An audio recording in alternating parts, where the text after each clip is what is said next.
Welcome back. Are we recording? We are recording right now. Welcome back, everybody. Thank you so much for being here. And for those who have not done so yet, don't forget to subscribe. This is the BTR stream. I am Lev Polyakov at LevPo on Twitter, and with me is Jules Hamilton.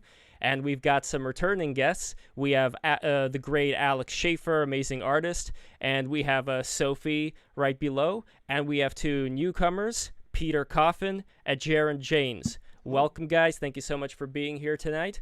And just a very brief introduction, Peter and then Jared. Well, I am a leftist YouTuber. I make a series called Very Important Documentaries, which is kind of analysis. It's sort of entertainment as well. I also do I do a podcast called Low Society with several other creators. And then the other thing that I have been involved in is a book called Custom Reality and You. Everybody check those three things out and you'd have a pretty good idea as to what I'm about. Yeah, thank you for having me on. Thanks for joining. Good to meet you. Yeah, let's see here. Oh man, what to say about myself? I think on Twitter I describe myself as a meditator and a thinker, and my primary platform that I communicate on is the podcast platform. So I've have one that I've been going on for about 1.5 years with a friend of mine, and basically cover exactly that, philosophy and contemplative practice. And now I just started a new solo podcast to explore the same topics. And I also produce podcasts in my spare time too. Primarily right now, it's the Jim Rutt Show, which is kind of about complexity science and culture wars and whatnot. So I don't know. I'm a bit all over the place, but yeah, I'm usually that kind of token mystic. So I'll always chime in with a spiritual point of view in there. By the way, somebody has their audio on right now. I don't know who it is. I don't know if it's Vito. Vito, do you have your audio on right now? Test 1, 1, 2. No, I mean the audio of the speaker. No. Yeah, so I'm hearing audio in the background right now. I don't have a speaker, so it's probably not me. Yeah, somebody had it on. I am not sure who it was. Could it be me? Oh, it was me. Never mind. That was completely my fault. I am the one who was responsible. Wow. Never again. This was another tab that I had open. Never again shall this mistake happen. We are also very happy to have Vito with us. Vito Gesualdi. I hope I said that correctly. Completely wrong, but you tried. Jizz Waldy. You'll never forget it. Jizz Waldy. I love your videos. You were recently doing a live stream on the second Last of Us game. Yes. I've been having fun. I now have an anime avatar, so you don't have to see my stupid face. I get to be an adorable anime girl. Technology. You gotta love it. You gotta love it indeed.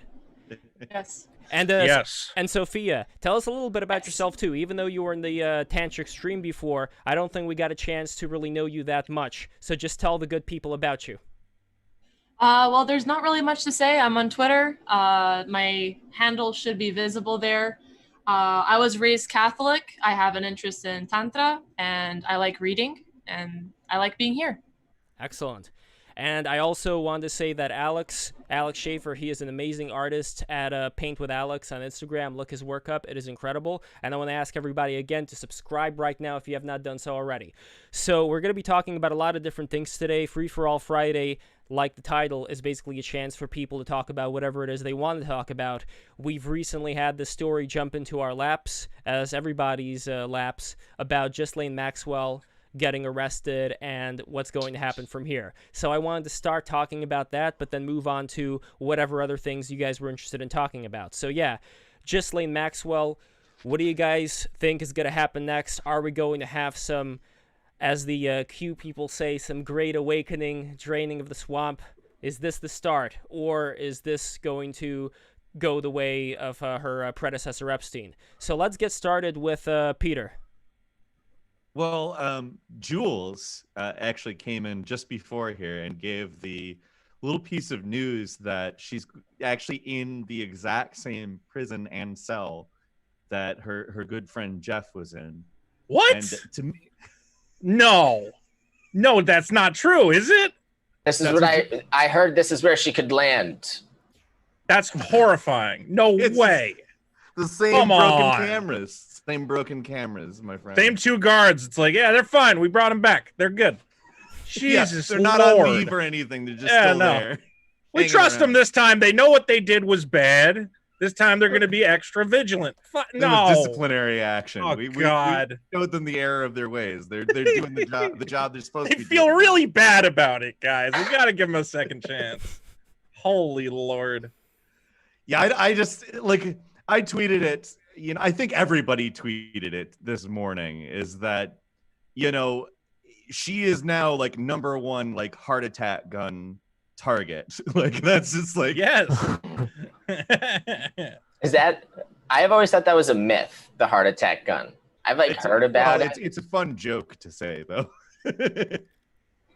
How is that supposed to work? It's like an ice capsule that has poison Okay, in so it. the actual document that was released detailing the heart attack gun was not necessarily that it's a heart attack gun. It's a gun that you can sort of shoot a type of dart made out of a material, and I can't attest to the actual validity of how real this is, but supposedly you could shoot like a 300-foot projectile. It was a small dissolvable dart made of whatever material you would shoot, and there's one of them that you could shoot. It would supposedly cause a heart attack. Again, I can't attest to the validity of that, but yeah, The dissolvable is key, probably. 'Cause otherwise, yeah, it's detectable. exactly. See, that doesn't seem real to me though, because then why are these Russians keep trying to smear poison on everybody? They'd have the heart attack gun too. They wouldn't keep running up to everybody with their cloths full of whatever polonium or whatever the hell. No, I disagree. I think that the I don't Russians, know. Yeah, the Russians do it Maybe intentionally. they really like doing that. It's just more fun. yeah, exactly. It's Yeah. the Russian way. If you don't do the cloth with the polonium, it's no good. What is this accent? It's not Russian. I can do the God. Russian accent because I'm There you actually go. from St. Petersburg, Russia. From beautiful So Russia. yes, exactly. The Russians, they want to show people. They want to show people that they mean business. They want to show people. They don't want to hide the fact that they are doing all these things. They actually But want they to screw it up every time. Yeah. They didn't even Yeah, kill they're like half shitting of in them. our mouths. That's what they're doing. What a nightmare. The heart attack gun does sound very American in that sense, then, right? Like Yeah. everything behind the scenes. Yes. That's a great observation. It is very, very American way of doing things because we don't want people to know our dirty laundry. We want Well, to Right, put forward we're the more most shiny, beautiful example possible. One thing I'd say is that, the first time I ever heard the term too big to fail and in relation and also too big to jail was like the Holder memo, Eric Holder. And it was like a non-prosecution strategy for corporations. And so that was the first time that ever came into my mind. But I think that like Epstein, I mean, there's a certain level that just is too big to jail, and these people are, I don't know. Yeah. They're immune. I think there's going to be so many opportunities for cover in the media with, oh, this crazy story, and then also buried under the fold on page 2 is like Ghislaine Maxwell is I don't know, disappeared, or who knows what's going to happen, but it'll be unbelievable, like Epstein. Like, you got to be kidding me. Yeah, It'll be that again. You become accident prone. I think that's the key. Yeah. We'll discover she had a long history of suicidal thoughts and. But to be lack fair, on- I think if they wanted to kill her, they would have done it before they got her into custody.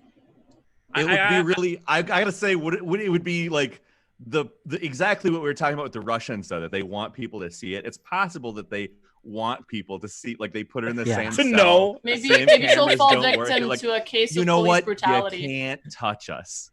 Oh my God. Yeah, I guess that is more horrifying. Yeah, it is kind of worse when you're like dangling something, some kind of a juicy steak, and then maybe you're not gonna get it.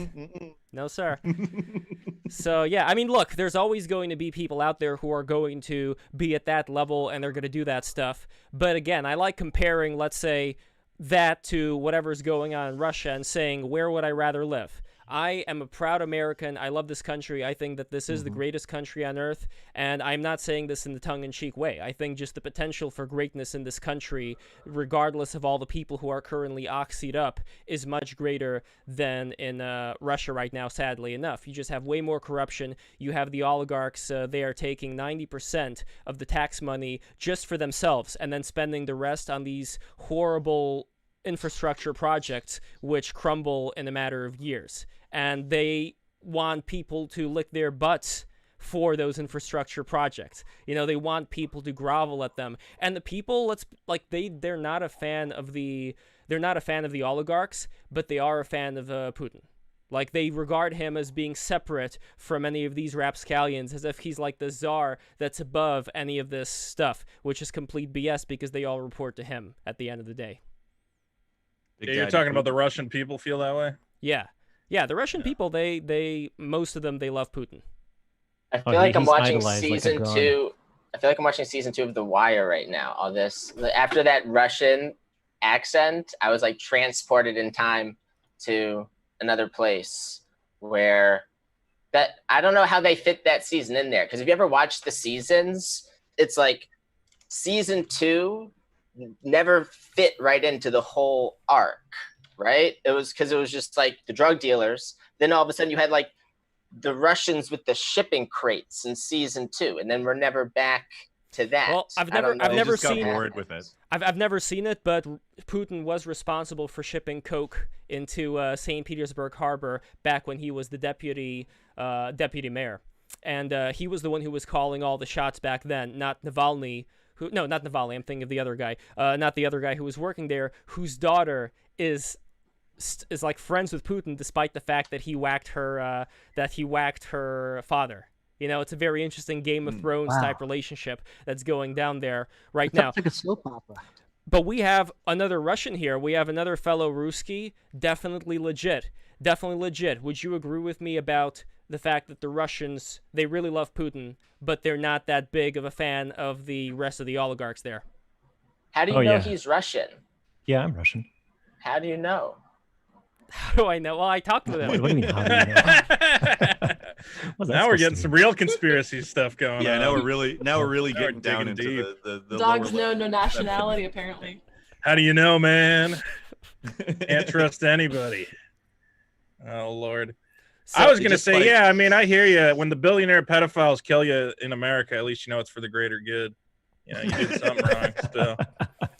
Well, yeah. I mean, that's part of the whole like Russia-phobia thing that, you know, they tried to stick Putin to Trump. Like, a lot of people are afraid that, you know, it could become the same kind of a kleptocracy that Russia is sort of put itself forward as. It doesn't seem to be that way right now, though. Like right now, Poland is being armored up and powered up with the United States. The United States is rejecting the rest of Europe, but it's embracing Poland, which I think is good, because Poland and a lot of these other Eastern European nations, they've had a vaccination of communism. They know what it's like to live under that system, so they're going to be a lot more careful about these kinds of things, unlike their wine-sipping neighbors to the west. But I wanted to get definitely legit's take on what we've been talking about in relation to Russian culture. So definitely legit, you have the floor. What specifically were you asking about? If the Russian people love Putin? Yeah, well, not just if they love Putin, but what their relationship is to the rest of the oligarchs, like what they blame their misfortunes on. Well, it's funny because it's very, there's a lot of this dissonance happening in what people say. And this comes from me talking with Russians directly and kind of how, you know, what people tell me, what people write on the internet, because I do read a lot of Russian news and I do interact with a lot of Russians online as well.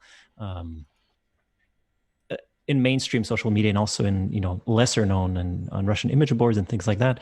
And there's a lot of dissonance, and especially in people in a single person, they could, in one breath, they could praise him, and then in the next one, they'll curse him.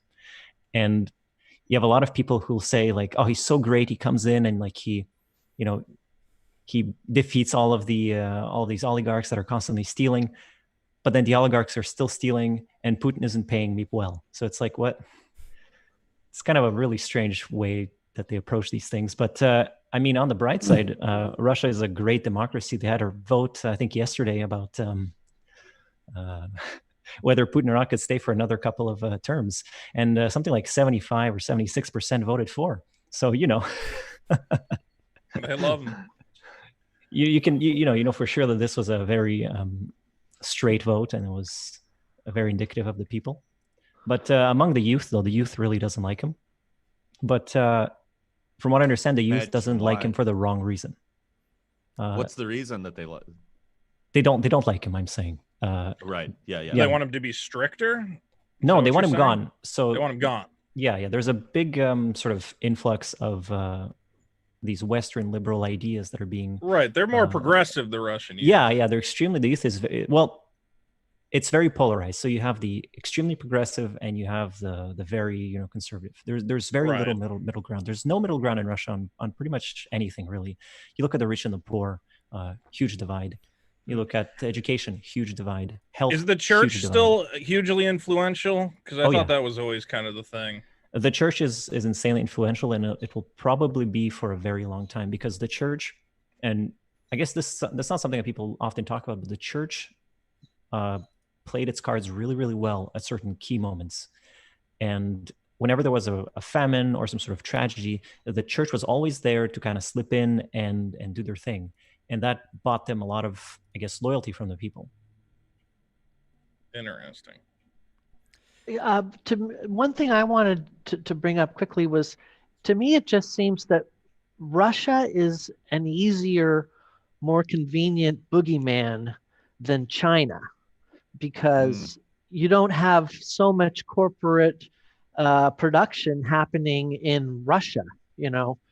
It seems like it's just a no-brainer that but if we're talking about Russia being involved in election interference in the 2016 elections, they're taking out ads, they're nudging the conversation. No one seems to make a connection between what happened at the Trump rally and the TikTok Chinese app, where all those millions of kids ordered the tickets, and the people putting the show on in Tulsa thought there was going to be way more people. So then it was like a bad optics photo op thing. Haha, go generation TikTok. But that was election interference in a sense. So you're saying, do you think TikTok knew of that? You're saying? Absolutely. Okay. And any business that is operating in China, if the government's interested in it, they are all up its ass. It's just a sock puppet for the government. Absolutely. Well, India just banned TikTok like a couple days ago. So well, that's totally smart. I read something about a software engineer who likes to do sort of an autopsy on apps on your phone, and he did a forensics analysis of the code and all the agreements in the app, and he was like, this thing's a nightmare, of just invading your privacy and your location and funneling information from your phone to this and that. I mean, that's every app now, though. Yeah, but he said compared to, let's say, Twitter's app, this was like a serial killer. It was crazy. It was like coronavirus in the phone. It was like coronavirus. So we have a comment. That's why that's so viral. Anyway, I just wanted to point that out. China just gets a pass right now, and to me, it just seems obvious why. Because my underwear doesn't say "made in Russia." If it did, it would be really hairy. It would be like made out of wool. It's made of human hair. Well, do you think it also be, butt up? Well, I think it also be because we see them as a genuine threat, whereas Russia, we're maybe still kind of have this superiority complex with. I don't know. Again, I think it's just easy. It is easier for sure. Yeah. Exactly. Well, that was the 50s again. Well, it depends on where you are, because if you're living in Lithuania or in any of these other former Eastern Bloc countries, you're going to be a lot more concerned about Russia's presence, because they're still in the mindset that the more territory you acquire, the richer you're going to become, even though that's complete BS. the more territory you acquire, if you handle that territory poorly, like Russia is known to do, then you're just going to have more territory to handle. But if you look at something like Hong Kong, in a very short amount of time, they were able to go from 0 to, name a successful number here, like it didn't require a lot of territory, it just required a lot of smarts. Same thing with Singapore. Small area. It required a lot of outside influence, let's put it that way. Sure, absolutely. Hong Kong itself didn't do anything. Let's not delude ourselves. True. There is no denying that when it comes to global free trade, it is definitely important to have allies. But at the same time, if those allies result in people who were before living in absolute squalor and poverty, I really don't think those people would want to go back to a world pre that kind of trade. It's a different system, though, like if you're talking about the Chinese government, for example, coming into a rural village, destroying everything and like setting up a Foxconn factory with people not having any choice but to work in that factory. Obviously, that's a different choice. But if you're choosing between, am I going to live in squalor, or, hey, this company is coming in, it's not being supervised by the government to destroy certain settlements that we already have that we're self-sufficient in. Why don't I work there instead of working on my farm? At that point, it's more about what you want. So as long as nobody's forcing you to do it. Yeah. Well, it's also about self-interest too. Like if you end up in a position where economically it's important for you to do one thing over another thing in order to survive, or even possibly, fingers crossed, improve your quality of living, of course you're going to do that. By the way, there's a little bit of a grundlingness with your microphone. I'm not sure exactly why it's... Sorry. Oh, no problem. And we have a couple of comments here. We have a comment from Karagnak the Barbarian, based. We have a comment from InfoWarlock. We have a comment from Buff, Hong Kong. We are the Redditors of the world. InfoWarlock says they don't go to the UK because the UK opened up Canada to them, specifically British Columbia. And before that, he wrote, Hong Kongers already moved to Vancouver en masse at the turn of the millennium. I guess kind of similar to an East Berlin, West Berlin situation where you could easily see who is moving where. Well, the thing with London and the UK... Definitely legit. Sorry, what? He said it's definitely legit. It was a good interjection. I liked it. Go on. I thought you were addressing me, so I got a little bit confused there. But no, I don't want to dilute you. Sorry.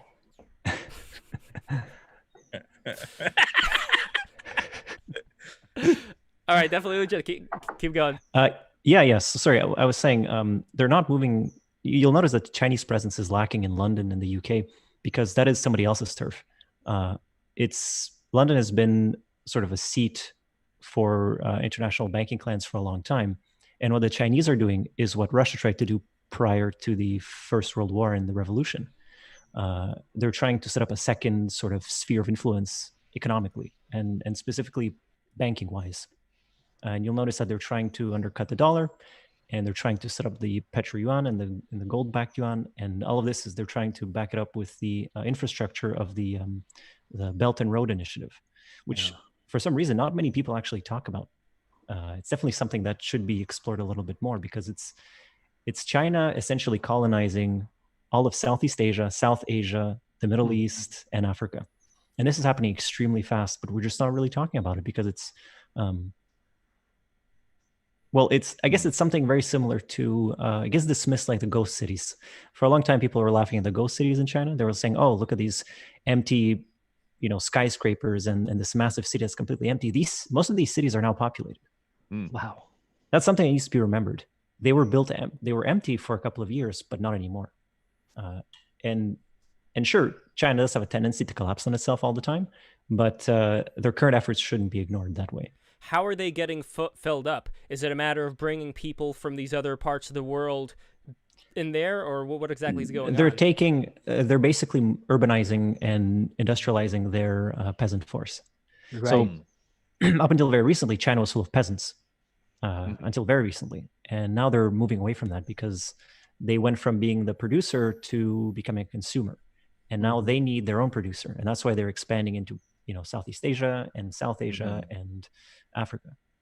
Interesting. So all those places are going to become the next breadbasket for China, while the original breadbasket people. Yeah, they're going to be living in those houses. But those houses, I mean, maybe they're nice. I don't know. I mean, it looks to me very depressing to just live in this tower where in lockdown situations, like I've seen those videos where in a lockdown situation, they were just keeping people in. I don't even know how some of those people managed to get some water. They were welding the door shut. Yeah, they were welding the door shut. Like, I don't know how they were able to get any water or food or anything of that nature for weeks. Are you sure they were checking up on them? You know, like... Oh, definitely not. I mean, China is really brutal in how it moves around its population. Value of life. Sorry, Sophia, say that again? Oh, I was going to say that there's a different understanding of the value of human life and individualism versus collectivism. No, definitely. I could see that in all those projects that they had back then, Greatly Forward and all that. So it is a sad state of affairs. And I don't think it's... I mean, yeah. To me, it looks like China is kind of... they're almost doing to the Southeast, like you're saying, to the Southeast Asia, you know, building all these highways through there and stuff. That was like the Roman strategy, right? Oh, they would conquer, but then they'd build roads and nice stuff, and then you like being part of the Roman Empire because like things are better for other people, and they moved to cities, like you're saying. And so China is like killing it again when it comes to infrastructure, and they are losing miserably at human rights in like left and right. They're a total surveillance state. I bet every one of those cities they build is hardwired with surveillance cameras and facial recognition everywhere. Like you can't go anywhere in those new cities without just being like in the grid, locked in, and know where your phone is, blah, blah, blah. If you build a city in a surveillance state, you're going to build. Yeah, they're building them perfect for just a plug-in surveillance city, you know. Yeah. But again, like I pointed out last week, China is going from like peasants, medieval times, sort of instantly to urban, you know, sort of a casino capitalism, like Max Kaiser always jokes about. And it's then the other thing that I wanted to reiterate that definitely Legit pointed out is China has no qualms about just lowering the hammer. You know, like chop doesn't happen in China. You know, or maybe well, that's when what we're seeing in is, Hong Kong right now, as we're seeing how that's totalitarian like a big it can chop. become. I'm surprised actually how long China has let Hong Kong go on, but they recognize how bad optically it would be for them to just do a Tiananmen. They can't do that now. Everyone's got cell phones, you know. Looking at the wider scale, though, hasn't the history of China been, number one, a history of constant enslavement by other people, and number two, a history of constant internal warfare? So maybe something that's happening right now, you could say, oh, this is going to be different this time around. But according to the way that things have gone on, there have been tons of rebellions. There have been tons of, you know, like not just the Mongols, you know, you had the you had the Manchurians. They were the last people to control China before all the, you know, World War I and all that warfare started. So I don't know. Like, it looks to be, you know, very stable right now, but part of me thinks maybe that's just another facade, and there's going to be, you know, just like the straw that breaks the camel's back, and then poof, here we go again. Like we were talking about before, they are. Sorry, Jared. Yeah, I was gonna say, like we were talking about before, they're very prone to bubbles because of all the centralized planning, right? Like if the more kind of authoritarian, top-down you are in your approach, the more kind of fragile things get. But I guess the question is, it's so big though that like mini bubbles can be popping all at once, but it still's kind of maintaining and rising regardless. Yeah, and they just write them off. They write the failures off. Their economy is so cracking right now; it's insane. Yeah, well, and then to Sophia's point, right? Like individual rights really isn't high on their list. Like it's a very collectivist orientation. Well, they have a very interesting. Collectivist isn't necessarily. It's like I think that we're kind of ascribing like a dichotomy that exists in the West a bit to that. I think it's more of a you know, they're trying to push forward very, very hard and very, very fast, and therefore you're not really thinking about it, I think, from the frame of collectivism and individualism, but more from a frame of productivity. How do we, you know, sort of force a lot of stuff through a very short time span I think it's less about how culturally they look at their people and how their freedom should work, and more about economically how do we justify what we're doing right now. There is one problem, though, with this, which is I looked up the bios of some of the people in leadership today in China, and you'd expect them to be the engineers, the scientists, like the experts. But really what it is that a lot of these people, they go to these very prestigious governmental schools, and they major in Marxist studies, and they may take a little bit of engineering here and there, but they're the ones who end up calling the shots. So Here's the problem, though. The bureaucrats are the engineers there in China. But that's not who.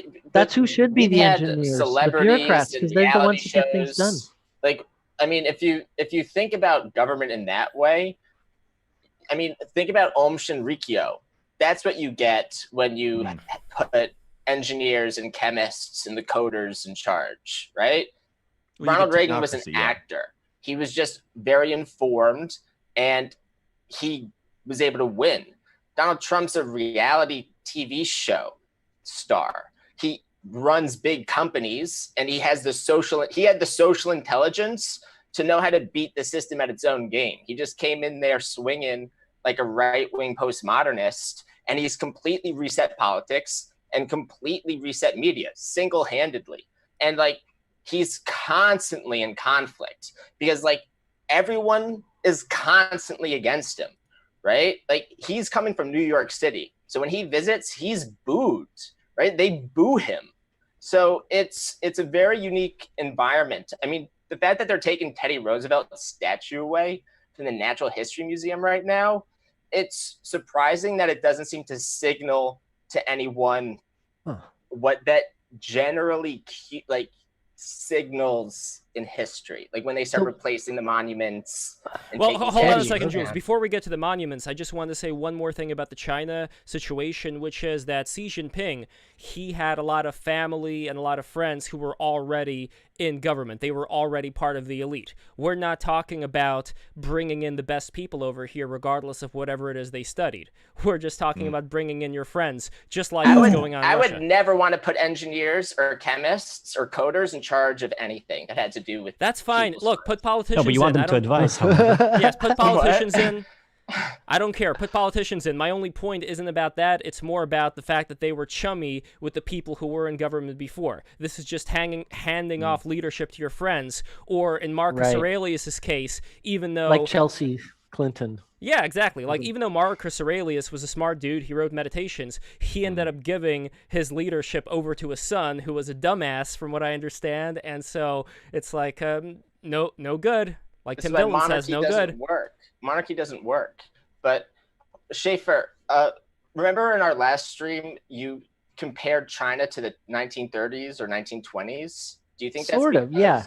You think China's about to collapse, or was that just no? In the sense that that the infrastructure programs that they're pulling off right now to like nation build. I mean, that's partly what was getting the United States out of the Depression, in addition to World War II, was all that domestic spending. I mean, I'm so glad that on the news there's a lot more traction about MMT, and there's this woman, Stephanie Kelton, who has a book called Debunking a Deficit, I think it's called, or something. And the thing is that, and America, we need to do it now.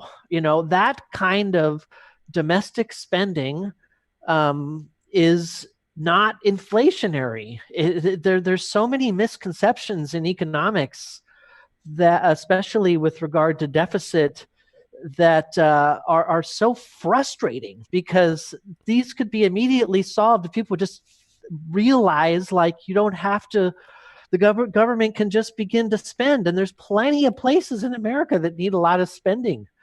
Oh, absolutely. Yeah. We need to declare war on infrastructure, right? Isn't that the strategy? War on this, and then suddenly it's like, oh, we got all this money to declare war on drugs and war on immigration and war on Afghanistan. It's clearly not finite when you look at the way that the United States spends on military spending. It's just whatever you need. That's the absurdity. Is like, and they'll say in the same breath when people are like, "Well, can we get new pipes in Detroit?" You know, they'll tell you in the same breath, "Oh, well, how are we? Where's the money going to come from?" You know, but I mean, again, this was what I was saying last week. You just send in the president to drink the water, and you know, everybody's like, "Okay, I guess it's fine." Well, the other thing here too is just to be, you know, there is still monetary policy is still extremely important, and you know, if they really do lead to some sort of inflationary or impacts, like we're very risk adverse in a lot of ways. I think America is. I'm curious, definitely legit. You mentioned that China was doing a lot of currency, game theory, basically, to try and take things over.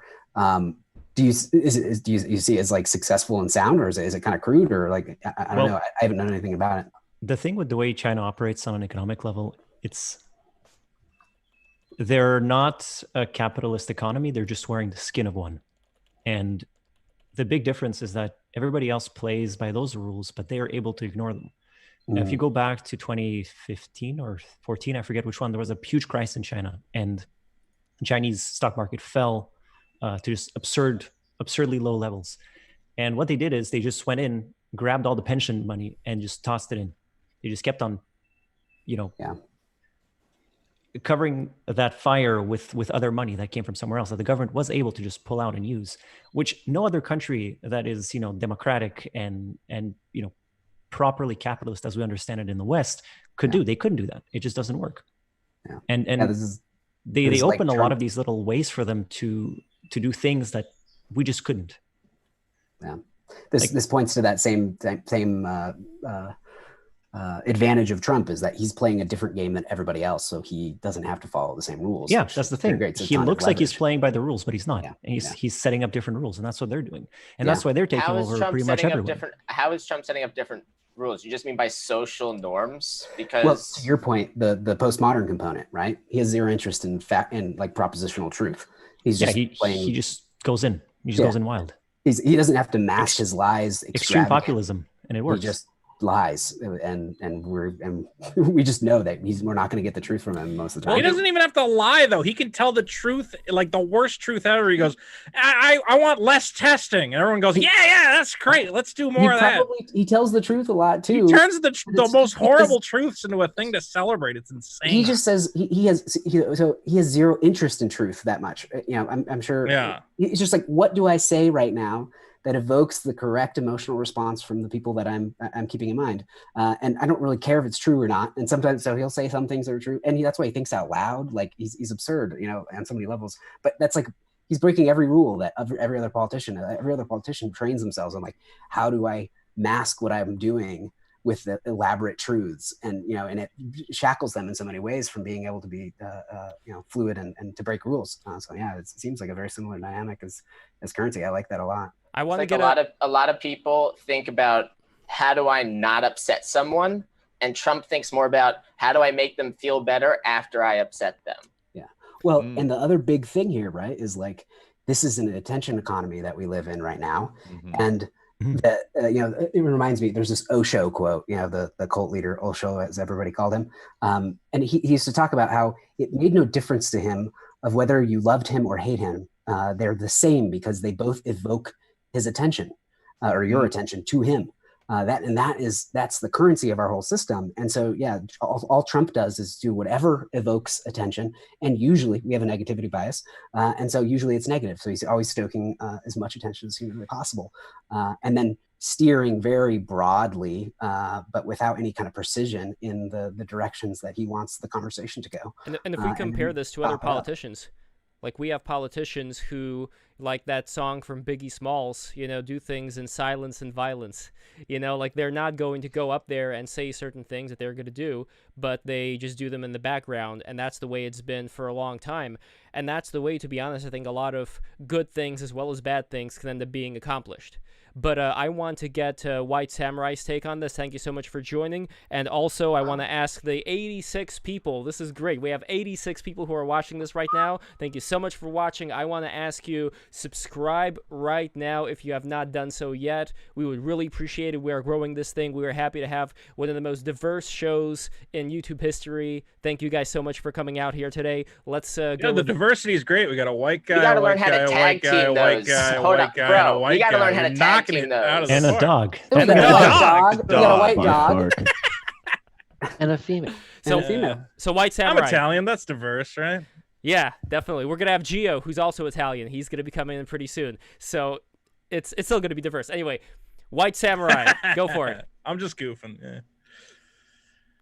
Yeah. Oh. It's your turn. It's your time to shine. Say hi. Yeah, let's just testing some audio stuff here. You know, new to the whole Zoom thing, new to the. All right, so you can hear me good, yeah? I can hear you great. All right, Not great. another So, no, I'm not a Russian. I'm one of those stinky Frenchmen. But Ooh la la. so take on what it is. Well, we would see. The last thing we were saying was Trump playing a different game, right? Yes. Yeah. Right, All the rest well- of politicians. He has a thing that not all politicians have, where he has an egregious amount of charisma, and he doesn't really care what other people think about him, which is something that is rare in politics.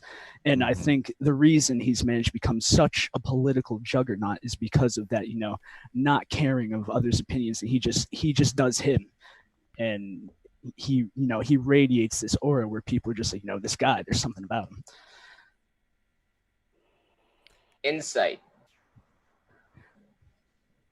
Well, Do you think that there's a lot more people that like Trump, but they're just afraid to admit it in polls and stuff? And I would absolutely say yes, because, with the political climate in the U.S., coming out as a Trump-tard MAGA hat is like, it's not good socially for you, depending on where you are, like around cities. And I see it a lot where I have family that is, very pro-Trump, and they live just outside of a city. And, they get the, how do I word this? yeah. I think it's just good. Like, a lot of people feel positive emotional connotation when he's like, styling on people that normally never. He's just get entertaining. called out. He Yeah, dunks it's on just, people. just dunking on people. Yeah, that's People the correct like to phrase. see him do his work because they wish they could do that. They wish that they had that, ironclad confidence to just, be themselves in any situation. I think my Well, favorite. I would actually take what Jared said a moment ago about the attention economy. That's a thing that I talk about actually a lot, is the attention economy. What I would say is that Trump kind of has an intuitive understanding of it. In some ways, he's helped build it, back in 2011, 2012. The way that he gained a lot of attention, and the way that kind of people were observing the way that he operated on Twitter, for instance, were not necessarily emulating exactly what he was doing, but he still remains to this day probably one of the classic tweeters, so to speak. That's not necessarily a compliment either, but he has a sort of a mode of existence that it's not just charisma, but it's also, he understands, and like I said, intuitively, I don't know exactly to what extent he's doing it on purpose, but he understands how to get attention, one, or two, the thing that comes after one. He understands how to propagate that attention, to distribute that attention in the way that he wants. It's not just that he's charismatic and he's attention getting, it's that he directs it in a manner that I think it really, like, if something's not going his way, he will create a new disaster for people to be upset about that has nothing to do with the disaster that he doesn't want people to talk about. He juggles things in a way that I think that other people don't. And I want to ask He's- everybody a quick question in the room. Just, has anybody here ever read the book The Prince? Yes. Machiavelli. Pretty sure everybody's I read it. made Lev read that before I've we even never read it, started. but I was like, you I've- have to read this. Well, Is there a chapter that totally deals with, the whole, it's all these chapters about what to do if you inherit an estate that has, a civil war in it. You know, is he just like looking at, because there's all this weird contradictory information in the book, like act crazy or all these other suggestions, you know? I think it's all intuitive with Trump, to be honest. Okay. I don't know that he's well versed in some He's sort a of strategy. Machiavellian natural. Well, I mean, think thing of is, the way that, yeah, sorry, go ahead. I would like to just like add in that the fact that we call it political science in universities is a bit of a misnomer. It is an art of politics. Donald Trump has a very good understanding of the art of performance, and that is what gives him an incredible edge on all these frigid theoreticians that are not supposed to be doing the public speaking. They are better suited to work in the clerical faction of politics where they're hired by someone who knows how to speak, but they're not good speakers. Right. And, you know, just being able to be eloquent isn't enough to be a good speaker. There's also the whole question of your body language, your expression, the persona that you can project, and your charisma. Those should all be evaluated when you're picking candidates. And the fact that the Democratic Party has done a really bad job at finding charismatic candidates. I mean, the Republican Party. I mean, either of them, like up until like, look at what Trump did in the primary in 2016. I mean, I'm not a fan of Donald Trump. I'm not a fan of a lot of things that are very mainstream in the United States right now.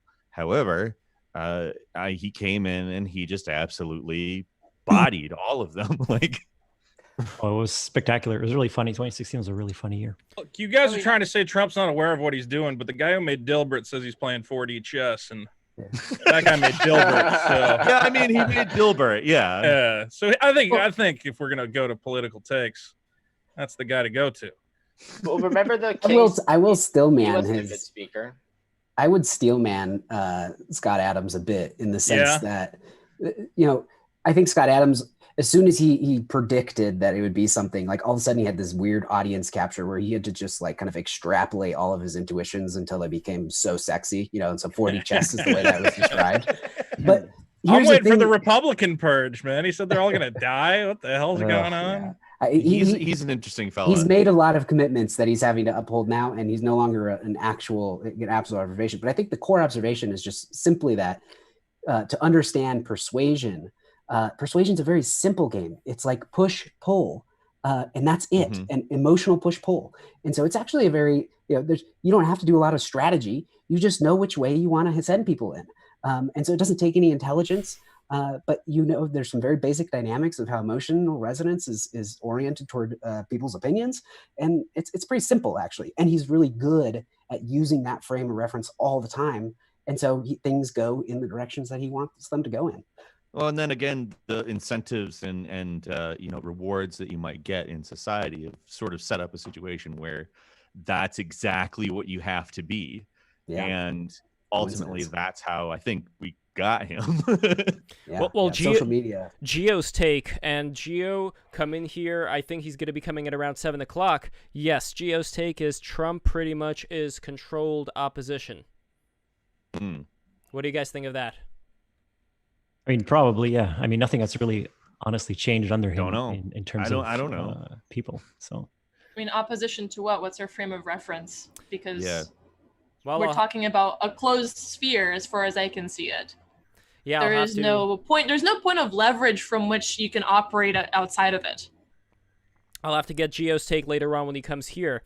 But I just see Trump as somebody who came here thinking that he was going to do certain things. Certain things take a lot longer to do and are going to have a lot more opposition, especially when you apply a hammer to something that would require a lot more refiner instrument. Because from what I understand, wasn't Obama also building a wall before Trump did, and nobody said anything about it? It was a barrier. You have to use the right words. It was a barrier, and they weren't putting kids in cages. They were putting them in fences. Well, they were covering the kids up with the tinfoil, and then they took those pictures and used them. It wasn't to talk tinfoil. about. It was. Have you ever given tinfoil to a kid? They love it. Those kids are having the time of their life. I'm just saying. Let's be fair here. A lot of publications were using Obama footage too. Let's just. I'm gonna be Robert De Niro's character after that whole incident with Billy Batts. I'm just gonna say let's be a little fair here. But you're analyzing the irrational thing that is politics with a rational perspective. It's like, you know, they miss each other. No, that is definitely true. But it is going to be important, like I always say, to have a healthy elite. I'm not sure that today's elite is that healthy, and like I always say in our previous shows, there's always going to be an elite. There's no way around it. You're always going to it's natural thing. There's always going to be somebody up top. Yeah. So this idea that you I don't necessarily agree with that. Well, purely I don't necessarily think that sure. I don't necessarily think that it's avoidable under the types of systems that we're operating on today. But I don't know that it's necessarily nature, so to speak. Well, what alternative do you present? Yeah, what sort of system could exist where you could possibly have I'm not proposing. I'm not proposing a system. I'm just saying from the perspective of, the systems that we exist in today. Yes, I do think that there's going to be an elite, but again, I don't know that that's human nature per se. That's really what I'm arguing. So all of our systems. What is it? If we move to anarchism, tomorrow, like you think like that hierarchy? I don't think you could move to anarchism. For sure. Tomorrow. I'm not an anarchist for one. There's going to be anarchy for maybe 2 seconds, and then it will restructure itself, and there will be new warlords and new upper dogs, and that's always again, like I said, I'm not an anarchist. So this is and like all of our. No, this is just the implications of anarchism is a blank slate, right? Like if we break if we pull apart all the systems and we get to see what happens, what humans do in their natural territory, will a hierarchy rise again? Well, you also, we are always in natural territories. Yeah, everything we do. This is the natural environment. Yeah. There's no artificious, there's no alien that's telling us to behave in a certain way. This is us. Speak for yourself. Well, the only Bendar tells me plenty. I mean, we are behaving in cities that have all kinds of municipal codes and things that you can't do, and those are all human made. Well, they're human made, but that ideal and the argument I would say that you would absolutely reorganize into an elite versus non-elite situation in an anarchism is that you do have ideologies that are going to persist no matter what. Like if you one day just changed everything, people still have memories and talk to each other. So I'm not saying like no, you just knock everything down and the next day everybody's equal. That's not how it works, but I think that a lot of it is ideological as opposed to specifically human nature is more the point I was getting towards. Wasn't it the Buddha who said that it doesn't matter where the arrow came from that hit you? The important thing is to get the arrow out. So I don't particularly care whether it's human nature, whether it's something else. All I can look at are historical examples, like going back to the Soviet Union. You had a lot of intellectuals back then who thought that this would be a good system. They were the first ones to be shot by the thugs that ended up taking over after they instituted that system. You're always going to have like people with a good heart who want to help everybody, who want to do all these things, and those poets are not going to live long in a system that they're going to be implementing like that. So that's the one problem we keep running into. But I wanted to switch things back to Ghislaine Maxwell. This is the title of the show. I don't want to focus way too much on her, but I think that we sort of skipped Ghislaine Maxwell along the way of talking about all this kind of stuff. I want to get the takes of the people about Ghislaine who were not here in the beginning. That includes Definitely Legit, White Samurai, and whoever else wants to step in. And please I guess I'll just say the whole story is unbelievable. I mean, it almost, if I think about all the shit that's been going on since like 2016 and then with Epstein, this is like unbelievable. It seems like Bond villain fiction, that this guy existed. Well, her dad was a spy. He was a spy working for the Mossad and other intelligence agencies as well. So then this was like it was an information campaign. It was a blackmail campaign, and if they're using all that blackmail to pressure people or to extort money from them to maintain their lifestyle or whatever, then is all that information like on Wiener's computer and it's just going to let all the Trump cronies use the blackmail? I mean, if you've got all this power, is it just going to be another group of people who are screwing over all of these horny, super rich people? It's a good way to characterize them. I mean, come on. I mean, they're not just horny, obviously. They've got some obvious other problems. No, you're right. It is weird. Coagulate with the horniness. Especially nowadays, people are, if you need to just have sex all the time, I think people would have more respect for you to like hire workers, and not do it in this coercive way with underage people. Seems like there's plenty of people that would love to participate in parties like this or whatever. Huh? I don't get it. I mean, it's not like you mentioned. It looks like a Bond villain type thing, but there's really nothing surprising about that, and it's definitely not the first such instance of just people doing really weird things for odd reasons. If you look at Korea, very recently they had a cult running the government, and there's a huge religious element to things like that. There's a lot of connections between what these people do and very esoteric things. And even that aside, if you want to push away the mystical and the esoteric, when people get into power, they get drunk with it.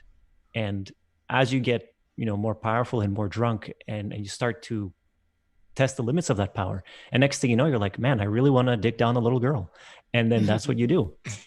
And there's more practical sort of aspects to it where people, there's an actual thing where people do a blood bond, where they would share blood, and that would symbolize their brotherhood and their allegiance to each other. But what better way to tie all of you together than to incriminate everybody in some very nasty shit? Exactly. Like in a murder. It's a pact. It's a pact, not exactly. Like. And if you want to look at it from an esoteric perspective, it's an esoteric pact. If you want to look at it from a purely, sort of theoretical, materialistic, purely materialistic, it's there. It's like a Skull and Bones. They do all kinds of freaky stuff with the coffins that I remember Patrick Bateman in the film American Psycho referred to as the Yale thing.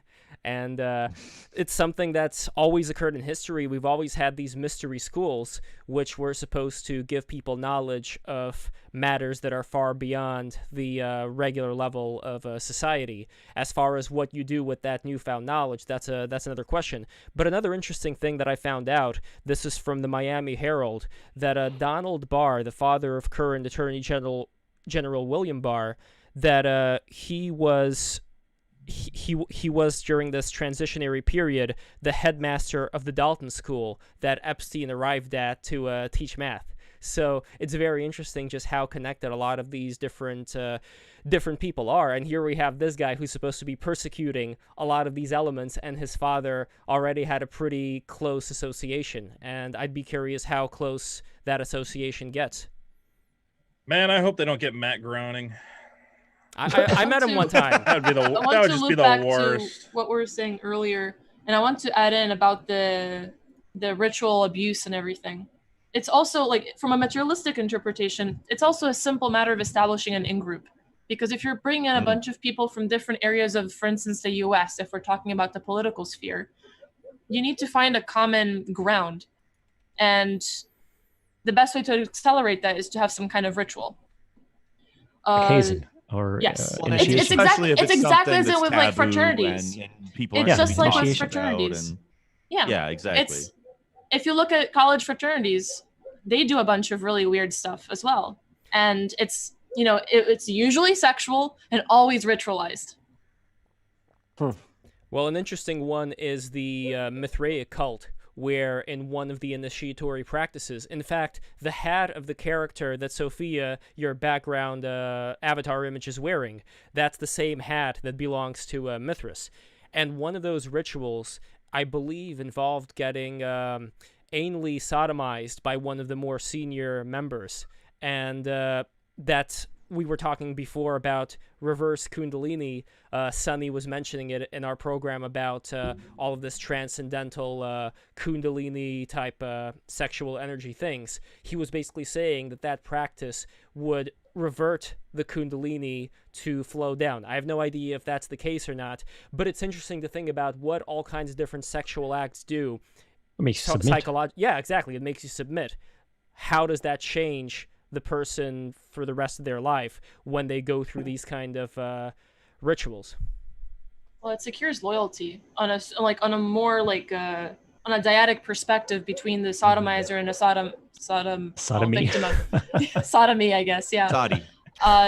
There is a guarantee of loyalty, and there's also an implied perpetuation of that same abuse, because there really is little difference practically between the person who's perpetrating this abuse and the victim.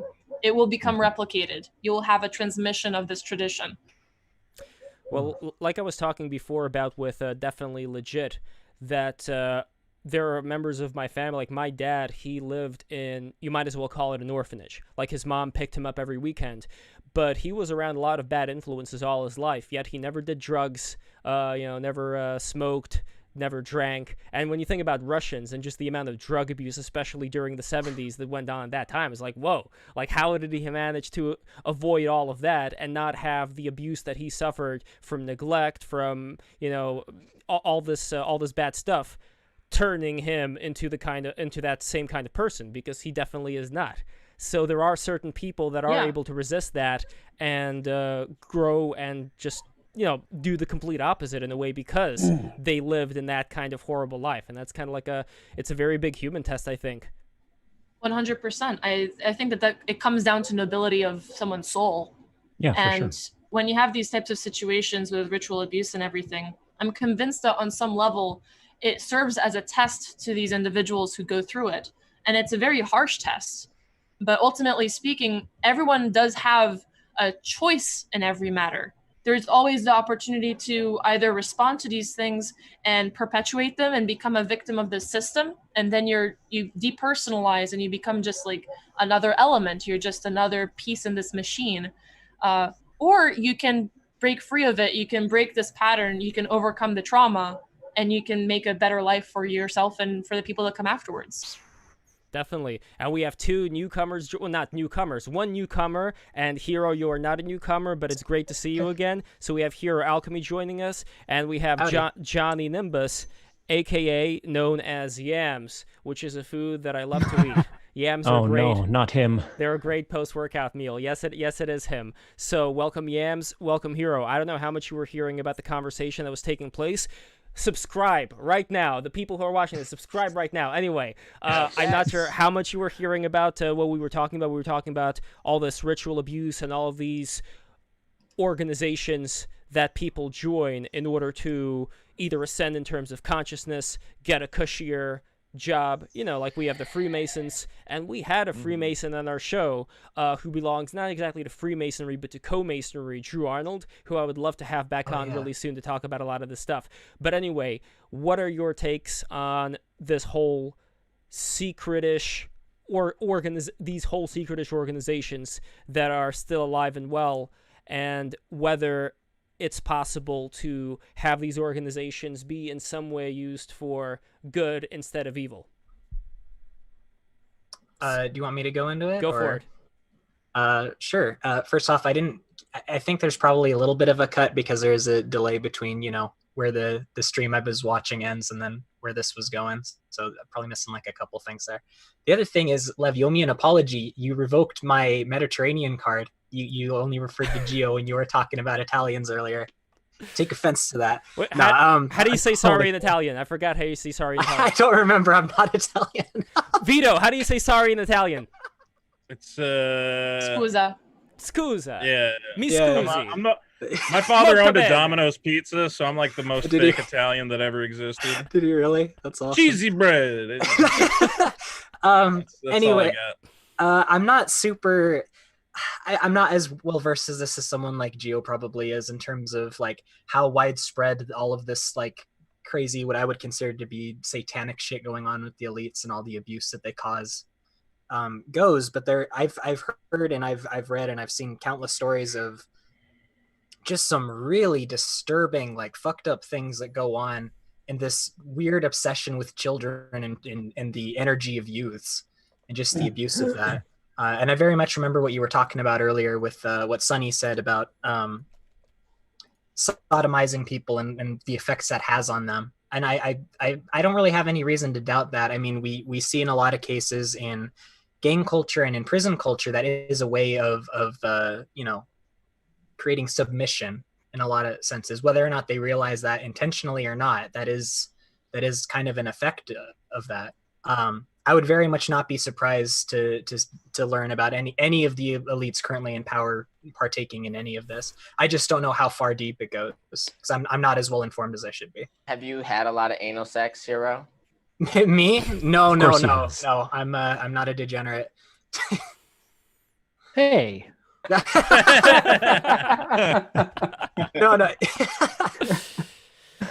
Wait, but actually, I want to analyze that term degenerate because people love throwing it around.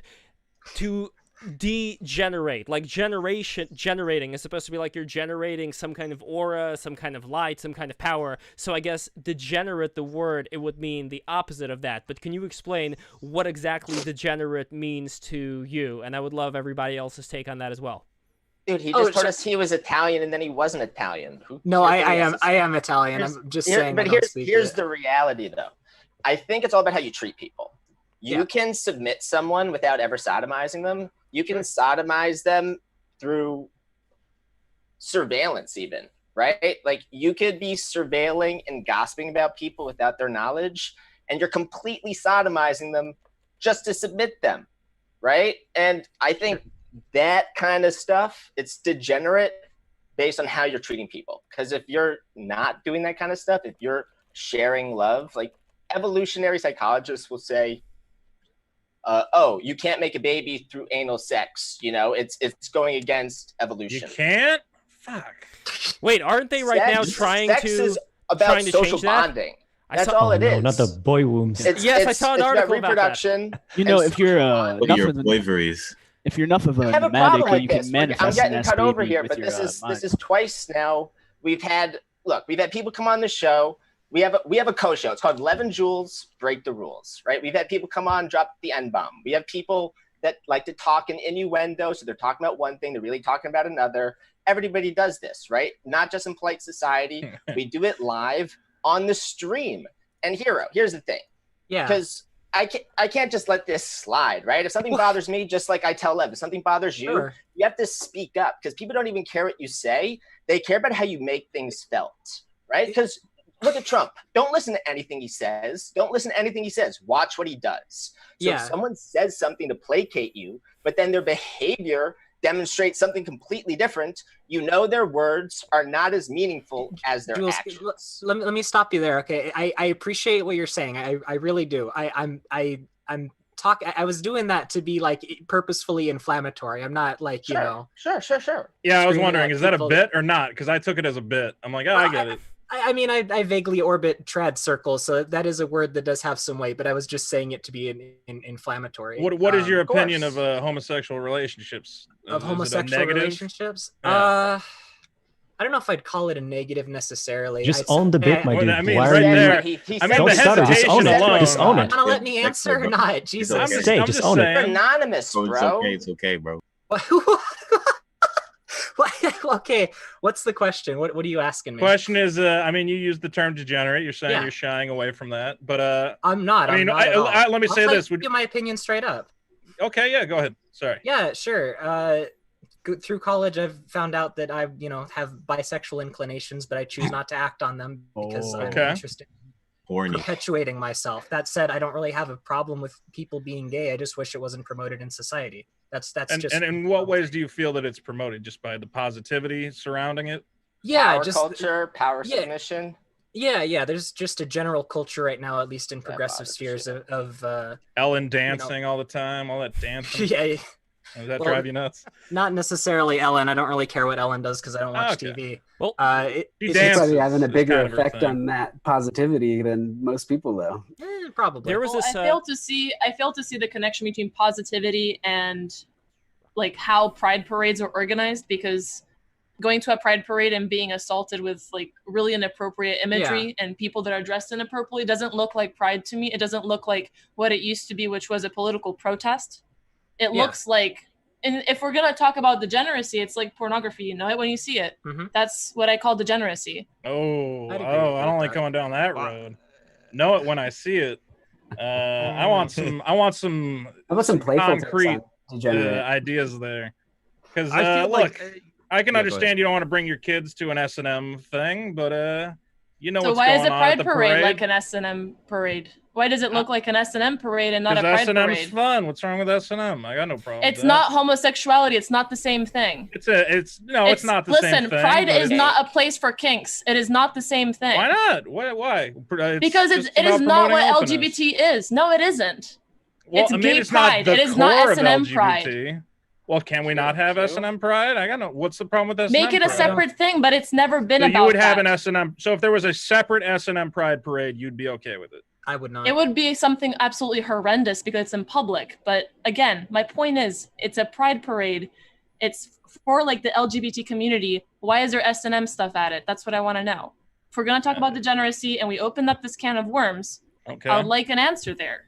Because Ooh, I yes, like what that's you what said. I call degenerate. I mean, why do you have have? cheerleaders at a football game? What does that accomplish?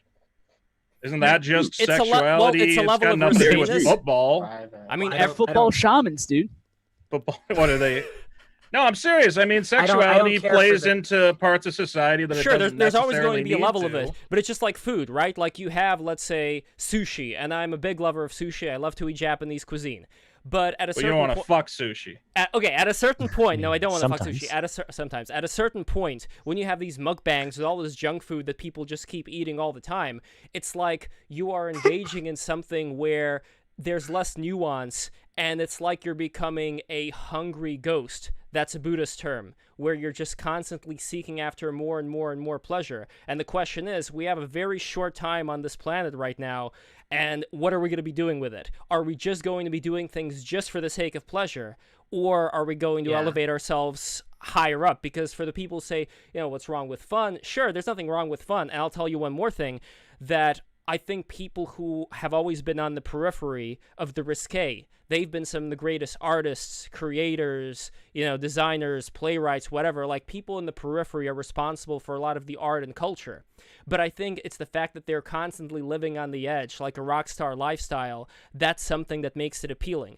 And when that is taken away from that peripheral level and just becomes commonplace, in a way, just the artistry, as far as being risque, doing all this stuff, it kind of loses loses the spice, it loses the edge. And I think Well, are you saying that we're pushing society towards more extreme things as we continue to normalize the extreme? I'm not even going to use the word extreme, though. What I'm going to say is, I think it's much easier to go down than go up. I think it's much easier to just consume a lot of stimuli than it is to say, you know what, I'm going to do things in a lot more of a nuanced way. That is my personal take on it. This is how I like to live my own life as much as I can, because really today we can get any kind of entertainment we want. I could press a button and I could see all the porn I want. I could be addicted to whatever drug I want. It's not that hard. There's nothing about it that appeals to me, because I'm not exercising my own personal willpower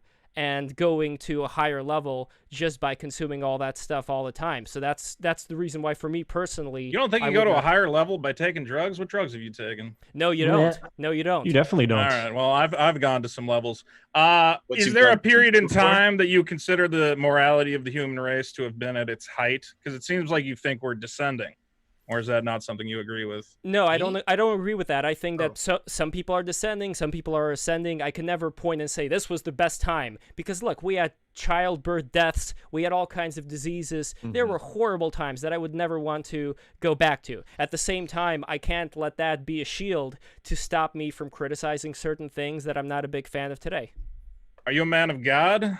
I do believe in God, but not only that, I do a lot of meditation, and I see certain things that I don't want to go into detail about it right now, but the point is that there is a certain feeling that you end up getting that shows you that there is a lot more to this reality than meets the eye, or at least what we've been taught. So you would say religion should play a part in shaping man's morality? Is that something you would say? I think so, but there's also a problem there, where today we're exposed to so much different information where you could say, what if they're right, or what if they're right? Personally, I think that all of these things talk about a perennial reality where we are all living in like an infinite imagination or a dream or whatever you want to say, where there are no limits, even though there are limits that we're living under right now, being in this physically embodied state where we can very easily get hurt and get injured.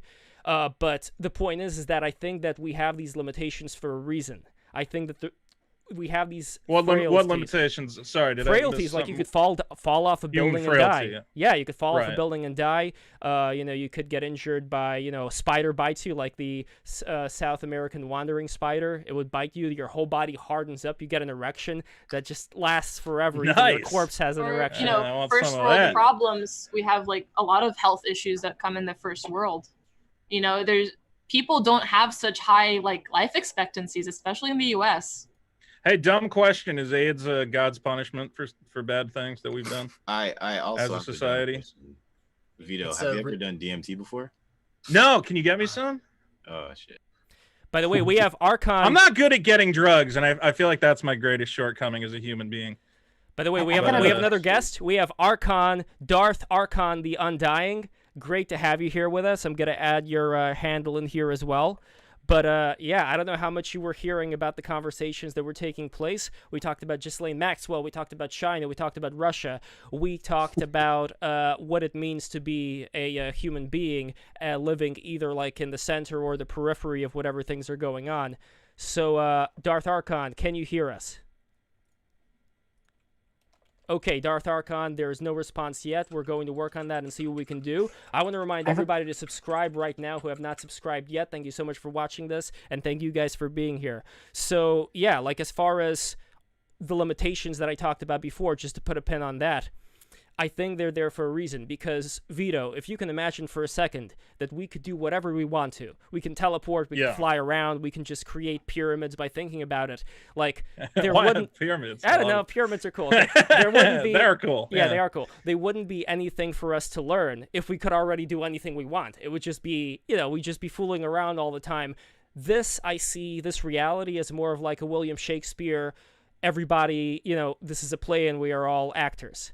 That there is something going on to teach us a certain thing about what it means to be a human being.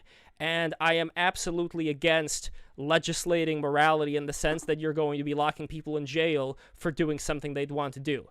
At the same time, though, I think that because of the quote-unquote death of God or whatever you want to call it, there has been a legitimization of the idea that there are things beyond that we can ascend to, and I would personally want to focus on that more. And Jared, you've been doing some tantric work yourself, so I'm curious if you could also speak on the kind of things I'm talking about here. Yeah, well, real quick, I just wanted to ask, sorry to interrupt, do you think homosexuality is holding back the evolution of the human race, or are holding back our potential? No, that's kind of what it sounds like. What does that question even mean? Are you? The question is, do you think that homosexuals do not contribute to that? It is. You're bringing up like two very different things: the progression of humanity and contributing to society. It's a response to this. They don't reproduce. There's this power and submission. Well, yeah, they don't reproduce is obvious, but that's probably not crucial. They've been some of the greatest poets and writers and directors and musicians of all time. That's what I was saying before. Like, there has been so much contribution to culture, to the things that outlast. But that's not their homosexuality that's contributing. No, but I don't care about the homosexuality part. I don't care about the homosexuality part. It doesn't mean anything to me personally. Like I would just look at a person not. So it's not. It's neither a positive or negative. It's true neutral, is what you're saying. I mean, if we're talking, I think some people here think it is threatening to the family, and I think there's also an infatuation with power and submission. In some of the motifs of our show, maybe unwittingly, but I think that when people are speculating about that all the time, they kind of are the worst they see in the world a lot of the times. Do you know what I mean? As in, people that are thinking about power all the time, like, are trying to get it. Like, I've always knew the power game is just a losing game. Maybe that's just because I grew up like in New York City, like surrounded by elites, and just knew I was never on that level, right? So it's just about influence, right? But I think people like with Russia trauma, or like looking at China, or you listen to the far left talk at Brookings Institute, they want you to think about power, power, power, power. And so people get weird. And once again, I'm gonna interject, Jules. It's not about, you're talking about power, right? Then it's not about really being gay. It's about sodomy, purely, actually. Yeah. Because if you notice it, there has been like usual, there's just been a real increase in the kind of advertisement, I guess, for like sodomy. And as the reverse Kundalini stuff goes, you're messing yourself up when you put something in your butt. If that's literally just like total nonsense, though. That's total nonsense. It's not though. It's not. It is. It actually is Kind of complete is. nonsense. It is complete nonsense. Okay, Here's the thing. brother. It is because you want to try it. I suppose. There's You want to try it? anal sex is great, right? But here's the thing. But the first thing you tell anyone is if it doesn't feel good, you're doing it wrong, right? As in, it's a lot of things. People who are emotionally like stunted, like they don't understand jazz. They don't understand like human jazz, right? It's the kind of person that imagine a white lab coat giving someone, an impressionable person, psychedelics. If you're just cold and impassive and that person starts to have a negative trip, the lab, like scientists used to think they had nothing to do with how the other person responded to the trip. And then scientists started realizing that they were actually being cruel when they were not contributing and inspiring a positive trip, right? As in, if you're clueless, right, you wouldn't blame someone administering psychedelics. But if you're administering psychedelics in the know and you lack ignorance, you're actually knowledgeable about how you can affect someone's trip positively or negatively. That's like a macro insight into micro nuances that happen with little things. Someone here said persuasion's push and pull, push and pull. It's more than that. Jewel, and I think, go ahead. The objectively the best gay society made sure that anal was never a thing. And because of the fundamental fact that they thought that it took away your human rights as an individual, as a bottom.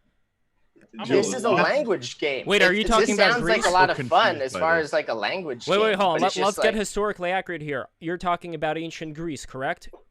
I'm talking about the Romans, I think, or ancient. Because I think the Greeks, they did it with the thighs.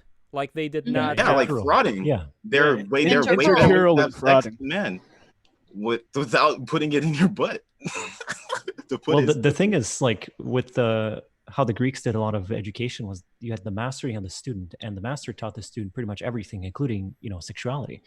And it started off with the student being in the sort of the passive position, the receiving end. But even then, he never went into the butt because that would ruin the student. Why? This just sounds. It's fundamentally stealing your human right. Reverse. Why? How? Yeah. Can you elaborate on that? Explain how. There are little studies on this. I mean, Tantra. No. How? You explain how. I can find studies to justify anything. Wait. Prana energy is real. He thinks people can live without eating or breathing or like drinking water. Right. Just like eat the sunlight. Wait. Hold on a second. We have actually lots of somebody. studies. We have somebody who's actually practicing Tantra. Jared, I would be very interested in what you think. I personally have no idea. I haven't done the research as to what these effects are. But from a perspective of the body having various spiritual centers, what would you make out of that? Yeah, I mean, I think so. First off, on the anal sex side of things, and just sexual tantra in general, I'm not a practicer or anybody that should be looked to for influence, but I can talk a bit about I think to maybe even back up here a little bit, right? Is there's this interesting thing that a lot of time Tantra is seen as a degenerate act. And yet it's also one of the most kind of, secretive, but also supposedly powerful elements of spiritual practice. And the from a tantric perspective is basically what they're saying is that if all of life is open to be experienced in a sacred way, then some of our conventional rules that we make up might not apply because the intention and the outcome of those practices are positive as opposed to negative. But if you're practicing these without this sacred kind of intention and ability, right? Because there's the body is involved in Tantra as well. Then the outcomes can be negative. And if we're talking about kind of, and usually a lot of Tantra is all about working with this prana or subtle sensations. And I'm sure if you look at it from, this is a archaic view on how the world works. And so when you view it through a rational lens, there's a lot of things that are removed from it. But at the same time, I can say personally from a lot of my meditation experience, when you do spend many hundreds of hours monitoring the sensations of your body, there is genuinely aspects of movement, of energy, which feel like energy, and I have no idea what they are. I have no idea, but they are there, and they affect your disposition.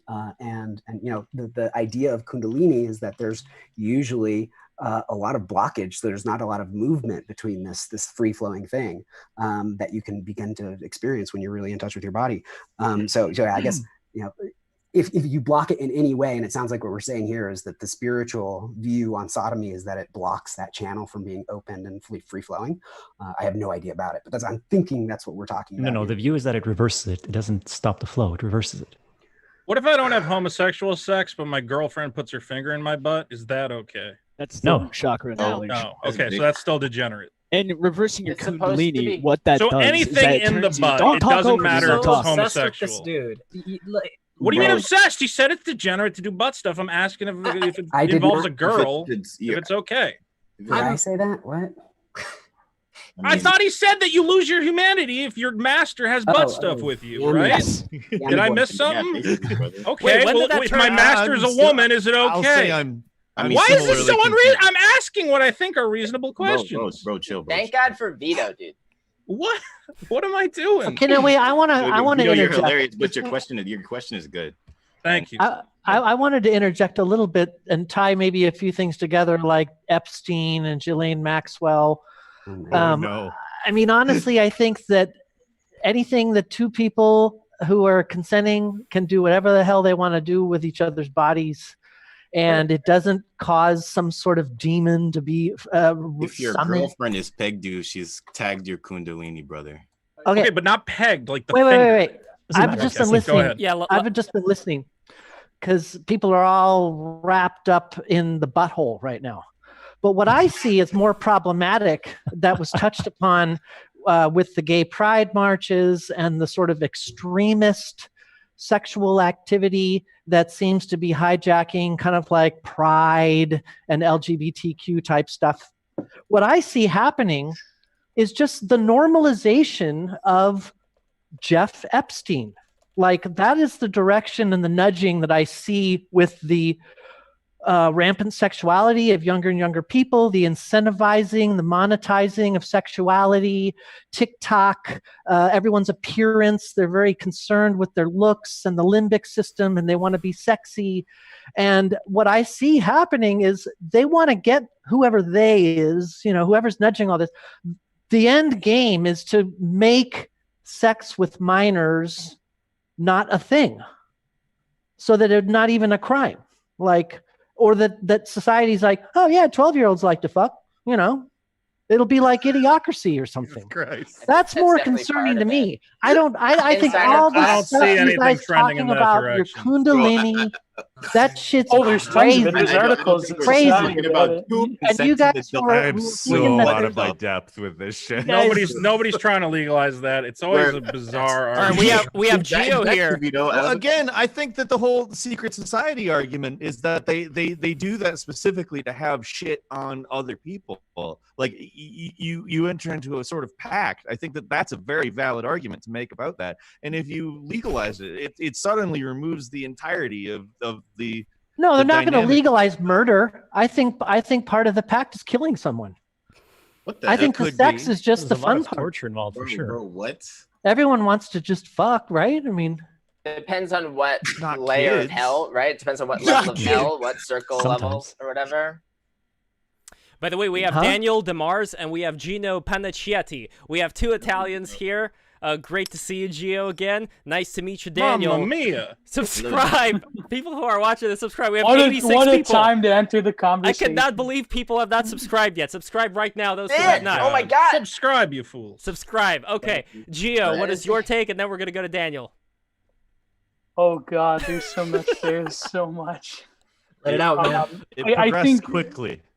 I think that throughout human history, we have to realize that there have always been sort of what I would call telluric or chthonic forces that have manifested within certain power centers. And it's really not crazy when you think of it, when you see that the elite are, what does Alex Jones like to say? Pedophile demon goblins. I think that as to normalizing certain degenerate acts or certain child molestation and so forth, or rather sexualized children, I think it's not as crazy to push back at what Vito was saying, because there is somewhat of an academic history of that. When you look at certain texts from Wilhelm Reich and so forth, there tends to be an undercurrent in psychoanalytic literature towards child, what they call child sexuality. But I would say that the reason they would want to normalize this on a societal scale is simply because when you have a certain manifestation of these telluric forces, you would want to what they call externalizing the hierarchy. You want them to manifest within society. You want to create a social condition through various discourses and various modes of normalization that would be conducive to a very, what I would call maybe an anti-human or a sort of post-human way of thinking in terms of what a lot of these elites believe in. And by their own literature, by the way, if you read a lot of their own literature, Tragedy and Hope comes to mind and so forth. But in terms of what we were talking about with the butt stuff, I think the problem is you have to look at it differently in terms of the issues of identity. Because when you talk about the ancient Greeks, even the godfather of queer theory, Michel Foucault, would say that the Greeks didn't view a lot of these acts as a reified identity. It's that identity itself, the way we talk about in society and common discourse, is something that is what you would call an invention of from the 19th century onward. I think that a lot of the issues we face today is because of this sort of molarity towards what we view as identity. And that's like the very least controversial way I could put it. So, yeah. Well, I actually am really interested in what you just said. Molarity, like what exactly do you mean by that? Well, molarity is a Deleuzian term, but I would. Oh, well, what I mean is more what you mean specifically. Well, okay. I think what I mean is that I think that identity is important. I am not a typical conservative that talks about identity politics. I think that in the age that we live in the postmodern age, these things are always going to be a war over certain mental landscapes and territory. But what I mean is that if you want to compare it to the ancient world, when they talk about the habituation of a certain character through acts, that is fundamentally different than saying that you have a sort of, maybe for brevity, I'll call it the liberal way of viewing identity as something that you are in transient with, and it's something that you are of. It's rather more complicated than that. As someone who agrees not largely, but to an extent, with a more constructivist view, although I would say I'm of course taking this from not a postmodern perspective, but I'm more towards the political right. I think that identity is something that we crucially lack an understanding in, because it's something that has been sold to us and it's become commodified. It's become something that I am completely with you on that. Yeah, I'm but entirely I wanted to actually ask you a few questions, Peter. I don't mean to take up time, because I've followed your work a little bit. Myself, of course, I'm more of I would call myself a postmodern version of the right. But with you, you're interesting because you're really into a lot of the works of Mark Fisher and so forth, and the Vampire Castle, and you've recently had your own little bit of coming Not too recently. close to it's been ongoing for about a decade. yeah. But recently, I think you're sort of a controversial figure. I don't know. I don't want to put like a label on you, but you're sort of no. It's perfectly within the bread tube sphere, right? And, yes.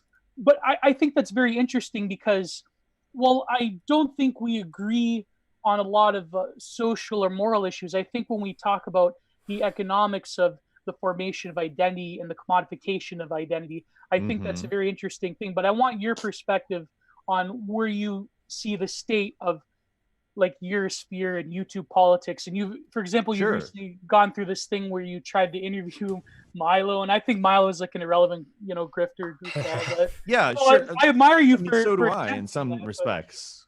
That's the thing. Yeah, sorry, but, I'm just taking up too much time. So no. I find what you're talking about very interesting because it echoes a lot of what I'm thinking about. Because I think when we're talking about identity, it turns into is it wrong for people to identify a certain way? Obviously, I don't think that. I identify as non-binary myself. I don't really give a shit how people identify, but I care a lot about how that is then manipulated from a perspective of, can we create a consumer market along the lines of this identity? And that, I think, getting back into, the Pride Parade and all of that, a lot of what, Pride is often very well funded by, corporations. And you start injecting, pet projects, you start injecting, things that are explicitly added to it in order to, in some ways, neuter it or make it less effective or what have you. Because there is obviously, as was said earlier, Pride was absolutely a sort of a protest originally. It was originally something that was created in order to upend an order rather than to sort of enforce a new order. And I'm not necessarily saying that that's exactly what Pride is now. I'm talking in kind of in precise terms, but we end up with, for me, identity there's a sort of a metaphysical version of it where I don't really ask people what they think of that. Like, whatever you want to be, that's fine. I don't really care. But what I don't like is how power, and I do talk about power a lot, not necessarily because I want power, because I don't like seeing a lot of power exerted downwardly, and I view the sort of marketization and commodification of identity as power being exerted to sort of not necessarily manipulate people into taking on an identity, but rather taking advantage of people who are maybe, looking into what they believe about themselves. And I think that's more or less where I'm coming from when I'm talking about all of this commodification of identity stuff. It's more along the lines of, I feel like it's in a lot of ways a means to neuter sort of subversive thought. They commodify something, they make it into, a lesser, it's a consumer version of it, more or less, which sucks. I don't really like that. Well, and this market for personality and identification, I think you have to look at what's the foundation of that, and that's like spiritual poverty, man. Like what is? Exactly. Oh yeah, we're alienated. We're how do I find atomized? We all want the same thing. How do I find who I am? And then somebody realizes that you can sell that to them, and we the product is ultimately way simpler than the identity that the ideal identity that they want, that they hunger after. It's not the same thing because it's mass produced. Yeah, it feels like a shortcut because getting to know yourself is not a fucking tough thing. I would agree. But I think this really what you end up having is line. On the road. Sorry. Yeah, but I think I was making a joke. The question that comes up, I think, is the intent of it. I think that someone who's more towards the anti-capitalist political left is obviously different than the emerging anti-capitalist political right. I think the way I come from it would be the perspective that I agree that with what Lev was saying, that there was a more ancient metaphysical primordial order, but that is slowly corrupted. But rather, the intent of this sort of commodification identity is pulling us towards an ideal condition for modernity and modern life, being rootless, atomized subjects and so forth. I think that the intent of which is to create subjects, because power is ultimately productive. I wouldn't be a Foucauldian if I didn't say that, right? Is to produce certain modes of subjectivity that are conducive for certain political, social, and I would even say metaphysical ends. If you look at the world being run currently, and I think the elites, it's sort of as much as I agree with elite theory, I think that it's much more nuanced in that there is no one body, but rather a discourse that rival elites have among each other. I don't think it's very much so. I mean, right across my bookshelf, I'm looking at the book Bloodlines of the Illuminati. It's certainly interesting literature, but I don't think it's that sort of. I mean, there's some basis to it if we're talking, if all the data is correct, but I think it's much more nuanced than that. I think the elites, they have a certain mindset, they have a certain discursive operation. What do you mean by elites exactly? But exactly, this is the thing. The elites is such a diffuse term in the modern age, because but like, what do you mean when you say it? Because if you're using a term, then I want to understand what you mean. Do you mean like a metaphysical like idea of like the top side of the pyramid? Do you have any last names? What do you mean? Is this a social term or a philosophical one? Well, yeah, I would trend towards a philosophical. Of course, Bronze Age pervert would say there's 500 names, but I think what I mean by elite, I mean, of course, you could say the top of the capstone, but rather you could say that power has become more diffused in the modern world between different institutions, from basic cathedral idea, the media, academia, governments, and so forth, NGOs. It's very hard to pin down the elite, but I think that certainly it becomes easier if you're talking about economic elites. Obviously, that's like no brainer. So I feel like I'm rambling, and there's a lot of people in here. So yeah. Well, if we're taking this metaphor of sorry, go ahead. Oh, I was gonna say, before we go into another realm here, more from a moral standpoint, I think we can all agree that pedophilia, in practice pedophilia, at least, is repugnant. And anyone who, if you are a pedophile and you seek help, all the good for you, great. Just don't stay away from kids. But I don't like the conflation of the pride movement, especially homosexuals, with pedophiles. Because there was a great study in UC Davis that said if we have to like actually break it down to percentages, you'd have to say a gay person is also a pedophile if they have had adult partners and molested children. But if that's a very small percentage. Pedophiles are not gay, even though like mostly like men who are pedophiles, molest young males. That still doesn't make them gay. It's a different thing. It's a different. But I think the problem is the problem. I don't know if I'm going to go down this road. I feel like the problem is bad to conflate gayness with pedophilia, but I think I do feel like that's an argument that gets into a. Yeah, I understand. I think it's but a the little problem bit is the homophobic, conflation.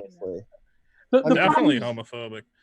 Yeah, for sure. Yeah, but the problem is the conflation. There's somewhat of a basis in terms of the origination of certain academic theories. If you look at, for example, the foundational documents of the gay rights movement by Gail Rubin, they talk about things like boy lovers, and of course, all the meme that the French academics, they all signed the abolishing the age of consent law and so forth. I don't think that correlation, of course, is valid, but I'm just saying that the reason people think that is that there is somewhat of a basis of that in certain sectors of academia and so forth. And it's very uncomfortable to talk about this. This is why I'm sort of trying to... I'm not uncomfortable talking about this. Well, yeah, go ahead, definitely. Yeah, basically, there's something called hypersexuality, and we're living in a world of extremely hypersexual behavior. Now, if you look at a lot of the gay men today, or just homosexuals in general, they're not actual homosexuals. They're hypersexuals. They are people who they've elevated to a fetish. It's very different from actual attraction to, the other gender or whatever, exactly, or the same gender. But it has purely gone into, and this is what I would call degenerate. Hypersexual behavior is degenerate. And a lot of people partake in it. It prevents you from being productive, or what? Well, in many cases, yeah, hypersexuality does lead to a drop in production, but I'm not. But at the same time, we're hypersexual. It seems that the obsession of sexuality is there, but yet we live in sort of the era of the most from East and West, the most incelish culture ever in terms of statistics. I mean, millennials don't have any sex, but yet we are the sex-orientated generation. I think that's because they're too busy. Yeah, it's they're too neurotic. busy. It's You're too that busy, is yeah, hypersexual. you're too busy thinking about it. It's That's like the this thing. obsession. It's Yeah. neurotic. As soon as sex stops being, sex and it becomes something weird or something that you obsess over for, on one end of the spectrum or the other, whether you don't get it or you do, that's where it becomes a problem. That is degeneracy. Getting back to this idea of homosexuality getting conflated with pedophilia, I'd like to know if people agree with this idea that we shouldn't educate children about homosexuality or show it in their media whatsoever. I don't know where you guys stand on that idea. I think it's just the same as like iCarly having a boyfriend or something like that. It's like it's the same thing. Homosexuality, heterosexuality. To inform that there are people like that we are like very diverse as people. I'm for that, and I think to just even to say it on like Nickelodeon, like to have a homosexual relationship on something like Nickelodeon, I'd be for that. Why do we have to put it in a children's channel of all places? I'm against it for purely aesthetic purposes. Have you ever seen two men kissing? It's fucking disgusting. Wow. Is that a goof? I hope. Is that a good goof? No, it's not a goof. It's actually disgusting. Okay, hold on. So here's always the response is you've heterosexual characters kissing in children's cartoons, right? So what is the difference? Because it's fucking ugly. Okay. Excellent. Aryan Cowboy does not want to be infected. Aryan Cowboy does not want to be infected. Here's how I could find a middle ground here. So, for example, have you noticed that there are these Tumblr-eye drawings where they draw very beautiful women, but they draw hairy legs on those women? For me personally, I'm not a Mediterranean man. I don't know if certain people may like. Okay. I mean, like the Jerry Saltz type art. Certain people may like hairy legs, but to me, I find it kind of weird. Or like hairy armpits. I guess that's the aesthetic argument that you're celebrating a form of ugliness in society. That you is like the hair aesthetic argument. I mean, that would be my aesthetic argument, as far as there may be certain things that people would not necessarily like to see. Other people may like to see them, and that's fine. We've had, like I said before, in the periphery of society, all kinds of very interesting people who have had non-traditional tastes in things. Like that's always been there. That's not going away. But at the same time, if there are certain people who don't like it, I'm not going to say that they're evil for not liking aesthetically certain things either.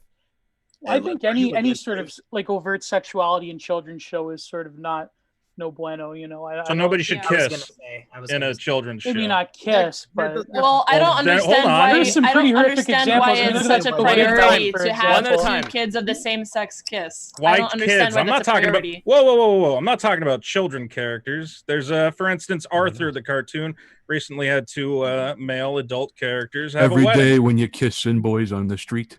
Everybody that you meet. No, thank you. I don't want to see. I'm not saying about showing sexualization between children, but demonstrating to them that there are healthy adult relationships of a homosexual nature. What is the issue? Maybe perhaps what about a boy who is a young boy who has a crush on his teacher, who's also that's not. That's not like, I had a crush on one of my female teachers as a young boy. I didn't requite it in any way. I did a whole animated film about I don't know. that. I think we should change topics. This is sort of there is no there. I mean, like, are you not going to allow nuance in this conversation? Can we just agree that seeing two big hairy guys kissing is disgusting? No. Oh, that rules. Yeah, that's awesome. Like it's pure like subjectivity here. Like there's nothing objective. Tim and about Eric that. is disgusting. I like watching boys kiss. See, again, I think that I have weird tastes that I really like Tim and Eric. Look, I'm not a fan. I love Tim and Eric. Hey, Lev, do you like pubes on women? Oh my god. Yes. Okay, base. That's returned to tradition right there. Yes, it is. Anyway, I think I got to bow out of this one, but I think I've made myself known. more gay cartoons, more drag queen story hours. Oh no! And I hope all your kids. Wait, Vito, weren't you on Dick Masterson recently? I was on Dick Masterson, yeah. But don't you have several disagreements with him the way he projects? Of course. His Well, persona being a Chad, and when he's really a behind the proponent scenes of he has homosexual Jannies rights. and grifters and. If you don't mind, are you accusing me of something, Sarah? No, I'm not. Sorry, I'm just saying Okay. that I think we can have disagreements. Like, for No. example, I'm not saying we can't have disagreements. I just want to go play video games. So, guys, and not Good to hear talk to him. about how gross it is for guys to kiss. I get it. I understand your position, sir. So I'm gonna bow out. God bless. Wait until Stay Mario safe. and Luigi. I can't wait until Mario and Luigi are making out. Who is this? I also am excited for that as well. All right, hold on, Vito. Gay cartoon. Vito, before you go, I just want to say thank you so much for coming. I understand that there was, that it's not. Oh no! I had a great time. I'm gonna do a plug. YouTube.com/Vito. You're gonna love it. And everybody have fun. Get some DMT. If you can. Oh yeah, the guy who said he can get DMT. Send me a DM on Twitter. DM you on Twitter. All right, hit me up. All right, I would love to have you back, Vito. It was great to meet you. Drugs. I sex, rock. Now we just actually need am some getting rock to and the roll. area where my Never kids need to start to go to bed, so I also should probably leave. Okay. Well, Peter, before you leave, I would just love to hear some of your final statements on what we talked about today. And again, thank you so much for coming on. There's so much. I feel like I was exposed to a lot of opinions today. Yeah, that's how these always go. Yeah. I probably want to talk to Geo more though. I'm definitely gonna follow you on Twitter and have. I don't know if that's a good idea. It's always a good idea. Geo's great. Geo's a regular No, on the show. Geo, like we'll probably disagree on a lot of things, but I'm very interested on where we don't. Well, Gio is a regular on the show, and another thing that I personally find, I don't know, like even though we had a lot of banter for the last hours, I just want to say that I really like a lot of the nuanced takes that were brought forth as well. I don't think it was just applying the sledgehammer to whatever issue was at hand, especially with how Gio was talking. So, Peter, I just really want to say thank you again for coming on, and I would love for you to come back. Of course, thank you very much. Bye, Peter. I will come back. Big respect, man. I like what you do. Have a great night. All right, thank you. You guys have a great day. Peter, thank you so much. Cheers, brother. Bye. And don't forget to subscribe, the people who are watching this, and go to our Patreon, patreon.com/11joules, to help us grow. We have $5 tiers, we have $20 tiers, we have $50 tiers, and we're going to be giving a lot of goodies very, very soon that I think you're all going to appreciate. So we were talking about a lot of these. Okay, we talked about Ghislaine Maxwell a bit. This is kind of like the break the ice introductory topic that I would want to ask Aryan Cowboy and Baji on, and also Archon. Archon, you have not had a chance of speaking at all. I know you had a bit of a problem with your microphone, so let us know if you can hear us, and just say something right now for us, please. There is no response from Archon. Let's move it on to Aryan Cowboy. I'm going to figure out what's going on technically. But yeah, Aryan Cowboy, Ghislaine Maxwell, what do you have for us? Look, one of my buddies on Twitter, and I don't remember. I think it's based Shoko. He posted a picture of Ghislaine Maxwell. He posted a picture of her standing with Elon Musk in front of the Mars rocket, and I'm like 100% convinced that she's actually on Mars and she left her clone behind. That is true. She's a Wendigo, in other words. She's a Wendigo, like Jordan. I don't know. Peterson? She could be a Wendigo, but the thing is that don't research that. Even if this is the real research it. Even if this is the real Ghislaine, then basically, I mean, they've known about her for how long? Where she's been in New Hampshire. Yeah. And then that one guy is like, oh, she's gonna crack immediately if she gets in prison. We're gonna get all the names. I don't think that's gonna happen, dude. She's gonna get out of this somehow. There's no way in hell that all those people are going down. Do you think that her coming into the public square again? Do you think that has something to do with the November? I know that's like total conspiracy mind, like tinfoil. But do you think it has something to do with November election? Maybe it could be. She could pull a card on Trump or something. You never know. Well, Jules, pictures of them together. Jules, you were saying that she's going to be kept in the same place as Epstein. What's your? I read on Twitter they were speculating that was a possibility, and then I, for fodder, threw that onto the pile in the pre-chat. No, that could be where she lands. It's absurd if that is what ends up happening. I think it's the kind of productive chiding that Trump would do, going like, why is Ted Cruz hanging out with the Zodiac killer or whatever? Or he looks like the Zodiac killer, but he's hanging out with Jeffrey Epstein or Lee Harvey Oswald in a picture. You can't keep track of the nonsense. Well, what's not nonsense is that William Barr's father was the head of the Dalton School that Epstein went to teach at around pretty much the time when Mr. Barr left. So, like I was saying before, all these connections are things that I wish people would put up on their protest signs instead of having just these general statements of grievances. Let's have specific things on there and let's focus on one specific thing. This is also what I wish for John Podesta. Just write a specific thing to Mr. Podesta. If you're innocent, you have nothing to hide. Just tell us what you meant by pizza-shaped map or whatever it is that he said. Just let's clarify this.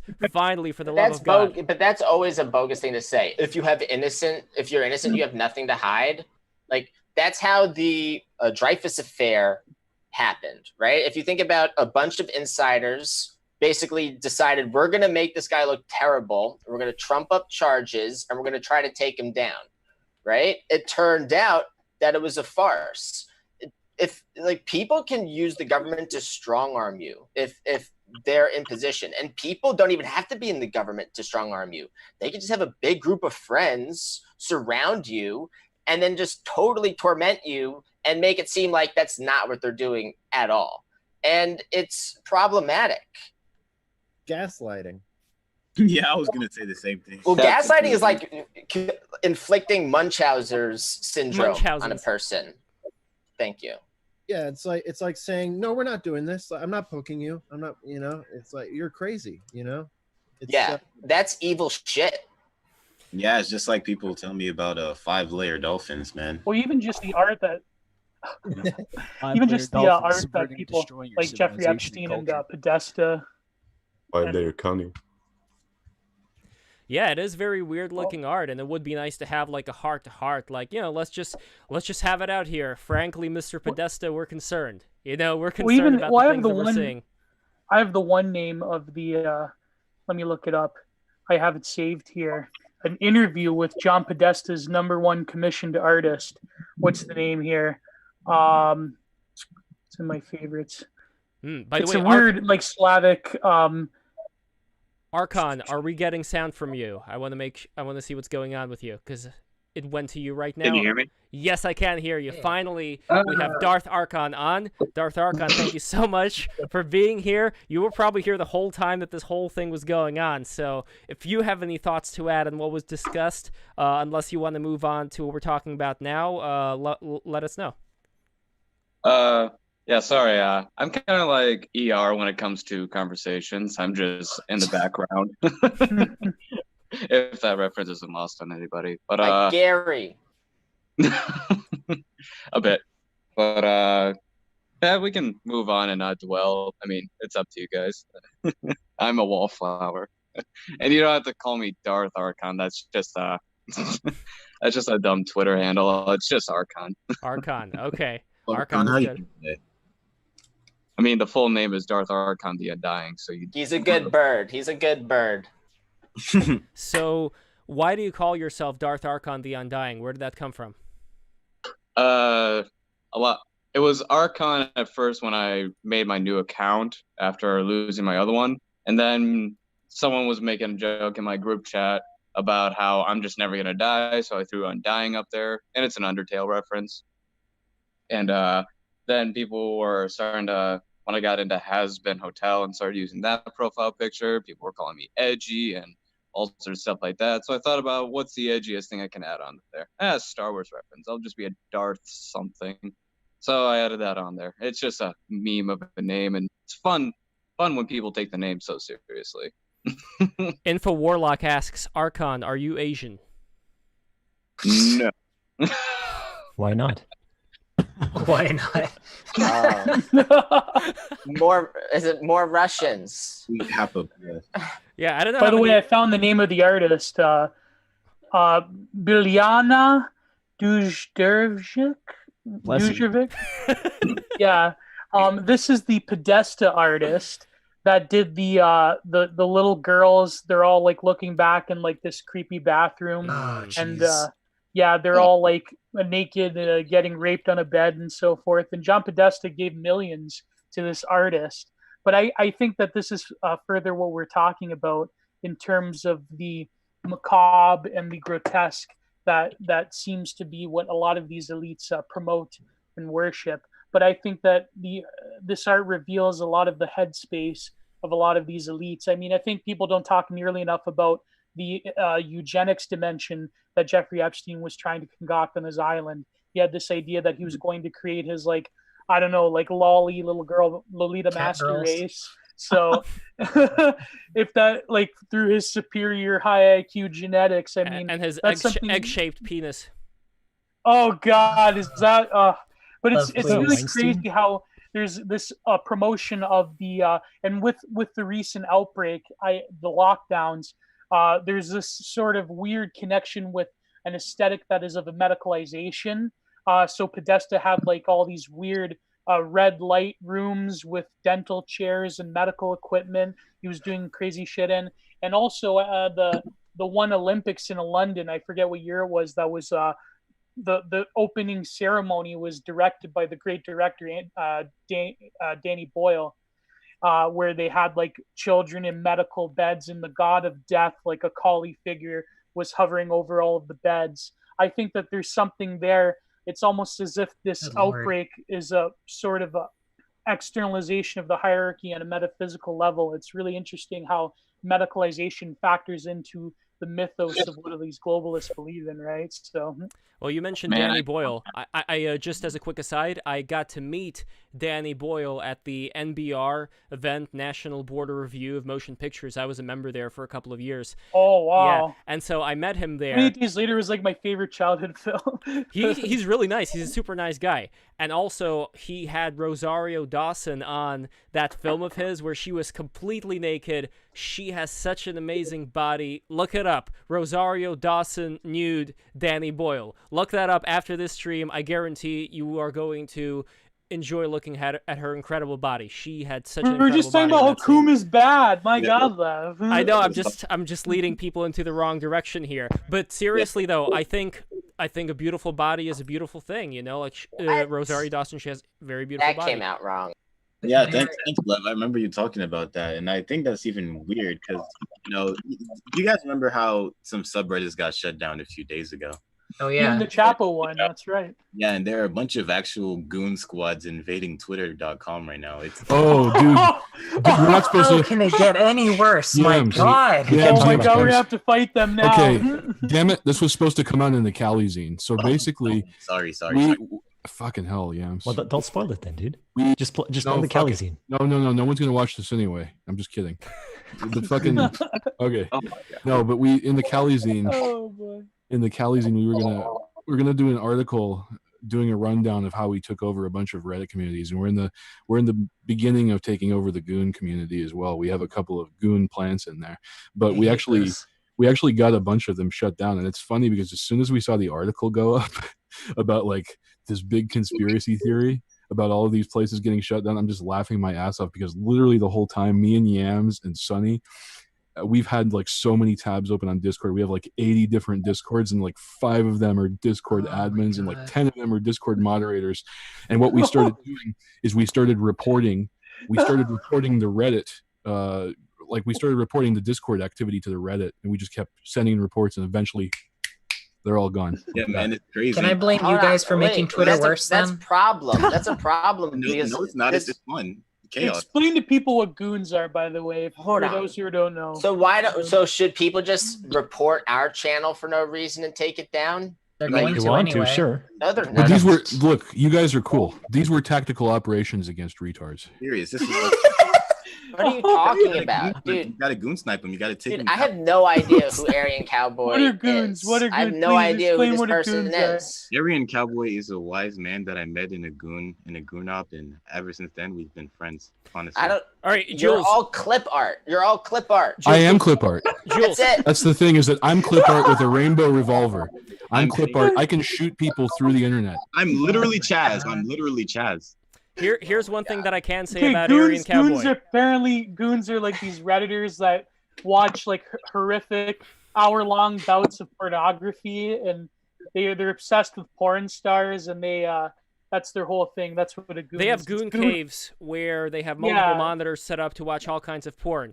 But so you're telling me if you didn't have the chance, you wouldn't take them down? Come on, these degenerates, these absolute dredges of society, setting up goon caves, my dude. all right, well, look, I mean, I personally just let them do whatever they want. I don't care. But one thing that I would say Just is wait an and answer. see. I'm working at the moment. I'm working with Project Veritas, and Are you now?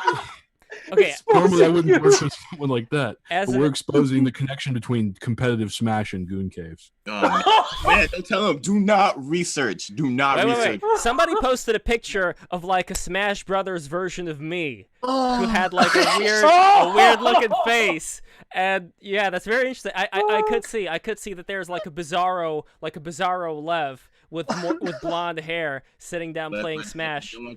But don't you think, to make an intelligent point out of this nonsense, don't you think it's crazy that we live in an era where someone can like basically exist, like their eyeballs are being projected this nonstop pornography throughout human history? It's almost like all of techno society and development led up to the goon. The goon is the ultimate pinnacle consumer. The goon is in the heart of every sort of machine elf running through the circuitry of the modern world, and the goon will inherit the earth through sheer consumption of pornography. Is the goon the last man? Is that the last man? The goon is the definition of the last man. He is the last man who lives for comfort to be a Beal wrapped in cotton ball and to be a human battery. The goon is the wirehead society, only the electrodes plugged into your brain to give you a nonstop drip of dopamine. The goon is the definition of the last man. The goon in the wirehead society, in fact, will lead us into the Thomas Ligotti oblivion, because why would you want to have children or even talk to these people? They don't even want to talk to women or anything like that because they're so busy viewing commodification of the female subject through pornography. Yeah, the goon will lead us into extinction. Like, Gio, you jumped on that so goons fast. Are a lot like incels. Good lord. It's honestly crazy how what much this is? connection there is between. I think there's some, yeah. 300-pound Dan kids. and I went to elementary school together. We grew up together, and we would always clash with politics. But now it's just, what are politics anymore? It's just, it's like WWE Raw. Yeah, No, because the politics of the spectacle. We live in the age of the spectacle, I think, and we need counter spectacles. That's the only way we're going to have any sort of and then kind of like restoration of humanity. Actual intelligent thought into the spectacle, like feeding a dog or something, like a pill. Put it in like a little Twinkie or something and feed it to him, and maybe, but I think that we're dealing with conditions that. Because Lev mentioned The Last Man, and I think the problem with The Last Man that Nietzsche saw is that the problem is that the inherent modern condition is pulling towards nihilism. The way and the strategy of fighting nihilism with nihilism, or fighting the spectacle through the spectacle.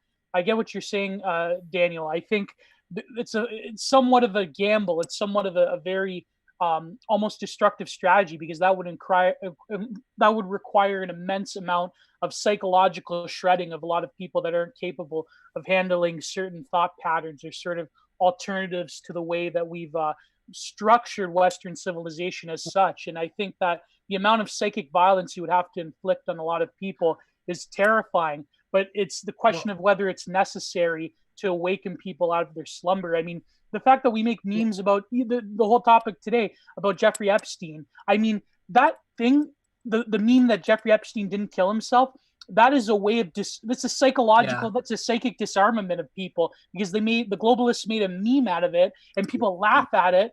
to ignore from the fact that we are run by pedophile demon goblins. I mean, imagine if the world is run by pedophiles. Contemplate that for a minute. Just really think about that and ignore the memes, ignore the irony posting. I'm sorry, but Daniel, thank you for that great point. It's just I'm getting really excited now, so I'll shut up. Well, do you remember? No, hold on. Let them flow. Let them flow. Yeah, own it, Gio. Own it. Just own it. Everything you do, just own it.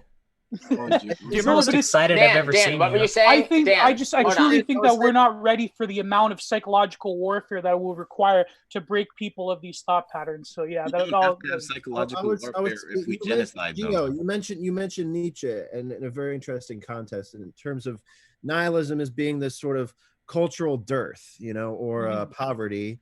And while he was very critical of the age as it was, he did think that nihilism would be a guiding light in some sense that would lead us out of it. Towards something greater. Yeah. I mean, that's why he's considered a nihilist or whatever, want to say. I like that meme, though, that says, like, it kind of goes between absurdism and nihilism.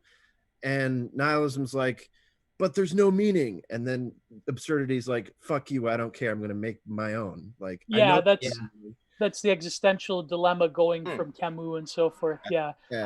My critique of that, I shouldn't really name drop Julius Evola because Peter Coffin was praising him, but I think my critique would be that that sort of, even Nietzsche in some regards near the end of his life sort of admitted this in somewhat, that the problem with the existential approach is that there's nothing that has yet been presented that could offer the same pull towards beauty and truth that the previous systems, and particularly what he saw as the Christianization of the German spirit, as so forth in his lifetime. And I think I myself am a practicing Catholic, and I agree with that term, and that I agree with that critique, in that you can't just simply replace metaphysics with something of the earth. Even though you want to honor the earth and the Nietzschean system, you want to be ascendant of life, you want to honor life itself.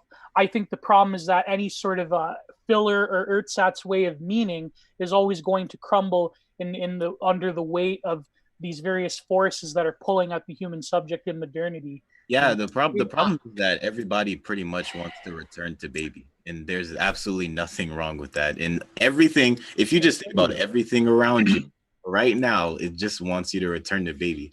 And yeah, exactly. Yeah, and like I don't think that's actually wrong.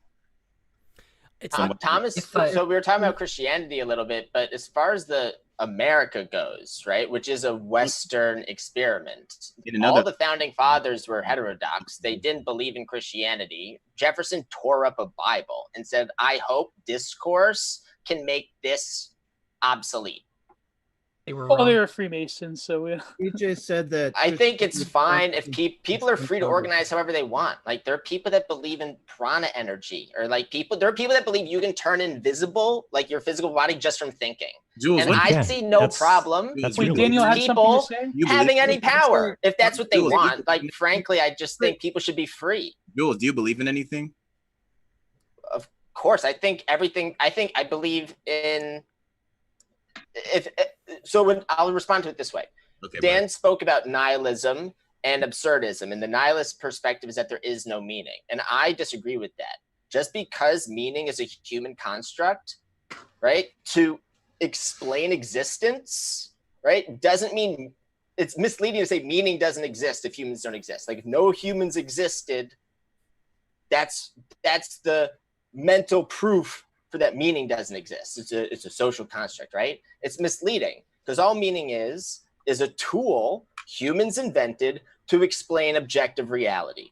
I believe objective reality exists. So I believe that meaning, though it's an imperfect tool to translate our thoughts and objective reality into the most optimal explanation we can provisionally provide, doesn't mean that there is no meaning, there is no significance, nothing matters. I think everything actually matters, and I think people matter. Jules, when you talk about objectivity, do you mean like public consensus in the Adorno interpretation, or do you mean something else? Can you say that again? When you talk about objectivity, are you talking about like public consensus, so like a majority understanding of what is true, so like an Adorno interpretation, or are you going for something else? I wasn't speaking in that context. If I heard it again, I'm not sure if it would be excluded from what I said, though. All I was saying is that objective reality What does objective exists. mean, though? Like, what does it mean? It means that it exists the way it is, regardless of subjectivity. So like a theory of form. So Jules, you are an object outside of the sphere of observation of an individual. I've heard on this channel people reinterpret the theory of forms for some kind of maybe Descartes type Neoplatonism worldview of, you know, how would the afterlife work or something. That's not what the theory of forms is. The theory of forms is very clear. It's a statement about reality, and it says that reality is not real. That's the theory of forms. The theory of forms is saying all this stuff, none of it's real. It's a negation of reality, saying that unreality is more real than reality. Okay, the theory of form stuff is going over my head, but what I'm asking about is, how do you define objectivity? Is it like the mainstream consensus on something, or is it your own personal experience? What I'm asking is, if you experience something and most people in a room disagree with you on what you just saw, do you consider the public consensus on what just happened to be objectivity, or do you consider your own opinion to supersede over that of the majority? You're using That's it the in base a different, of Adorno's definition. You're using That's it what I was in asking a different about. context. So I wouldn't be answering your question. I could answer a different question, but that's Why can't you not answer my what question? I was saying. That's language. Okay, I'll tell you why. Because language is fungible. Words can mean many different things at once, and they mean different things in different contexts. So that doesn't mean meaning has to necessarily escape us. Do words mean I things? made a very broad statement about the nature of reality. When it comes to subjective experiences, consensus, those are different types of realities. And I think the word still holds and has great utility, but it's suddenly a fuzzier statement about objective reality than a more encompassing one that I You're was using the word objective over and over and over again, May I- and I think it's fair of me to ask about what you mean by it. May I interject? I think I said so. Wait, Objective Daniel, what was that? What did you when say? I say objective reality exists, An idea I'm saying about- that if it exists the way it is, regardless of how about people existing or not, right? It's not a statement about perception. I'm saying that physical matter exists. I don't think. So you're a materialist? My hot take on this is that I don't think essence. That's what he's saying, is that existence precedes essence. First and foremost, there is existence, then there is essence. Then we name the thing. The thing exists before we name it. The thing exists exactly. before we give it a name. I disagree. I think we come first. I know you disagree. No, so Jules, I think, is an object, or you should look up some object-oriented ontology. It's the hot new thing in academic philosophy. This is essentially what Jules is positing, that the existence of matter beyond human subjectivity, and of course, a lot of them, like Ray Brazier, they talk about how subjectivity is gone. So, for example, when the Big Bang, when the sun supernovas and we're all wiped out, there's still going to be matter. So I like your if we're discussing noumena, because this sounds like we're talking about not phenomenology, but like noumena, how does language figure into this? Because from what I understand of Wittgenstein, that's a really big limitation. Yeah, exactly. No, but the OOO project is like explicitly against the noumenal, like what they call correlationism, which is your basic Kantian phenomenal noumenal distinction. They're like totally against that. At least Milasso is, but yeah. Wittgenstein said that once he got to the top of the ladder, he'd throw it down. That's how much use his book was, and I think that's true, because getting back to this whole history thing, like thousands and thousands of years just being in the wrong, and Nietzsche also saying this, that we have screwed up so much over thousands and thousands of years in terms of our perception, in terms of how we see the world, in terms of like what we view as like these principles that are irrefutable. And language does have this meteoric impact on those things. Like Jules said, it is fungible, and at the same time, it is not. It is just as much a part of that subjective reality that he's talking about as a person, their perception, because we think not necessarily in words all the time, but in a good deal of the time. That is how we communicate. That is how we say, what we see, and if you're in a room and you see a lion and everyone else in the room is saying there's not a lion, that automatically that gets into this idea of like the group think idea of like, okay, if all these people believe this, then I should believe it too, but I see it, it's right there. So that language can be flawed, Let me bring in some Heidegger for you, just to complicate things even more.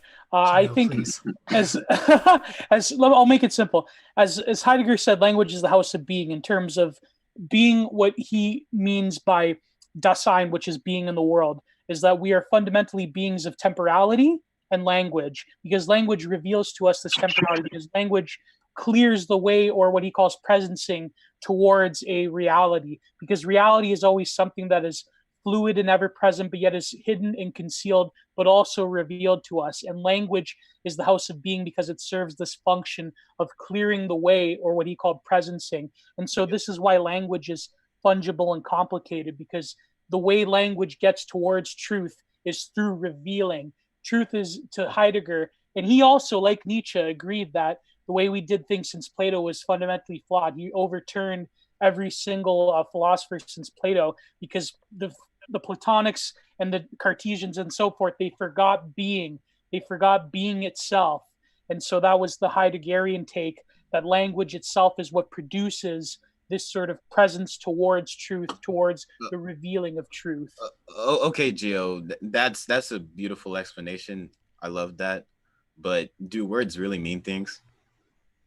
But that's the ultimate question, is there a correlation between words and content and meaning itself? They mean things in relation to other things. Right. I mean, they're all made up. Because words are relational. They're generative. But so do they relate to things? If language didn't relate to meaning, I think that we would live in a very crazy sort of like bizarro land, because I believe that because humans are creatures of logos given to us by... Yeah, I think my take being is that human beings are creatures of logos, because language, like reason, and not just reason, but our capacity towards intuition and so forth, are given to us by our creator. I think that language would almost necessitate that it would weld to some sort of form of reality, but is rather the sort of ignorance or the sinfulness of the human being that prevents us from fully realizing truth within language. And then I think that has a lot to do with the thing that blocks us from fully realizing the truth is that because we're so stuck in language, we just can't return to grunts. That could be There's a lot of people here are grunting. No, there's plenty of grunting here. I think people have an abundance of language, but they're still just grunting at each other. But I think, Jules, I think the thing that we always come up against is that we have to specify. We don't have to specify. My argument is that it's what produces truth. Now, you are someone that is very into evolutionary psychology and so forth. I think that the problem with the modern world is that we don't realize the extent to which that other avenues of thought besides scientists and quote unquote experts, and of course with a pandemic, that's always the big issue, is the expert worship, is that I think the artists and the writers and the philosophers, they also give us truth. I mean, the fact that we have artists in the stream right now that are trying to grasp at a truth. I mean, I don't know, it's a shameless plug for me and Alex, but I think Alex hasn't talked in a while. I really was curious to ask him what he means, what he thinks of this idea of artists producing truth, and what is the role of the artist in the modern world. So the role of the artist is the role of the tablecloth. But go ahead, Alex. I mean, Dude, I think about painting on such a different level. Like, none of this enters my mind when I'm painting. It's like you're possessed in a way, right? That's because you're vested. You're a vessel. No, it's because of what? What was that? That's because you're a vessel. A vessel for inspiration. Well, it's more, I'm just thinking about, colors and tone and temperature. Alex, I got a question for you. Do you ever, when you ever go back and look at your paintings, do you feel like you were the one that did it? Like actually you? Yeah, but I definitely feel like it takes a minute to get into this, at least from what I like, into a certain mode. Because I feel like, stuff can look really superficial. And especially when it's just a one-off kind of a painting. Yeah, I know that feeling. Yeah.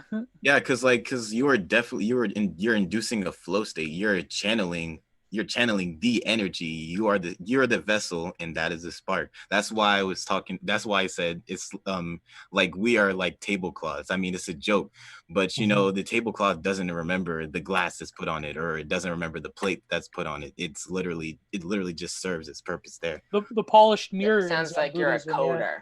See, to me, I relate it to shame because that's what art was to me for a long time. I'm a writer. I write poetry. I write all different sorts of stuff, crazy stuff. And for the longest time, it was a way to deal with grief and depression. And, so I'd be in my room with, my cigarette graveyards and cups all over the table next to me and, plates of food on the ground. And I'd just be there type. And it eventually got to this point where it's like, I don't want anyone to see me like this, and only now, it became an obsession so that it was like my entertainment, my thing to do when I don't have anything else to do, thing I do in the evening, you name it, it's just what I always did. And I've recently gotten more detached from that obsessive sort of feeling like, I'm a vessel, I can't contain the artistic shit. And it's a lot more concise and not as crazy. I mean, albeit I was also on Adderall for a lot of that reminds me, that reminds me, Daniel. Do any of you here listen to black metal at all? Briefly, not very much though. No, that's not black. There's this series of bands. There was back when Vox used to be decent.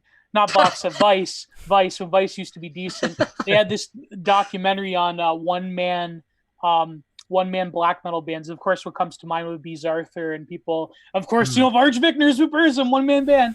But they interviewed the guy from this one black metal band called Leviathan, and he described very similar to what you were describing, Daniel. Is he would basically skip work to just work on his albums every day, all day, in this one room, perfecting his one man solo black metal albums to the point where he almost killed himself because his girlfriend died, and he said it just consumed him, the power, every single day for years and years, just in this one tiny room in his apartment. And I truly think that those feats of artistic creation in a way are similar to what Nietzsche talked about with the festivals of cruelty with the ascetics, where they would be the ones to trick the warriors by their extreme feats of asceticism. And so that's of course in Nietzsche he talks about how Socrates was one of these people. Then Christianity came from that. It's a way of the weak to trick the strong, the pros to trick the elites, and so forth. But it's true. I think that the artist can go through these extreme feats of asceticism. And for example, I wrote this article once about the hunger artist short story by Kafka. Great and stuff. I related it to deathmatch wrestling. So in a way that's like an art form. Well, it's like a most reverse thing I've ever heard.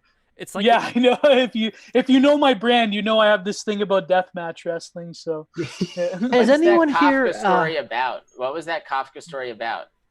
The Hunger Artist was about this sort of sideshow carny freak show where this guy was so used to not eating that he would be in this cage in this carnival that would come to towns, and he would basically starve himself for weeks on end. And at the very end, it's like the absurdity of suffering. And at the very end, on his last breath, this boy found him in this cage and nobody cared about him anymore. And they asked him, why did you kill yourself? Why did you starve yourself to death? And he just said this throwaway response. He said, well, there was nothing good to eat. So yeah, because he said at the end of 42 days, he'd get all this fanfare, you know. He'd walk out of his cage, like they'd measure his arm and everything. And he'd give him like a big meal, and he just looked at it like he was just disgusted, you know. Like, so the example of the asceticism, Gio, that you were talking about, it reminds me in a way of the reverse consumer. You know, like you're not consuming products. This energy is consuming you. Now, I agree. You were expelling, exactly. In other words, yeah. And I agree with Daniel that the freak show was consuming him. So basically, they were draining the enemy. They were draining the energy out of him. Yes. So I agree with Daniel about how it's not like you're always this big artistic vessel bursting with energy, but at the same time, it is something that you can accumulate. And Info Warlock made a good point. Our inner world is linguistically and symbolically constructed. This is something that I personally believe when it comes to the nature of language. We have various vibrations. We have, Om and all these other kind of sounds that would also generate their own images in meditation. You could put a certain sound on this panel with sand on it, and that sand would start turning into various shapes. So I think that there is a way that we could dissect what exactly is going on here as far as what a lot of these different letters and symbols mean, that there may be a primordial origin to a lot of these different things. So in that sense, as an artist too, I feel kind of like an antenna. Even like I mention all the time, the human body does look like an antenna. It's like a pole with a circle on top. So I feel in a way that I am getting a lot of this information, and I don't know who I am. That's the thing. Like, I don't know who Lev Polyakov is. I'm just like a collection of all these various influences and ancestral blood links and all these other things that have and germs as well, and bacteria, gut flora. I'm all these different things, but at the same time, I think that I am definitely receiving some other things depending on whatever you would call the ego chooses to take in. And I think that the quote-unquote evolution that we've been going through from the Bronze Age, at least, has been one where I remember Aryan Cowboy mentioned, I know if it was Tonka trucks, Fisher-Price, he was talking about Aryan Cowboy. What was your code of Fisher-Price? I missed it in the chat. Oh, I didn't say anything other than that, look, I had Fisher-Price nights. I learned all of my skills in life from Fisher-Price nights. And what I mean when I say that is all the other kids loved the way that I led them around with Fisher-Price nights, because I didn't even realize it yet, but I was actually playing 4X because I was born with 150 IQ. Oh, I found it. Return to Fisher-Price. That's what you wrote. Somebody else wrote infant nationalism. So I think this hunger to return back to the state is also the hunger to return back to the tribal state where we're taken care of by mommy nature. And I think that what's been going on... What? Return to baby. Return to baby, exactly. So I think what's been going... So, Lev, what you're saying is that your true self, imagine all these parts of your being as sticks, and then when you bundle to them together and you put like an axe in the middle, and then that's like I swear. Well, the point that I'm getting to here is that I think that humanity has been going into the trajectory of the evolution of the ego, the evolution of seeing you apart from everything else, including your tribe or whatever, whatever you want to insert here. Basically, here I am, and here's the external world. And the next step, I think, is going to be the recognition of things more in the fourth dimension, a recognition of being able to see things in time. At least that's what John Gebser says. This is what I think is going on. I don't know. This is my own personal take. That's what The Wire does to you. The Wire? Oh, the internet. That's what social media. Yeah, that's what social media. That's what the internet does to you. That's why people that dwell on the internet for long periods of time, like when you were kids. I mean, my generation. Oh yeah. Right here.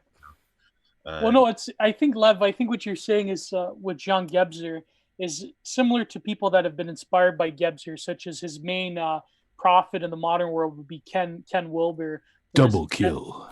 Ken Wilber with his integral theory, where he talks about how maybe all of this rootlessness and atomization and this destruction of all familial ties with our family, with religion, with God, and so forth. Maybe that's just a process that we have to go through. And then at the end, when we get to the integral stage of humanity, they'll all come together and we'll suddenly realize that it's like we needed all of the experiences to go through as a collective entity. But who knows? That's like really new age woo stuff. I don't know. I'm not into that. What about before that? Like we have Lev was talking about all these elements and all these things, these questionable things sometimes that, are in us, in each of us, and, maybe they have to collect and get to a certain point where they break the dam, I don't think everybody's going to go through this process, though. I honestly think that most people are just going to be stuck on their phone being totally hypnotized. Like, yeah, exactly. You were pointing out the power of the internet. I think it actually reduces our mental capacity because we're outsourcing it to something else.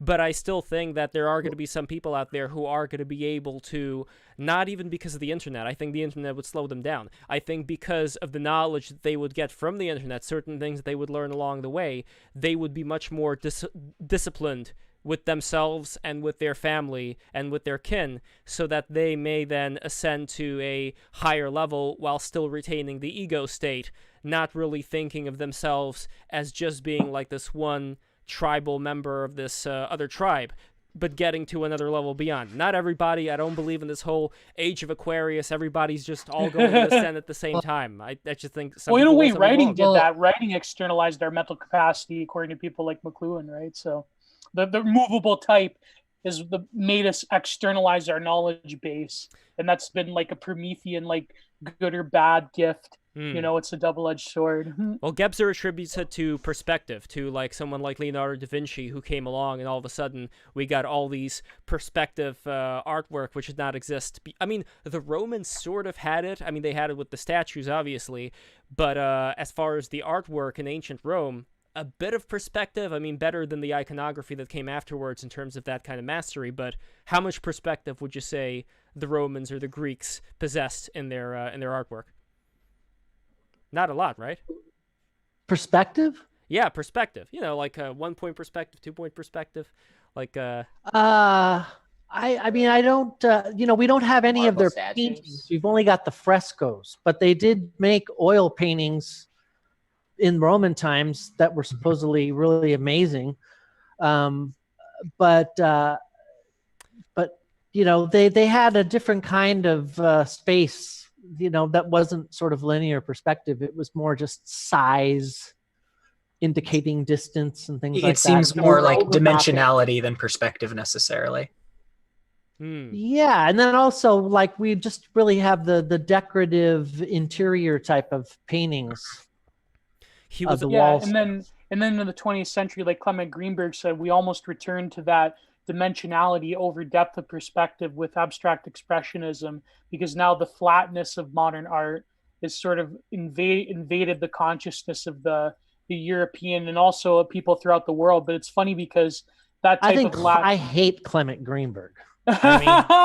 Yeah. Can you go ahead. Why do you hate Clement Greenberg? Well, because I see there being, there's a Matisse quote where he was like, people like to think of painting as an appendage of literature, and therefore want painting to express not general ideas suited to pictorial means, but literary ideas. And the literary ideas have slowly taken over the education and the arts. The literary-minded art people taken over the positions of power in the art schools. If you're an illustration major, that means, you're studying realism and perspective and, picture making and stuff like that. So I just see Clement Greenberg for doing two things. First of all, he totally took social realism off the map and made that just look like Grandma Moses type of stuff, and promoted work that had no meaning. They wanted to just project this abstract expressionist modernism, the future, high-speed computers were better than the Russians. Remember, the Russians were the ones that were also making social realism. So Grant Wood and Diego Rivera and Thomas Hart Benton and the Ashcan School and all these American they were considered reactionaries by that time in the 50s. Yeah, and so all that stuff was like fuddy-duddy, old-fashioned, and it was all just about slowly but surely deconstructing painting of all imagery until, I don't know, it sort of just died out, or something else became more popular. But there were still diehard Clement Greenbergers, up until the 70s and the 80s, like Morris Lewis and the flatten and flatter and flatter and more less of the artist involved. By the time you get to Frankenthaler, it's almost completely the artist is gone, because now it's just washes upon but that's great. That's man, I could say so much about that. I think that's true. I have to agree with that in the sense that the word and the intellectualism of art invaded the image space, and very similar to what Bronze Age Pervert talked about in episode 15 of his podcast, where he talks about art. Very similar conclusions, that the written word, the literary mind, invaded the image and vitalism of the pictorial space.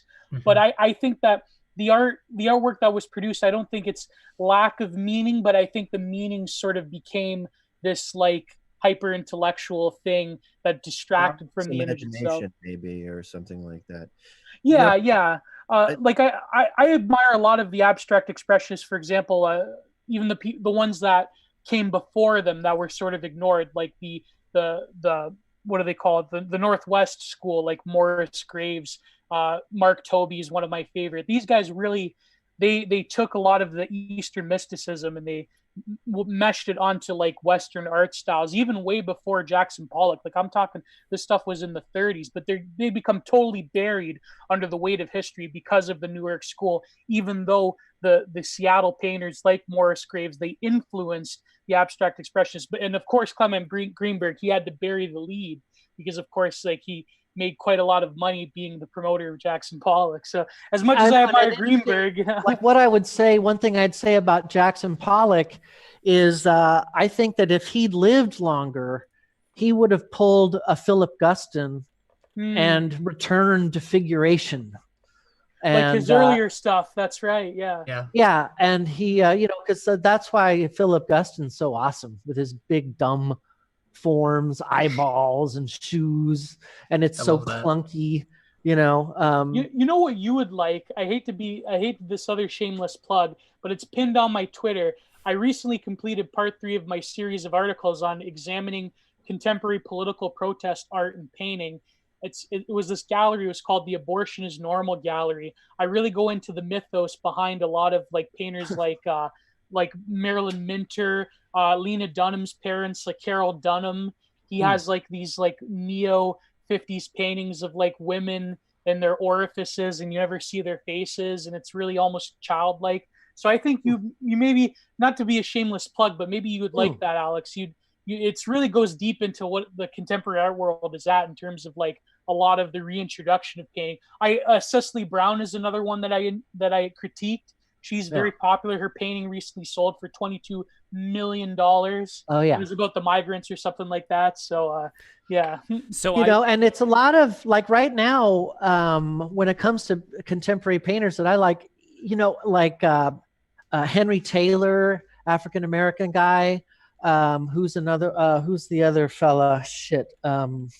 He's got like a 3-part name, and then he's another. He's black also, and it's like they're just making the kind of paintings I love to look at. Juicy and rough, and figurative, and topical, and it's like they're sort of that they've got like they've got the green light to play with that kind of stuff, Now, I mean, one other thing that I will say just about the art world, if it's a topic of conversation, is financialization. Just like financialization has slowly eaten away at America and is destroyed the country since 1971. Financialization has totally fucked the art world. Oh yeah, I mean, I'm talking the blue chip, top of the pops, the big whatever Jerry Saltz approves of, yeah. And I will just say, when I learned that it was a fact, it was the truth that the CIA in the late 60s and into the 70s was just flooding money into the New York art auction houses so that they were just blowing a bubble in the art world. And then all the critics were writing about how incredible this was. And it was like a cheap and easy way to win a culture war against the Soviet Union and Europe, to say, you know, like America and New York is now the center of the greatest art being made, and look at the prices. And it was just, and at the same time, it's like at the same time, America was promoting a lot of these post-colonial efforts against European powers. It's like the art world was almost like an expression of American colonialism. So I feel bad for liking the abstract things. I know. So guys, and now it's a way to launder money. It is, you know, like, and the whole banana at the 25,000. He was just screwing around with those people, though. I mean, he knew exactly what he was doing. He wasn't taking that thing seriously. I wanted to. And the thing is, he's the only guy who could do that, because he's been sort of like a enfant terrible, taking advantage of, you know, of the extremes of conceptual art objects and things like that. And so he just kind of, you know, and the collectors, they bought it. They bought, and then the thing is, the banana doesn't matter. They bought the certificate of authenticity, and that's what's in a vault. And that's what you loan to a museum. If a museum's ever going to exhibit the banana, they have to have the certificate of authenticity. Or $500,000, yeah. Yeah. And he sold 3 multiples, you know, because they probably made 3 really nice printouts of the certificate of authenticity. And it was a critique. But, you know, and again. Like, okay, look, you know what's art? All these people pointing at that thing and saying it's art. That's what's art. It's like, it's that just because we call it art. And the spectacle, like you said. You know what's art? A custom cyberspace deck. You also know what's art? The Windows XP background. Hold on. A custom cyberspace thing is art? A custom cyberspace deck. That's art. I bet it is. A slammed rig. You know, jacking in, not jacking off.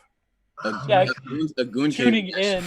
Not jacking off is bad for you. And prostate stimulation is supposed to prevent prostate cancer. No, that's a lie. Jules, this is actually fake. Don't start this again. Jules, this is actually fake. When I started getting symptoms of prostate, I started getting symptoms of. I mean, okay, I'm not necessarily saying it's fake, but what I am saying is I went to an alternate medicine. You're disturbed by it. I'm not disturbed by it. No, I'm not disturbed by it at all. Not anymore. Like, no. We helped you. It's not that you helped me. It's that I went to an alternate medicine. No, not me. I had nothing to do with it. Okay. Oh, well, Jules, let me just tell you something. I went to an alternative medicine clinic, and when I stopped jerking off, my balls started getting really big, and they were so huge that I couldn't walk properly. And so what they did is like that one guy had to have surgery. Giant. I can't. They hooked up electrodes to my gooch, and then it's. Are you a virgin? Stop. Jules, are you a virgin? Jules, are you a virgin? What? Where did this in go? Some things. Whoa, some things. What does that mean? Can we not go into this? I mean, do we want to play Never Have I Ever? Let's go. Yeah, Let's just put up his first one to 10 fingers, right? Okay, put him up. Never have I ever been to a goon cave. Oh god. Okay, change topic right now. So we have people here who wanted to bring their takes, like they spend all this time thinking of what am I going to talk about on the BTR Free for All Friday stream. So White Samurai, you had something you wanted to talk about, and Sophia, you wanted to also talk about something that White Samurai had to talk about. So let's start with you. There is no connection right now. I don't know what's going on. Yeah, he's probably sleeping. So who else had something they want to talk about? Yams. I'll actually let the next person go first. I don't. Yeah, I don't understand this whole. Everyone was flowing, bro. Now we're calling on people who aren't answering. Okay. Okay. Well, you can go into it if you want. It's just not something I'm interested in. Let's put it that way. Why, you're afraid of talking a bit of butt stuff? I think everything is far too sexualized right now, and I don't want to contribute to that. But This is the Ghislaine Max-Unwell. But wait, everything for all. sex but sex. Yeah, by all means, go Do into you it. I guys just think? said- Okay, here let's get back on the Ghislaine topic. Okay. All right, so You'll probably have a harder orgasm if you stimulate your prostate. Okay. A little bit. I'm fully aware. Hey, don't overdo it. Don't overdo it. Don't overdo it. You can do it every now and then. Yeah, but Jules, it's all mental. You can't. It's got to be no hands. Huh? Yo, please. Oh, stop. Oh boy. It's okay, good is she for gonna you, die? boys. Is she gonna die from? Lighten up. Is she gonna die from Rona, or is she gonna die from like hanging, just like Epstein, or is she gonna disappear to another country? What do you guys think? I think it'd be really funny if she were to die because of police brutality. I think she's gonna we need a deposition. die of coronavirus. I'm awake. We need a deposition. You know what I think a fake die of coronavirus. Yeah, you know what's interesting about Ghislaine Maxwell is that I think a lot of people are shocked. Now I know this is like a really stupid manosphere 2015 point, but I think people are shocked at the reality that women can also be sadistic and can be child abusers. A lot of people don't know that there are female pedophiles and they abuse children differently. No, I think women. This is true. Oh my gosh, my whole no, but I think the thing is, women, they tend to abuse children differently than men. They're not as aggressive. But Ghislaine Maxwell, Hold she up. was facilitating. I'm going to stop you right there. Women abusers make men abusers look like children. They're in terms of psychological. Yeah. Have you There's seen very few of I don't them. mean to trip over my words. Certain methods, yeah. Yeah, but Ghislaine Maxwell, she claimed that she was like, oh, I was a victim. You know, she did the Carla Homolka. I shouldn't even say her name because I'm a Canadian. Carla Homolka, that's really taboo. She actually, I don't mean to dox myself, but Carla Homolka and Paul Bernardo live fairly close to where I'm from. Yeah.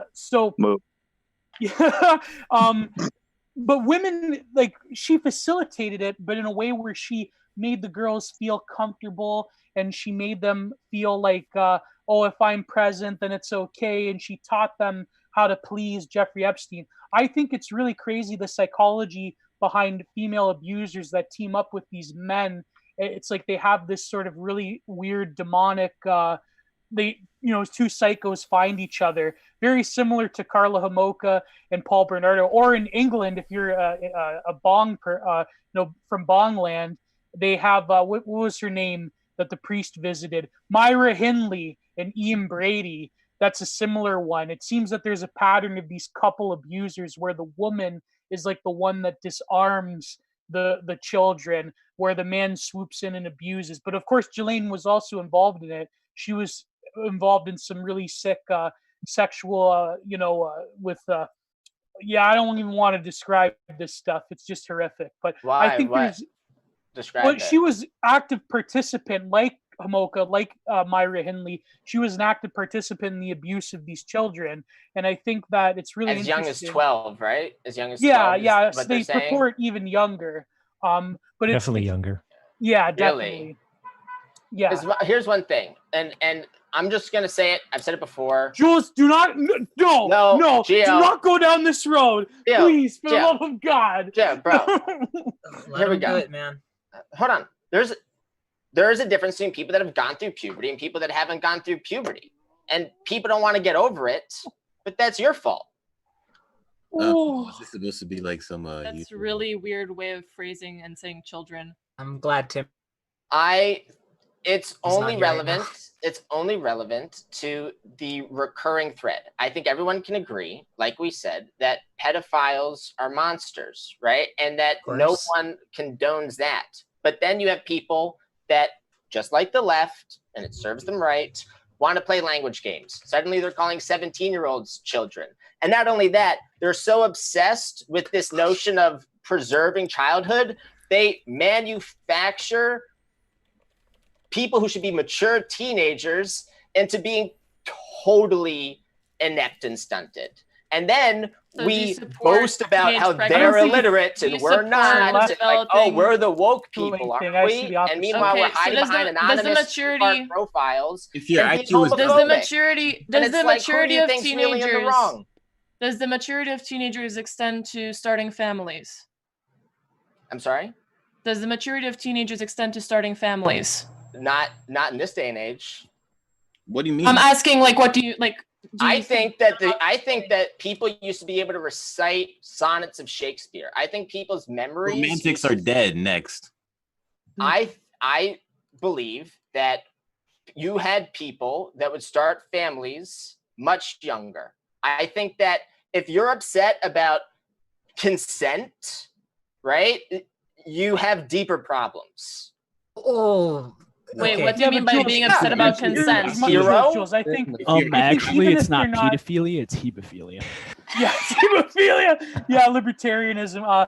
Jules, I think the problem is that even if it's like the technicality is that these 17-year-olds aren't children, right?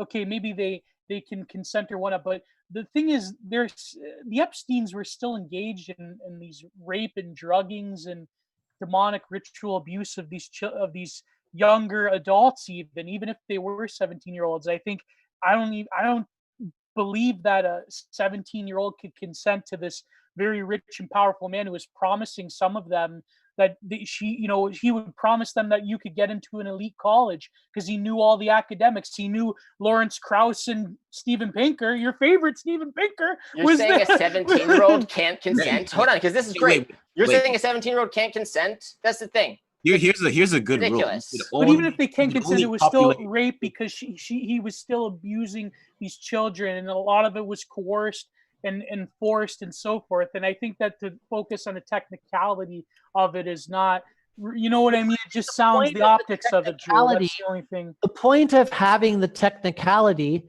if the reason for doing this was intelligence and blackmail, was that you would be some executive and you go to this party and you don't know chain, and you end up in a room and you end up fucking some girl, and you know get she's an email the next day saying, oh, you know this video, and they send you a little clip.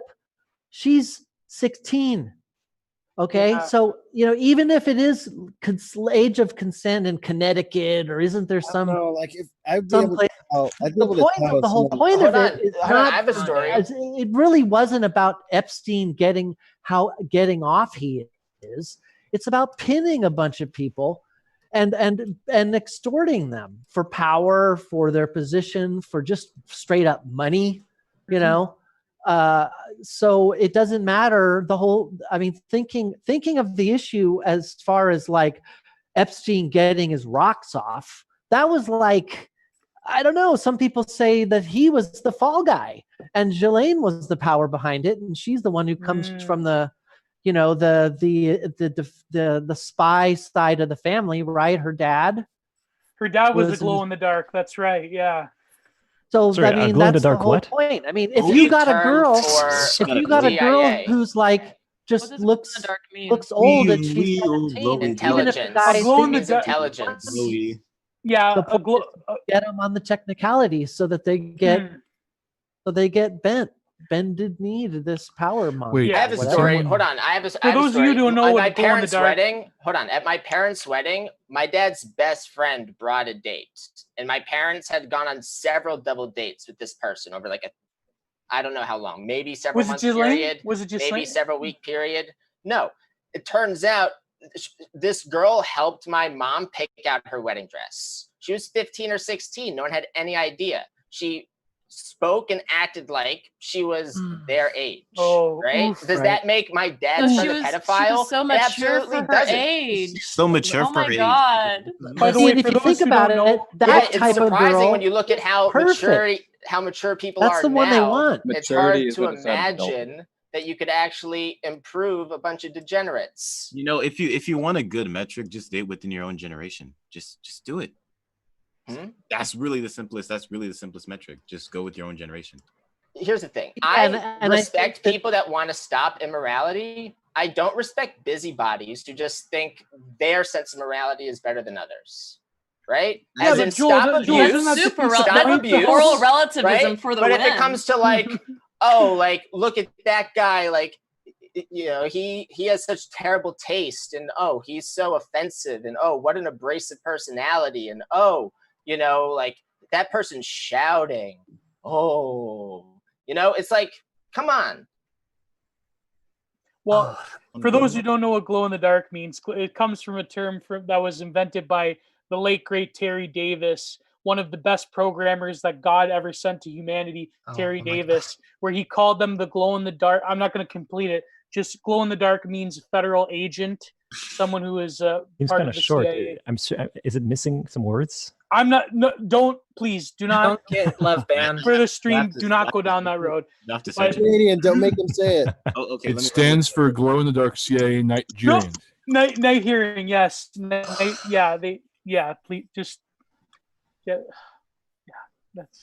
I don't know. Okay. But Jules, Jules, I think the legal age of consent in Germany is 14. I guess everyone over there, right, is just moving to Germany. Irredeemable, right? Yes, just irredeemable. irredeemable. It's irredeemable. It's irredeemable. It's irredeemable. The typical. And then we'll look back in 10 years and we'll be scratching our heads. Age of consent of 13. In Japan, where?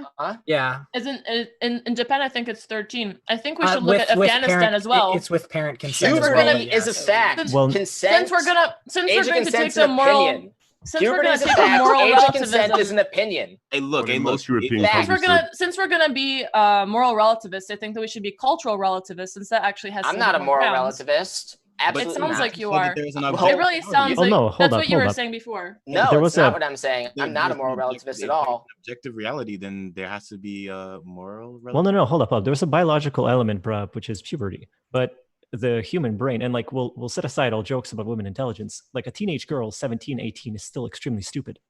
Yeah, it's true. Yeah, so are fucking boomers. Right. What? But yes, boomers are incredibly stupid as well. But just look at it from the point of view of like brain development. At 17, 18, 19, 20, the brain has still not finished developing. Yeah, but some people think you can't teach an old dog new tricks. And we've learned in the last 15 years that's fundamentally mistaken. If you're literally not 130 IQ, you're getting groomed. Sorry. That's the correct take right there. That's the best take right there. So get your girlfriend an IQ test. Hold on. Your mom was 15 when she had you?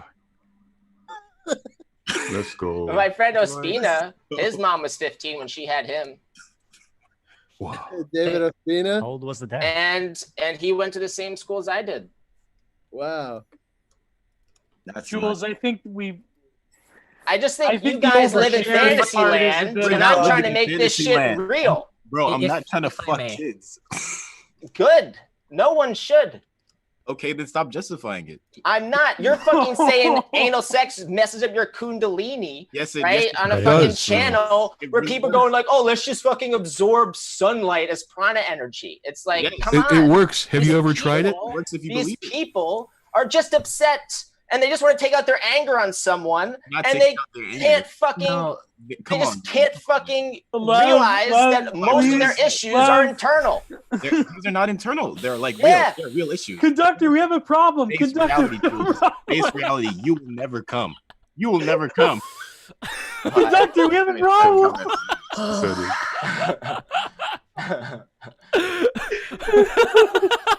What? Are you getting some sick enjoyment out of this, dude? I'm not getting any enjoyment. Conductor, we have a will never come. Oh boy. I do. Never. I love that video when he was just randomly going around the train and just pressing. And he that went button. to one end of the car to the other. Oh, thank you for bringing that back. I just look. It's your life, but I just don't know that I'd be cool with my 15-year-old dropping a litter, dude. What? Yeah, dude. Lock her up, man. Fucking teach her to fucking never have sex until she's married. And then, you know. But why do you have to take it so I think people should be able to do that. I don't think there's anything wrong with that, actually. I'm not actually being facetious. I don't think you are. Go ahead. I was going to say, one of the points you bring up, Jules, is that back in the day, people were getting married at like 12 and 13 and stuff. but back in the day, they also only lived till they were like 40. That's up for debate. That's a myth. I've heard That's that's myth. not That's true. just In fact, that's Drew Arnold came on our 100% show and said the high exact mortality. opposite, right? That's some This is pedo someone fucking that bullshit. we are supposed to revere. I don't know. Lev has high esteem for Drew Arnold, and he was speaking quite definitively that that's not true. That's a misconception. And if you are healthy and treat other people healthily, like that shit will be contagious and compound. But if you're underhanded, if you're just into doublespeak, if you're a coward and you basically diminish people's psychological well-being, as Geo says, if you commit psychic violence on people, you'll mess them up no matter what their age is. It's worse if they're younger. Jules. It's way worse I if they're said younger. that we made that psychic violence may be a necessity to awake people, but it has to be directed. You But I believe get what in you're psychic saying with violence, but Scarpy. you don't believe in Kundalini stealing? Come on, brother. That is psychic If violence. if That's I the may, core of psychic violence. And if that's I- why we're winning, is because Kaliak is psychic violence. if I may give, go ahead, Gio. No, go ahead. I was gonna say you go ahead, man. If I may give kind of a more eased and charitable interpretation here, like I will agree. I think it's a bit ridiculous to harp on someone if they're like, I don't know, 20 or something and their girlfriend's like 17. I think, you know, being loose with these Oh, how generous! How generous! No. Just listen. You can extend that a bit further, even. Okay, like everyone could say that. Sure. What I'm saying is to harp on someone for that and going in on the like strict laws of things is a bit ridiculous. There is a validity there into saying people mature at different rates. The point of the matter, however, for people from my end of the woods, if you ask me, there's an over-sexualization of people right now, and especially towards youths. I think people take advantage of people's sexuality. I think there's too much of a focus on sexuality. There's this strange urge in the culture right now to like go towards animalistic instincts rather than what's best for people's lives, how to elevate their minds, how to live peacefully and in good standing with the people around them. There's far too much flourishing life. Yeah. Right. There's too much focus on a lot of this primal animalistic sexual contact. And I think that consumes a lot of people's identities. And I think in the current state of things, my biggest concern is that being directed towards people who are not mentally capable of processing it. And I think largely that affects children and even young adults. And I'm very concerned about that. That's where the concern comes from. It's not so much a people's ability to fixation on what the process law things is. has to do with their brain trust, right? Right, As well, in we don't someone have can have a an society experience that that's not facilitates- traumatic. There's a documentary, PBS Mind Hackers, Memory Hackers, and they demonstrated that you can make someone have a memory of a positive experience turn negative. Sure, So but Jules, if your do you think- opinion do you of a think- person changes, positive memories will turn negative. Or if your opinion of a person changes, also negative memories can turn positive, right? As in, people think that their memory is an archive or a library. You can just like pull out the reliable memory and that's how it was. When in reality, people, like their opinions of people change, bad memories turn good, good memories turn bad. And you talk about psychic violence, you can traumatize someone just because you think that's the appropriate social opinion, right? When you have no business traumatizing people. Am I traumatizing anyone? I think that if you think that certain people aren't capable of processing, it's almost a free will on a spectrum argument where some people have more and some people have less, right? You can absolutely hijack free will, right, with machines, but otherwise you're saying like, oh, one 17-year-old has like a stronger sense of free will than another 17-year-old who might be more impressionable. But really, I just think people are just disturbed I'm saying it's by persuasion and consent. So Jules, and free will. neuroplasticity can make hebophilia good, though. Is that what you? I want very intelligent, capable people, right? I want a productive society that generates a lot. Do you think society produces positive conditions for young people nowadays? Do you think that largely society is producing really good conditions for people? Do you think they're growing up with really healthy and wholesome? No, I think a lot of youth is beset on all sides. Sure. So does that mean that I have a question for everybody. When did we start using the phrase "butt stuff"? When did that come about? Because I heard Geo saying it, but I remember Bill Nye. That was in Bill Nye reference saying that to a certain federally co-opted podcast hosting site, but I'm not going to get into that. The butt stuff. Never mind. Just leave the butt alone, man. There's the eyes, there's the feet, there's the hands, there's the elbows, there's the neck, there's the eyes. Eyes. I'm just saying. I remember Bill Nye in that new show. I remember he used the phrase "butt stuff" at a certain point. Maybe I'm misremembering something. I don't know if anybody else remembers that. No, it was in Bill Nye's thing. That was that really gross, weird rap that lady tried to do. It was very strange. Look, Jules, my point is not to say that I think that, we should obsess over the law of things and restrict people and say that, oh, some people are more mentally mature than others, or like put that on a scale. My point is to say that I think we should be very cautious about what goes on between adults and children. We should just be cautious about it, very rightfully so, because society in general, I think in a lot of degrees, from maybe things from our end, maybe things from other ends, I'm obviously biased on that, but a lot of the things that are going on are very harmful. I'm seeing a lot of really, really harmful things happen to the youth of today. And I do not want to make any of that even worse. And I think kind of leaving it at let them just let things go, let these things happen, I think that's just such a dangerous notion. That's all I'm trying to say. Remember, women in the Victorian age used to come down with hysteria, and they would go to the doctor and they realized that they were just so sex deprived that they started going crazy. That women were, it's emotional deprivation. You can be touched. Will you be the one to fuck them, Jules? No. You can be. Why not? Why not? If you want to fix society, start it. Let him talk. This is what's revealing about you gentlemen. Okay, is that this stuff is cognitive dissonance for you. We've created a cognitive dissonance channel here so that someone came on, they drop an M-bomb, we got Aryan Cowboy right here. Gee, is that gonna be problematic in New York City? I have no idea. Wait, what's what problematic? The fuck's going Hold on. on. White samurai over How there. am I problematic? Right? So Hold listen, on. you're all good. Jules, you're not problematic. What's I think going you're on? fine. What's going on? I'm vouching for you by the nature of being here, right? But here's the deal. Cognitive dissonance, reality check. I think a lot of this sex stuff makes you guys uncomfortable.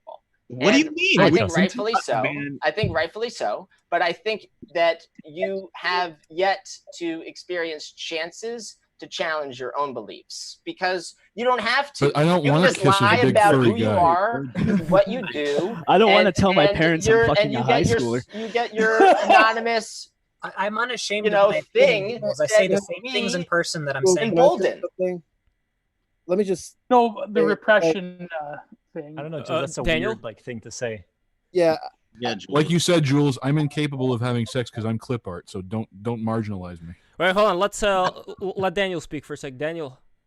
Well, it's about the trauma thing that you mentioned earlier, and I do agree. That there's a lot of negative.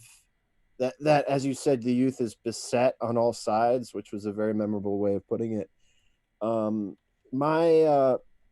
We have a nanny for Margot, and she is Jamaican, and she gets rough with her son, and she's told me and Brittany that everyone from where she was from treats their kids that way, and hits their kids if they're acting up or something. And here it would be, I'm just trying to see your point of view about underage and what that means in terms of this, because it is kind of a cultural thing, in Russia. I knew some people in Staten Island who did the same thing and said it was just that way in Russia as well. In America, it is not okay to hit your kid. You do not hit your kid. You can spank your kid sometimes, but nothing else. It's like a kind of a bad look. And you got to ask yourself, like, is it the culture that's telling us that this is a wrong thing, or is it really inherently a wrong thing? You know what I mean? I don't understand, Jules, my brother, why you're saying that we're uncomfortable with the topic of sex when we've literally been in goon caves. Come on, brother. We've been to the depths of these things. We've been down bad, basically, and I don't understand. I've been to hell and back, my friend. You know what's crazy about goons, though, is that why is it that all these lists that they make of the tiers of different porn stars, you'd figure they'd be into some really crazy niche stuff, but really these goons have no imagination. It's all the top 20 AVM porn stars. It's always the MILF porn stars like Brandy Love or whatever. It's always Brandy Love, Corey Chase, whatever. Why do goons lack an imagination with the porn stars that they? Why do furries wear the same outfits? Exactly. There you go. Well, Gio, why don't you make your own porn star tier list and then we'll put it to the test? I don't have a list. I'm sorry. I mean, you talk a big talk, but how about you walk it too? By the way, there's a furry. I'll 1v1 you on the porn star tier list.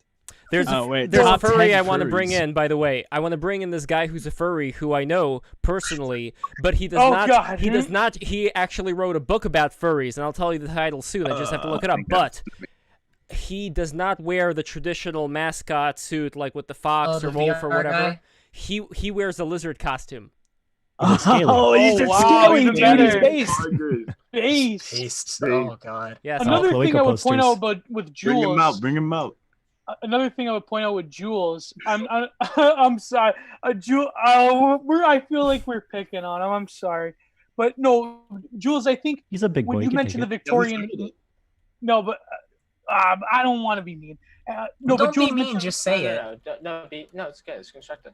No, but Jules mentioned Victorian morality. I think I would push back with that analysis because I've read some stuff about sexuality during the Victorian age. My belief is that a lot of great social transformations have almost like a metaphysical reverberation in the previous era. So you could say that the sexual revolution in the 60s was not an organic thing. It was being pre-tested. It was being worked on in the 19th century, in the Victorian era, because there was a lot of bohemes and the upper class aristocracy of Britain who had a lot of very, what we would know today as very degenerative sexual practices. And there was also a lot of mysticism around sex magic and so forth in certain secret societies in London. Aleister Crowley frequented the Thelemites, frequented a lot of them. So my contention is that a lot of this stuff that we see, a lot of every social revolution has a sort of reverberation in the generation before it. Same with, like, for example, the dissolution of the family. A lot of these trads, and you see them on Twitter, and I consider myself a trad, but a lot of these are really brain dead trad takes where they look at like a picture of a pinup from the 50s, a 50s advertisement of a white family or whatever, grilling, like, I just want to grill. And they're like, why can't we return to tradition? The 50s atomic family was a further erosion of the legit traditional family structure. And so even in the 50s, it was trending downwards. The 60s was just the mask off. Yeah. So me and Lev were talking about this a couple weeks ago. People be like, oh, I want to go back to grilling. I'll just replace my 2000 psyop with the 50s psyop. Exactly. Yeah. And so a lot of the sexual revolution politics, that came from a lot of these Euro mystic schools like Theosophy. There was a lot of people in there that had some kind of, kissing cousins with the Thelemite and so forth. Not to condemn Theosophy, they produced a lot of good ideas. Rudolf Steiner. Rudolf Steiner. Yeah, he's a great author, great spiritual teacher. But it is funny how a lot of this stuff tends to just get by the psyche, and people are psyoped into believing that, like, one day, out of no reason at all, the sexual revolution happened. One day, for no reason at all, Hitler was elected. Sex didn't actually exist until after World War II. Real sex has never even been tried. One quick thing, by the way, about the 50s that I was talking to Hero about. It was a very sexually active decade. I knew this director who directed episodes of The Twilight Zone. He directed that episode about the kid who sent people to the cornfields. That was his. Oh, really? Yeah. No, he's a cool guy. We were talking about MASH too, weren't we? Yes, he directed episodes of MASH too. So he was talking about just how sexually active everybody was in the 50s. They didn't do it like out for everybody to see it in public, but it was one of those things where you knew that it was happening, so you would do it in private, and you would just have a good time, and that's it, then go about your day. But they didn't want to make... It's kind of like how things are in South Korea today from this guy I know who lives there part-time. His wife is South Korean, and he talks about how they would have all these different parlors everywhere where you could like pay a girl to be a caddy, you know, like for golfing. Golfing apparently is pretty popular there, and then you could just like do whatever you want with her sexually afterwards, but they don't advertise it. It's like everybody knows it, everybody knows it's there, but they just don't advertise it. So I think there was a similar thing that was going on in the 50s. One last thing about the 50s I wanted to touch on, I really love the hairstyle and just like the way that the women look there. You know, it's so beautiful, like this flowery, bushy hair and these eyebrows and the lipstick. It was like very feminine. Yes, it was very feminine, beautiful, amazing, like the American but version it seems of a that geisha. it seems a lot of these Asian countries, I don't mean to stereotype, but it seems that a lot of them have, even Yukio Mishima talked about how they have a different attitude towards sexuality, in that they indulge in a lot of this stuff. Like in Japan, they have the whole where, you know, that district in Hokkaido where like Gaspar Noé filmed one of his productions, where it's like you can have like anything you want. You have like the tentacle stuff, you got like the doll houses, but yet they live in a very, very rigid social structure with norms and a very rigid conformism. Not to stereotype, like well, that's again, that's a symptom of modernity. That's a bit different. They were much more open about it before the Americans came. Really? Of course. Yes and no. Well, yes and no, but it was more, how do I put this? It was part of society in a way that it wasn't singled out. Yeah, honestly, I think that's healthier. That's the problem. Yeah, that's right, and that's why I want to go back to Jules, where he was saying that we're uncomfortable with it. We're not. We just point out that being way too like hung up on it is weird. I was being very crude. I was basically trying to group you all together all at once to make my life easier. It's like what I get it. I get what you're saying, but like the thing is, you know, people that want a more modest, or rather that champion a more modest approach to sexuality, they're not like, depending on how modest they go, you get the whole, you know, Victorian thing, which is absolutely wrong. You can't have this weird repressed society, but you also can't have a society where people are exactly just spiritual goons, essentially. Well, where everything they do, it's like what Zizek said. You have to outcool it, though, right? Because it's weird for me. Maybe I take some things for granted in terms of I've never felt like I couldn't make a small impact if I wanted to, and if I saw social things happening that I found distasteful, I feel like I would conceive of a number of options on how to work with or cope with or subvert or improve, you name it. I think that if people are worried about porn on the internet, porn on Twitter, SpongeBob is gay now, LGBT stuff is everywhere. Oh, it's going to turn all our kids gay. Everyone's bisexual now, or the meme became real. I mean, truly, all humans are bisexual, but y'all never ready for that conversation. Popular. People are going to have to make choices about, do you want to be plugged into the zeitgeist, or is it just too overwhelming for you to create stability? And if it's too overwhelming for you to create stability, get out. You know what? That's the thing, though. A lot of times you're not able to get out too. Yeah, exactly. So here's what's going to get worse before it gets better.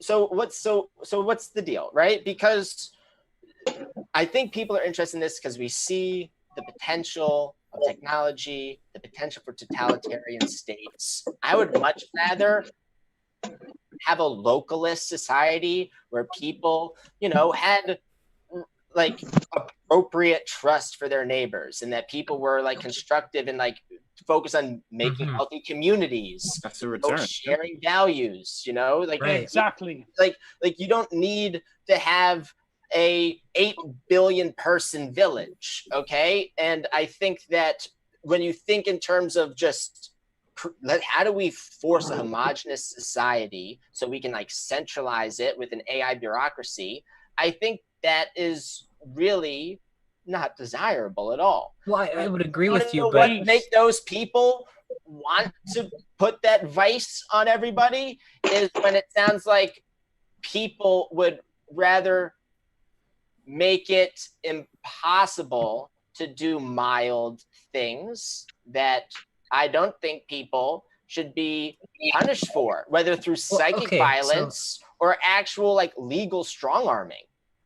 Well, okay, so that's the thing. I've refrained from talking. You're gonna talking. back someone into a wall and you don't give them an out. You're gonna create an explosive situation for yourself when you face it. But it's it's not like there isn't any out. You just have to go through.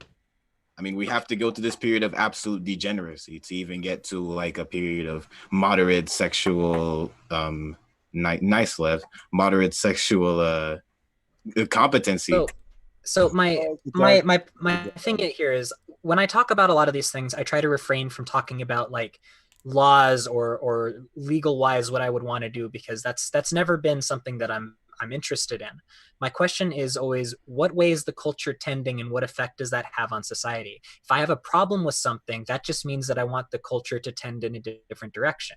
Being somebody that has a bit more of a rigid outlook on what I'm interested in, the plight of the people that are excluded from that is not lost on me. I'm a tolerant person. I'm a Catholic. I feel for them. I feel really bad for the people that get excluded. I don't want to persecute these people. I don't want to see them thrown in jail or anything, but I want to find a way for them to be incorporated in a society in a way that is not harmful. And no, I want those shitheads. I want those shitheads dead. I want them in jail. The goons, get rid of them. Get rid of them. Lev, is this where you shut down violence here? Yeah, I'm gonna shut it down right now. Listen, Yams, the one thing that we're not gonna tolerate here is calls for violence. So, you know, I'm just gonna say it right now. I don't want you to do that again. Okay, Lev. Thanks, man. No problem.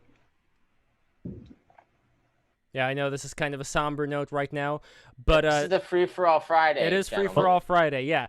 No, my whole thing has been that I'm not a fan of calls for violence in any capacity, but ideas you can fuck around with them as much as you like, just so long as it doesn't call for violence against other people. That's well. Then, in a purely theoretical sense, then what do you do with the people who are broken beyond repair? I think that there's a lot less people broken beyond repair. I think a lot of people gauge their own emotional thresholds in terms of when do you write someone off as a lost cause. That doesn't mean that's the spectrum of people that are a lost cause. I have a good answer for this, and it's exile. That's not a bad idea at all. But exile to where? We live like just take the context of modern society, right? We gotta send them the Google. Well, in the context of modern society, we don't have a good solution for this. Yeah, but I'm to saying exile someone, you have to disconnect from your them local from the community. internet. Well, if you can exile them from your local community, that's where for sure. the damage is really. But the problem comes down to who is the one who's going to call for who ends up getting exiled. That's the creep of bureaucracy that I was talking before with. We just have a shaman or a chief who just says you. Yeah, but it's like in the old days where we were like tribal society. Sure, I could see that kind of expulsion. I know the Amish also practice a similar kind of expulsion technique when it comes to certain unruly members. But Scientologists. Well, I'm talking more like in general context of like local communities. When you have even an online community, if someone's acting really weird, it's actually pretty easy to excommunicate someone. And this doesn't happen because of some bureaucracy or because of leadership. It occurs organically because people will reach a consensus. If someone's acting weird, you don't talk to him. Right, like Galileo. Galileo is annoying, so yeah. Yeah. Well, do you know? I mean, how is it that of... Copernicus was able to make those same points and was buried in a church? Like, I don't think that it was the heliocentrism that was the issue. I think that Galileo had some other stuff going on. He was commenting on theology. I'm sorry. I'm the eagle-eyed cowboy. Did Jules just flash the white nationalist symbol? Oh my god. Oh, Gucci, baby. no, but it seems. Whoa, he's double racist. Oh, he's doing it. He's doing it. Oh, ADL, ADL. God. No, he's signaling to the two Italians in the call. It's okay. Don't worry about it. Molto bene. Talking with his hands. Wait, Hero, are you Italian? I thought you were Mediterranean, but not Italian. Are you Italian? No. I am Italian. My family's from Genoa. Oh, cool. Oh, not pretty close to where my family is from. Hey, Feds. No, Sophia brings up a good point. I think that a lot of this is sort of indebted to our human nature as such. There's even, I would say, the concept, and Giorgio Agamben talks about the concept in the Roman law called the homo sacer. The homo sacer was someone who was so deplorable that they weren't even granted ritual sacrifice, that they could be killed without punishment by law, because back in the Roman days you couldn't even kill or beat up a slave, and you would face consequences, right? Even if it was just monetary. The homo sacer is a weird thing because the homo sacer means the sacred man. So it's a paradox, and of course Agamben's work is all about the paradox, meaning that it's someone that is so despicable that you don't even want to ritually sacrifice them, but yet they're sacred. So there's a level of a scapegoat there, like the Girardian scapegoat, right? So there's this paradox where the people that are most deplorable and despicable, the goon is a homo sacer, and so the goon is almost necessary for our spiritual fulfillment as a society, because we can point to the goon as the homo sacer and say, you are so contemptible that we are not even willing to sacrifice you. We're going to totally exile you from the law, because the homo sacer existed totally outside of Roman law. Dang. So I think that's really that's kind of like, isn't that like a parallel to the caste system? Or... Yeah, exactly. They existed outside, but also within the system. So the homo sacer reinforced that Roman system of law and citizenship, because of course, as everyone knows, not everybody was a citizen under Roman law. You had to be a male, you had to be a landowner, you had to be a warrior, the Kshatriya class, as they call in India. So it's really weird how it's almost like the exiled and the excluded almost reinforce our sense of normality in a lot of ways. Yeah, it's kind of like when you like have somebody that you point and laugh at, everybody just points and laughs in the group, and like they have, I mean, if they weren't there, it's kind of like a common enemy, but it's not an enemy at the same time. I like how you explained it. And we can see this. Yeah, and we can see the same dynamic in any high school. Oh yeah, totally. This is There's why always the outcast in high school. I was the outcast. This is why people laugh at me. But as us millennials get older, I'm 27 years old. I say that Mean Girls was one of the best films ever made. I hated it when I was a kid because we had to watch it in school. It's like, oh, it's a girl movie. But then I watched it years later when I was an adult, and I'm like, my God, that is the quintessential millennial movie. That and the soundtrack too. Like the very end, they played Orbital by they played Halcyon by Orbital. It just brought a tear to my eye. So Mean Girls, I highly suggest everyone go and watch Mean Girls. That really is the millennial movie. I don't know what the Zoomer movie is going to be. I'm assuming the Zoomer movie will be like Mean Girls, but it'll be like a trans woman of color or something like that. So who knows? Based. It'll be 13 Reasons Why. There you go. That's the Zoomer. Actually.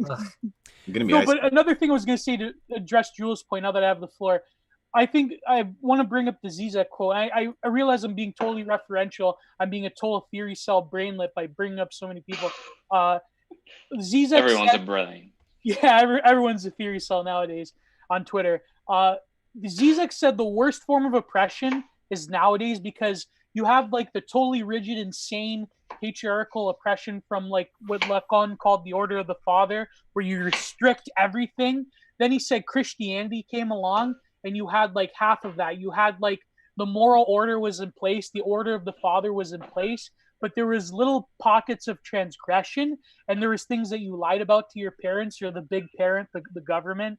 And so there was little pockets here and there that allowed for freedom of expression. And of course, great artists came out of this. Like when the Catholic morality code was in Hollywood, some of the greatest films ever made was made there. Oscar Wilde, and Lev talked about homosexuals who are great artists. I mean, even nowadays you have, certain types that are highly creative, like the guy that runs Death in June, Douglas P. Oscar Wilde, A lot of painters were like Caravaggio was a homosexual, they say.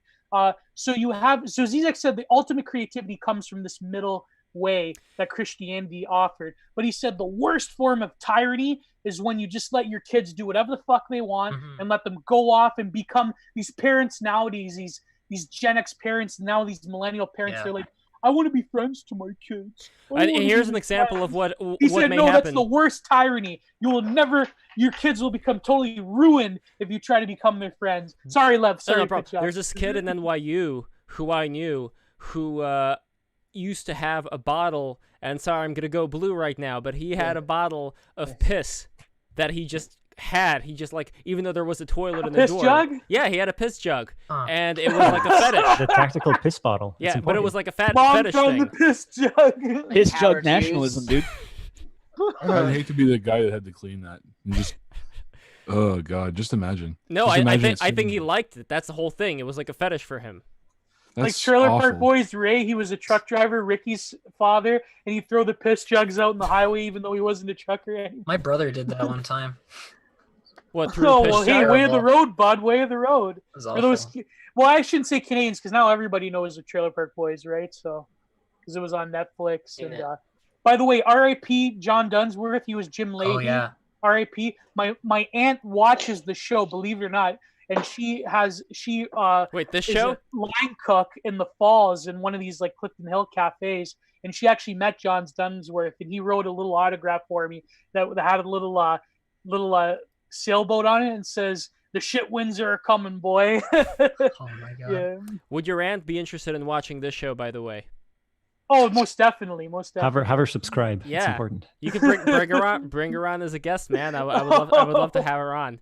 But I'll bring my father on. He looks like a giant Italian loud Mario. He literally looks like Mario. So if Mario was like 7 foot tall and loud and obnoxious, and yeah, there you go. So all I'm picturing is Bob Chipman at that point. Sorry. In the Mario outfit, Bob Chipman. We gotta get Bob. He will never come on. But we gotta get Bob Chipman, and we gotta get Colliax to mog the hell out of Bob Chipman. That would be amazing. Don't want me on there. I got all of K-pop Twitter to yell at him once. Oh Jesus! I'm not even kidding. He quote tweeted me once, and he tried to tell me that all these K-pop idols are the epitome of being anti-imperialist, anti-fascism, and said that they were the epitome of being gay and accepted. It's like they are the absolute biggest sex symbols for heterosexuality, dude. And yeah, K-pop Twitter found that, and they weren't very happy with him. But what I understand, though, on Bob Chipman, amazing. I mean, maybe there are those symbols in Korea, but in America, I'm disappointed that when I go on, like Twice's music video and I look at the comments, they're not about how sexy these girls are. They're just talking about more of like a Yas Queen Slay type of thing, and it's boggling my mind. Why is nobody pointing out the fact that these are very, very beautiful gals? Like I don't understand that. It's like the Americans. Yeah. It's probably because the majority of the people that are into this are girls themselves. Yeah, probably. Yeah, that's the answer. But in Korea, though, you'd say not necessarily. I thought K-pop was boy bands, though. I thought they were mostly boy bands. Largely, yes. Largely, yes. What's the most popular Stan one? Stan Luna. The most popular one, BT something? BT. Yeah, BTS. BTS or something like that. Yeah. BTS.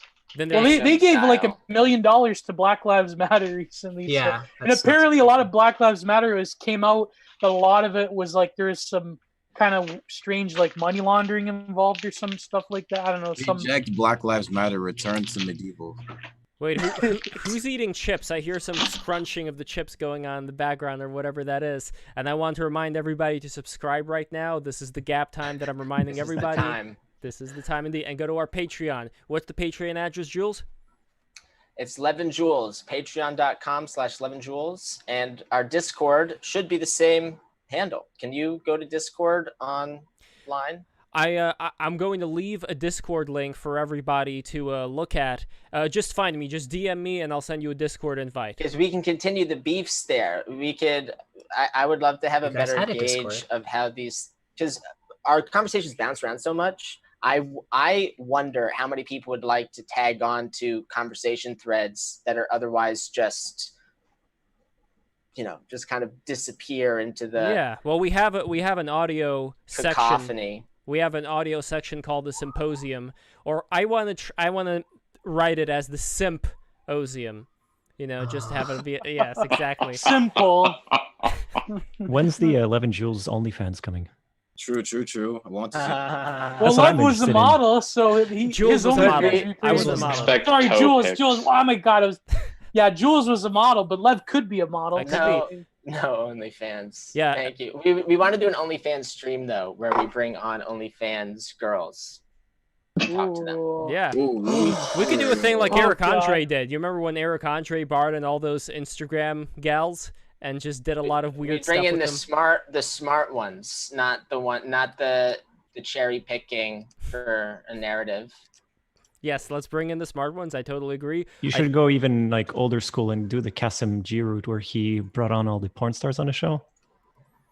Or like Howard Stern before. That's quite old. Yeah. So maybe some people here, the Zoomer behind, would not know. I think that having a mixed roster of women who are like active in like the sex industry in various levels would be really interesting, because the experience of girls in like cam work is very different from the experience of girls that are actually doing a lot of stuff that's not just them solo, but with other people. And you'll start hearing some really interesting stories about human trafficking when you look at those. Oh yeah. Well, less privileged points of view, because if you're going to ask cam girls about sex work and the ethics of sex work, they're going to give you very different answers from women who have been in the industry. They tend to. I've seen quite a bit of like fights between the two groups on Twitter. It's interesting. It's very interesting.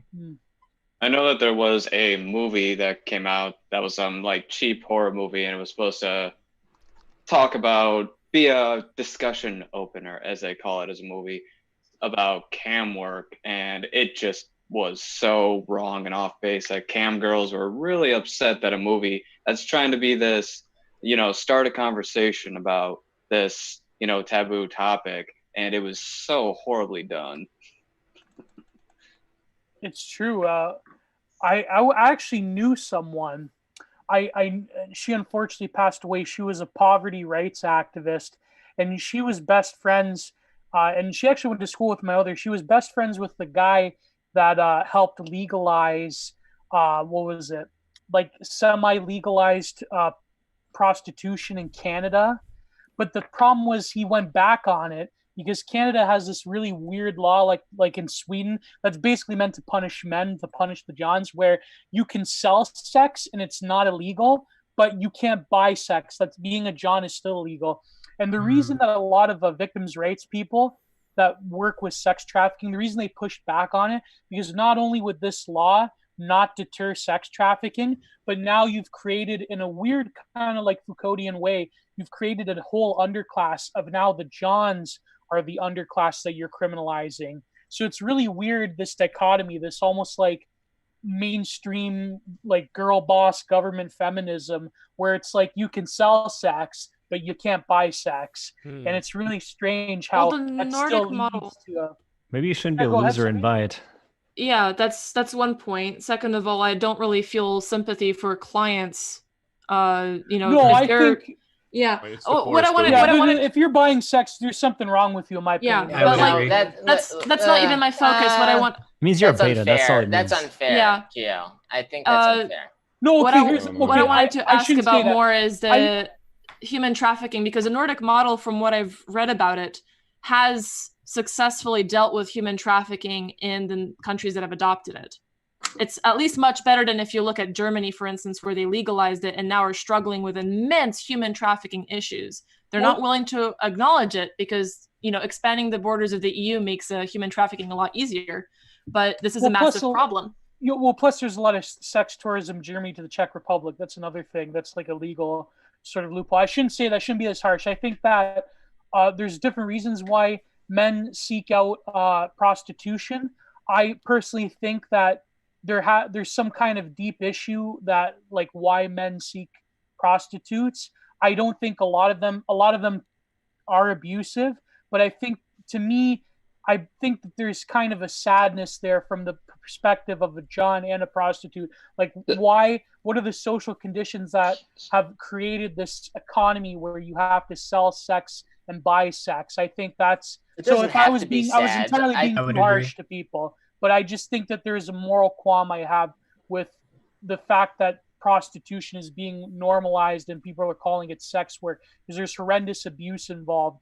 And I think that, but by making it legal, you make the abuse harder to get by. You empower the victims when you make it legal, and then you also create. No, but then no, that's very false. If you look at Germany and you look at the system that they have with the brothels, the women have to, because they're not actually hired like on a wage, they're hired by contract. So they actually have to meet certain quotas of how many dicks they need to suck, how much sex do they have to like split even on their daily industry is just as depraved. I would agree. Yeah, no doubt. Industry has no sex is depraved as well. And has no sex interactions at all in the modeling industry. Yet you bring models from all over the world here, you put them in model apartments, you charge them exorbitant rent that you then put in a debt account so that if they do start booking jobs, suddenly the jobs they're booking are just paying the rent you're in debt for.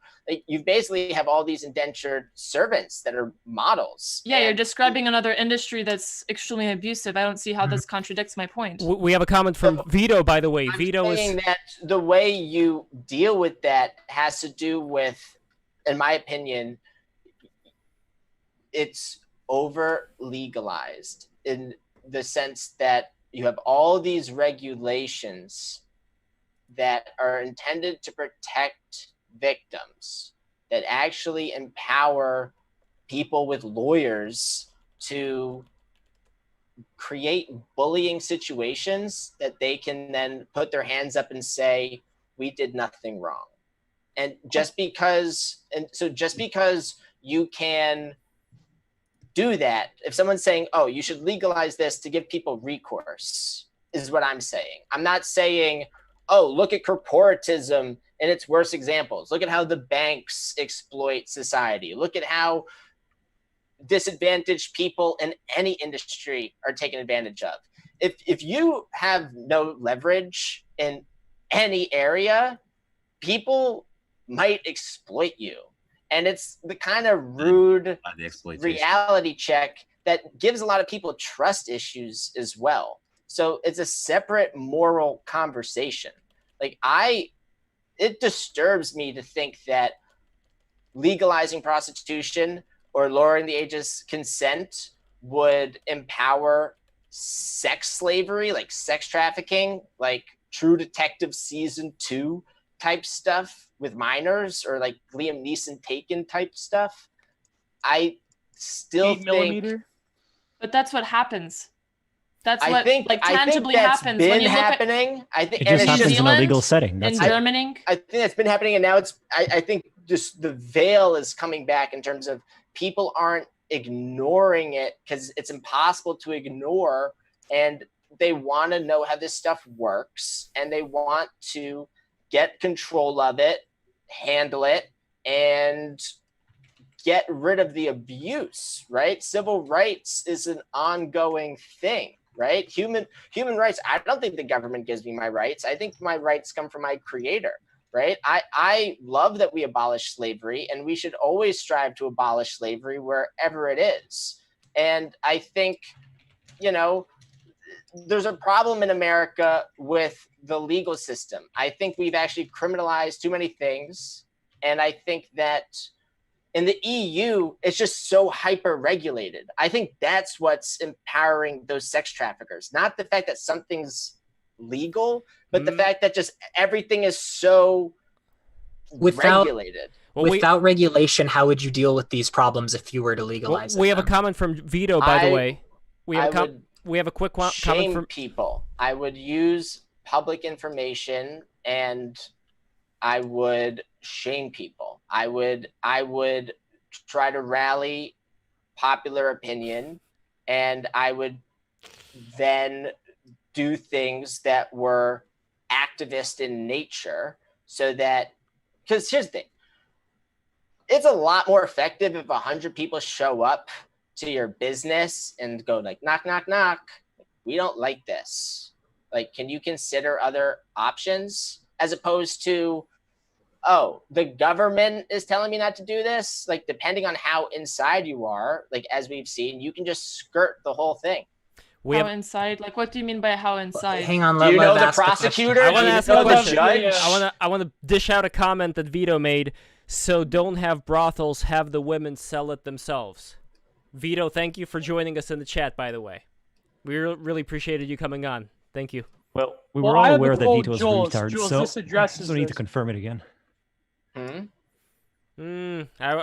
wouldn't say. I mean, I want to get that the answer to that question. What do you think about having the women sell it themselves as opposed to having the brothel? If we get rid of the middleman here, would there be? That's already how it works. Yeah, That's literally how it works. It's not on a wage. That's the problem. It's on contract. The thing is, brothel your is middleman merely becomes the providing government. Yeah, well, the brothel is simply providing an infrastructure, and that's, you can say, oh, there's nothing wrong with that, but that's how it, like, from a business perspective, that's how it works. The women are selling it themselves. Somehow it doesn't work out. It doesn't make it like less abusive. You can abuse it does people not in make it any less abusive. environment. But if the thing is, if you can use sunlight as a disinfectant, you make it easier to get past like people's imaginations, and then you make it easier to go like, oh, that looks friendly. Oh, this looks a little rotten. And like, oh, you're really taking advantage of these people that have absolutely no power. Well, right? And if you look at any legal brothel in Germany, you can see examples of abuse. Yeah, but this is what I mean, Joe. This is what we were talking about with Peter Coffin, about the commodification, how the commodification of sexuality leads to the normalization and the packaging of abuse in such a way that you are literally mainlining horrendous abuse of women and even little children, and even gay prostitution. There's a lot of abuse there. But to respond to you, Jules, this comes from John 2, chapter 15 to 16. Love not the world, neither the things that are of the worldly. If any man loveth the world, then the love of the Father is not of him. For all that it is the world, the lust of the flesh, the lust of the eyes, the pride of life is not of the Father, but of the worldly. So there you go. Amen. That's my response. And to quote the band Death, to quote Chuck Schuldiner from the band Death, flesh and the power it holds, it chews you up, it spits you out. How the lyrics go. I'll look up the lyrics, but yeah, I can't believe I forgot this. So yeah, go ahead. Well, that's the ultimate question right there. What it means to be in the world but not of the world, and what that means for, let's say, the Christians have the idea of eternal life after this. Perennialist like Aryan Cowboy, you would look at it from more of a cyclical perspective of ascending and then descending in this infinite loop. And I really think that this is where these two faiths, regardless of a lot of things that I think they do have in common, this is a pretty big differentiation, where with the Christians, like, okay, we've made it, we're in the New Jerusalem, we're, I'm not talking about like a giant golden cube UFO. I'm talking about more of like the metaphysical state of being like in this eternal life. The question for me has always been, would this be like a nirvana type state? Would this be a state of just unbelievable wireheads bliss? I doubt that would be it. I think whatever state you're talking about, it would have to be above anything that we can currently consider. But I've always been interested in what is the connection to that with a lot of these other perennialist mystery school takes, where I think it is also exiting the cycle. Would you agree with that, Cowboy? I don't necessarily believe in exiting the cycle. I don't know where I stand on that dogmatically. All I know is that I've been back here many times. We've all been back here many times, and we're going to keep coming back. And if you're going to suck dick in this life, that's your destiny. Certainly one way to put it. Dharma, basically. Yeah, talk on my Saturday nights. What? Yeah, see if your life sucks now. That's because in your previous dharmic cycle, you sucked a little too much dick. Yeah, like I don't know. Now you're actually straight. Oh boy. I don't know that I necessarily believe in decoupling with this reality being the ultimate goal. I don't know that I believe in that. I don't know. I think it's possible. I think it's possible to leave and to not reincarnate. I mean, people who smoke DMT can't reincarnate. So I think it's possible. Yeah, Jules was always interested in trying out different psychedelics, but you remember with the National Arts Club, Jules, I was telling you that, like, you know, dude, like, I don't know. You know, there could be things out there that you would experience that even though... I wouldn't do it with you as my sitter, but I would do it with someone that I... Why wouldn't you do it with trusted? me? Wow. What, you don't trust me? Wow. I trust you. Be best friends. I trust you, but here's the thing, right? There are certain people that I think are capable of smoothing over like harsh reactions, or like, let's say someone blunders. Some people are so good at smoothing over blunders that you can smooth over other people's blunders. And I don't think if I was having a bad trip, I bet you could, but considering I've never done one, I would want someone that I really felt like I could trust fall into and would never let me down. You know what I think? I think that bad trips are a lie. I've done 10 times before and I'm just fine. I've never had a bad trip before. I think if you had a bad trip on LSD, you're a high lick. I don't think I would have a bad trip either, to be honest. In some ways, bad trips. I've never done it. You're literally just normal. You're literally just normal. You just return to baby on LSD. Literally. I keep saying that, but you literally just return to baby, and you just act like that. You're not gonna like wild out. It's not really that bad. In fact, I wish that every 13-year-old has a video of them posted on the internet with them taking LSD, and let's see how they do. Oh God! It's because of your fear, Lev. That's what it is. Because you've expressed so much fear and reservation, and I mean, for lack of a better word, paranoia about the negative potential of psychedelics. I would want a more optimistic person that wouldn't get frazzled by something that is easily handleable by a person with a different perspective. Exactly. You'll pretty much be fine. I agree with you, Jules. You know, I agree with Jules too. I thought the ketamine was more of the return to baby drug. It's more of like the in-womb, cosmic womb drug, whereas LSD is like almost the opposite. It's like, yeah, that's some... Yeah, like mushroom, Irwin culture stuff. Yeah, to me, LSD is return to baby, and mushroom is like man to monkey. Mushrooms literally return you to your ooga booga state. I swear. No, but what Aryan Cowboy was saying is interesting about exiting is not the goal, because isn't that sort of the basis of like Shankara, the Shankara version of Vedanta, where moksha is already integrally a part of this reality. It's not that you're escaping to like some netherworld reality. It's just that it's here right now, but you have to sort of quote unquote realize it, right? And ahamkara is like what prevents you.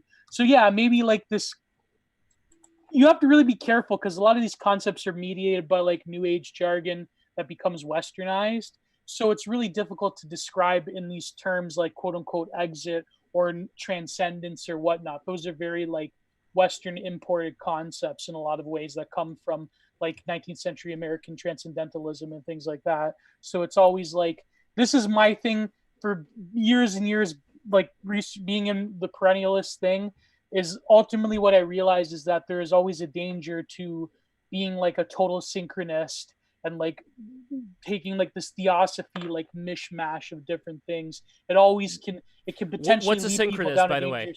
What's a synchronist? Like syncretism, like meaning you're taking different traditions that even are sometimes contradictory and like putting them together and making them fit in places that are derooted from their original context. And so I think that that's a criticism that I think is entirely valid of perennialism, as much as I enjoy and have a lifelong obsession with perennialism. I think that's one valid criticism, is that everyone needs their own tradition that is wedded to their own culture and ethnos and way of being. And I think that that is probably the best approach. I mean, I know that a lot of perennialists, they became Sufis, like Fritjof Schuon, Rene Guignon, even in the contemporary world, Charles Upton, he is a big Sufi that is like one of that carries the mantle of perennialism nowadays. I highly recommend his books. He came out recently with a book critiquing Dugin. I know you would like that, Lev. It's called Dugin Contra Dugin, where he like has a perennialist critique of Duginism. So I think that's very good. Of course, Mark Millerman on Twitter, I asked him about this. He said that, oh, well, you know, Charles Upton was getting some things wrong, because I know he's like a really big into Dugin. And I admire some parts of Dugin, but I wouldn't consider myself a Duginist, obviously. But there's a lot of like weird hangups he's got. But sorry, I'm just fucking rambling right now. I would absolutely use Lev as a guide after I had more experience. What did you say? It's my own fear as well that makes me. No, I think Jules is right. Want me to have more experience. I think Jules has a point as far as, for me personally, I have taken the Terence McKenna heroic dose of mushrooms back in 2016, but the person who I took it with, we had very different experiences. My experience was, it was great. I got to that state of feeling, you know, like, yes, we are all just one thing that's experiencing itself at this moment. I saw plenty of, you know, like the two triangles combining together, the cross in the center, which I see anyway, but it was just like a super powered cross in the center, you know? And this lasted for many months afterwards, as far as the kind of things that I'm seeing right now just through meditation. It took me several years to get to maybe a quarter of what I was able to see about a month after I tripped. But my friend who was there, she was in such a state of saying that she was losing her mind, where she did not have the same experience. She kind of like, your friend was a Heilig. I guess I don't know. I don't know. Yeah, she might have needed a sitter. Yeah, we both decided on the dose and we took it, and this is what happened. But Lev, you brought up a really good point. Sink or swim. Well, Jules. Oh, wait. Go ahead, legit. Oh, it's just a quick point. You brought up that, you know, through meditation, you were achieving similar results, but much slower. Yes. And then when you took, you know, the substance, it kicked you into overdrive. Now, this kind of brings back to DMT that we were talking about earlier.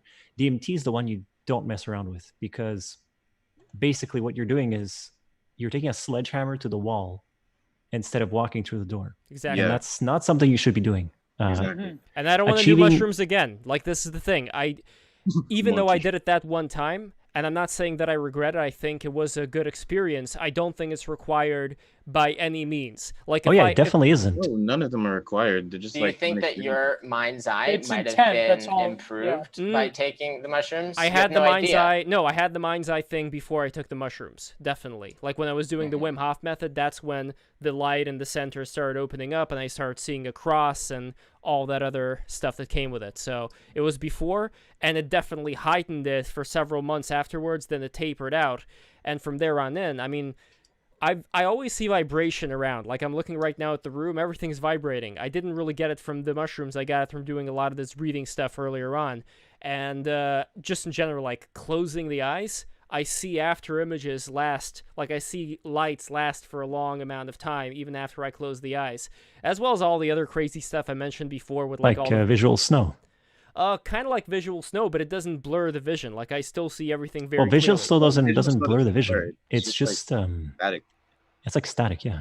Yeah, kind of like that. But it's not. Yeah. But it's not static in place, where I could see static moving a certain way around certain objects differently. So if I were to look at my my bed right now, I would see static like on top of it, and I would see static around the objects, almost like three-dimensional static, if you will. You should try the magnet test. What you should do is you should put a really strong magnet in the darkness, and try to find it with your eyes, because you'll start seeing static around it. Interesting. I'm definitely going to try that out. I have a pretty powerful magnet somewhere in the jar. And another thing that I've noticed that's interesting is that sometimes when I look at people for a long time, I do see a color around them, you know, like blue or yellow or whatever. But at the same time, I also see that around... Auras. I don't know, because I also see that around certain objects too. So I don't Objects know. have auras. There's energy residues in object as well. Synesthesia. Do I have an aura right now? Bro, you're seeing auras, Lev. Come on, man. Upgrade. All right. I mean, look, if I look at a piece of plastic and I'm seeing the plastic's aura, I don't know. Something's weird about that to me. I would want that color to be differentiated when I look at a person. so that it wouldn't just be me staring at something for a long time and then just having some colored image appear from that. You know, like I would want there to be some differentiation when I see a human being, Zora, versus when I see something else. So until that part, Well, yeah, you see these things like unconsciously, but you can train it. Like if you really want to train it, just put like somebody that you like really know against a white wall and like stare at them basically, and like keep training it over and over time, and then maybe like you'll probably be able to see it instantly and click it on and off when you can. Interesting. That's just, interesting. You know what's interesting about psychedelia is that Owen Cyclops talks about this. We should have him on the show. Definitely. He should totally come on here. He's interested. Yeah. He's interested in coming in. We're just trying to work out when to do it and how to do it. But definitely. I'll definitely be on for that. But I think Owen was touching upon this, but maybe you should DM him, or I should have a thread about this. It seems, he wasn't saying explicitly, but it seems to me that since the 60s onward, or I would even say since the 19th century with William James taking poppers, the gas, the thelemites and so forth. It seems that psychedelia, despite the hopes of hippies and certain left-com people that are into this, it seems that psychedelia tends to resist overt politicization in terms of political praxis. It seems any sort of social organization that is outside of a context of a ritual, like a tribal ritualism throughout the global South and even the global East. It seems that in the West anyways, that any sort of organization in the modern world that is based a social arrangement on psychedelia has almost been a failed alchemy, as Terence McKenna called the 60s. Now, it used to be the case that in the West, whole societies are run by elites that were bombed out of their minds on ergot poisoning and so forth. But it seems that something fundamentally shifted within the Western consciousness, whether you want to say it's Christianity or so forth, or even Islam, that sort of made us in a way that our social arrangement has no place for this overt psychedelic expression. And I don't know whether it's a good or bad thing. I think that perhaps maybe it's a good thing, because I'm a total elitist on this. I share the Owen Cyclops opinion. The thought of normies doing LSD like what they have nowadays with like Amazon tourism, I think that's crazy. This is like going to produce a society of schizophrenics or something. I know some of those people, by the way. Like I run in circles with a lot of the Burning Man people, and to be quite to be quite honest, like I don't really see that much of a gigantic effect that this has had on them, as far as now they come back and they're like some genius or anything like that. Because they're viewing it not as a ritualistic aid, but they're viewing it like some fucking pharmacological thing, like you take the antidepressant and it takes away all of your problems. That's like, again, another I wish Peter Coffin was still here. And I mean, some of them are really creative people. Some of them are really creative people too, but I don't think they need it. But like it's just they're in these circles, they run in these circles together, they go to Burning Man, they take all this psychedelic stuff. And that's the danger that Owen Cyclops talks about, is it really producing transformation in people, or is rather the community and the literature and the sort of hip coolness around it is producing a lot of delusion about the actual effects of psychedelia outside of someone's native ritual context? That's a valid critique. And of course, when being in a lot of these circles back in the day on Facebook, these like Terence McKenna groups, you bring this criticism up, they go nuts. They're like, ironically, the least introspective people, right? Wait, by the way, Gio, I can definitely get, and this is like 99.9%, Dennis McKenna to come on this show. If you bring him on with Owen Cyclops, that could be like a legendary stream right there. Yeah, well, I'll let Owen know and see if he's interested in coming on, but I could definitely arrange that for sure. And John, what were you gonna say, Hero?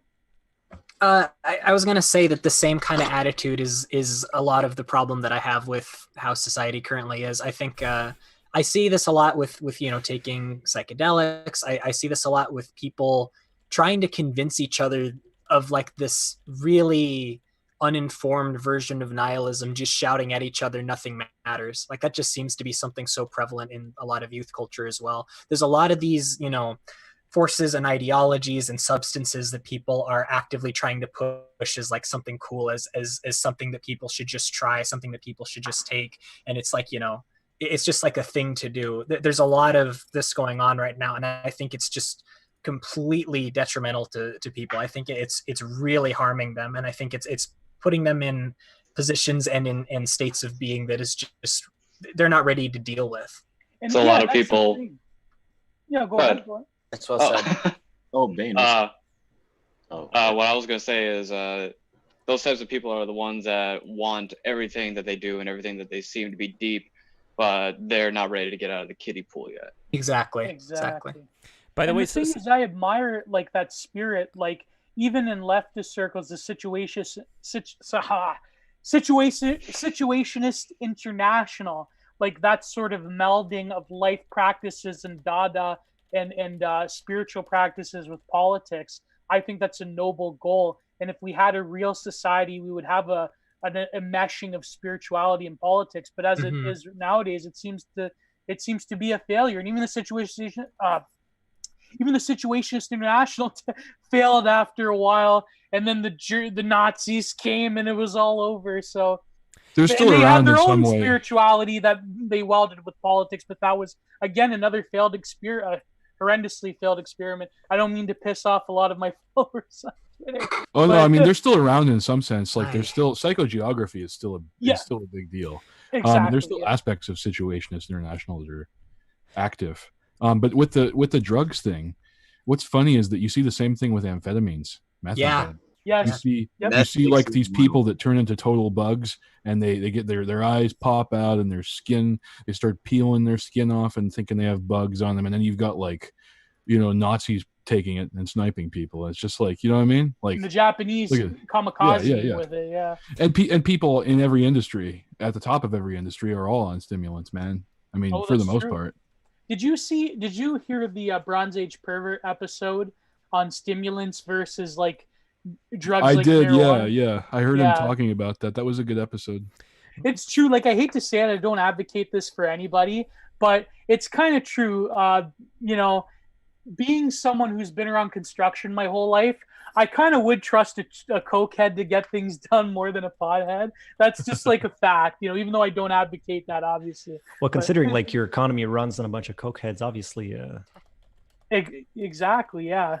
But it is true the different stimulants people take, that's the basic thesis, that they have an irritability about them, but it's a different irritability than someone on marijuana, where it's kind of like passive aggressive. The irritability of someone on speed is like kind of like crazy, like almost brilliant in a way. Like, why do you think all the jazz musicians are on heroin? Because like Chet Baker said, even though I do not advocate this, obviously the drugs and music thing, Chet Baker said it's like when I'm on heroin, I can get through every note. I can go inside physically every note and feel it. And I think that's crazy. Of course, he died as a lifelong heroin addict, penniless. I would never do heroin. If Good on you. If you do drugs, you have to go through the circle. You have to get addicted and you have to get out. I didn't even mention, I should have, Gio, you kind of brought it up too, but I didn't even mention with the things that people, a lot of youth culture, which is they're pushing on each other and possibly other people are pushing on them. I think one of the ones that I completely missed would be like antidepressants or even opioids in a degree. Yep.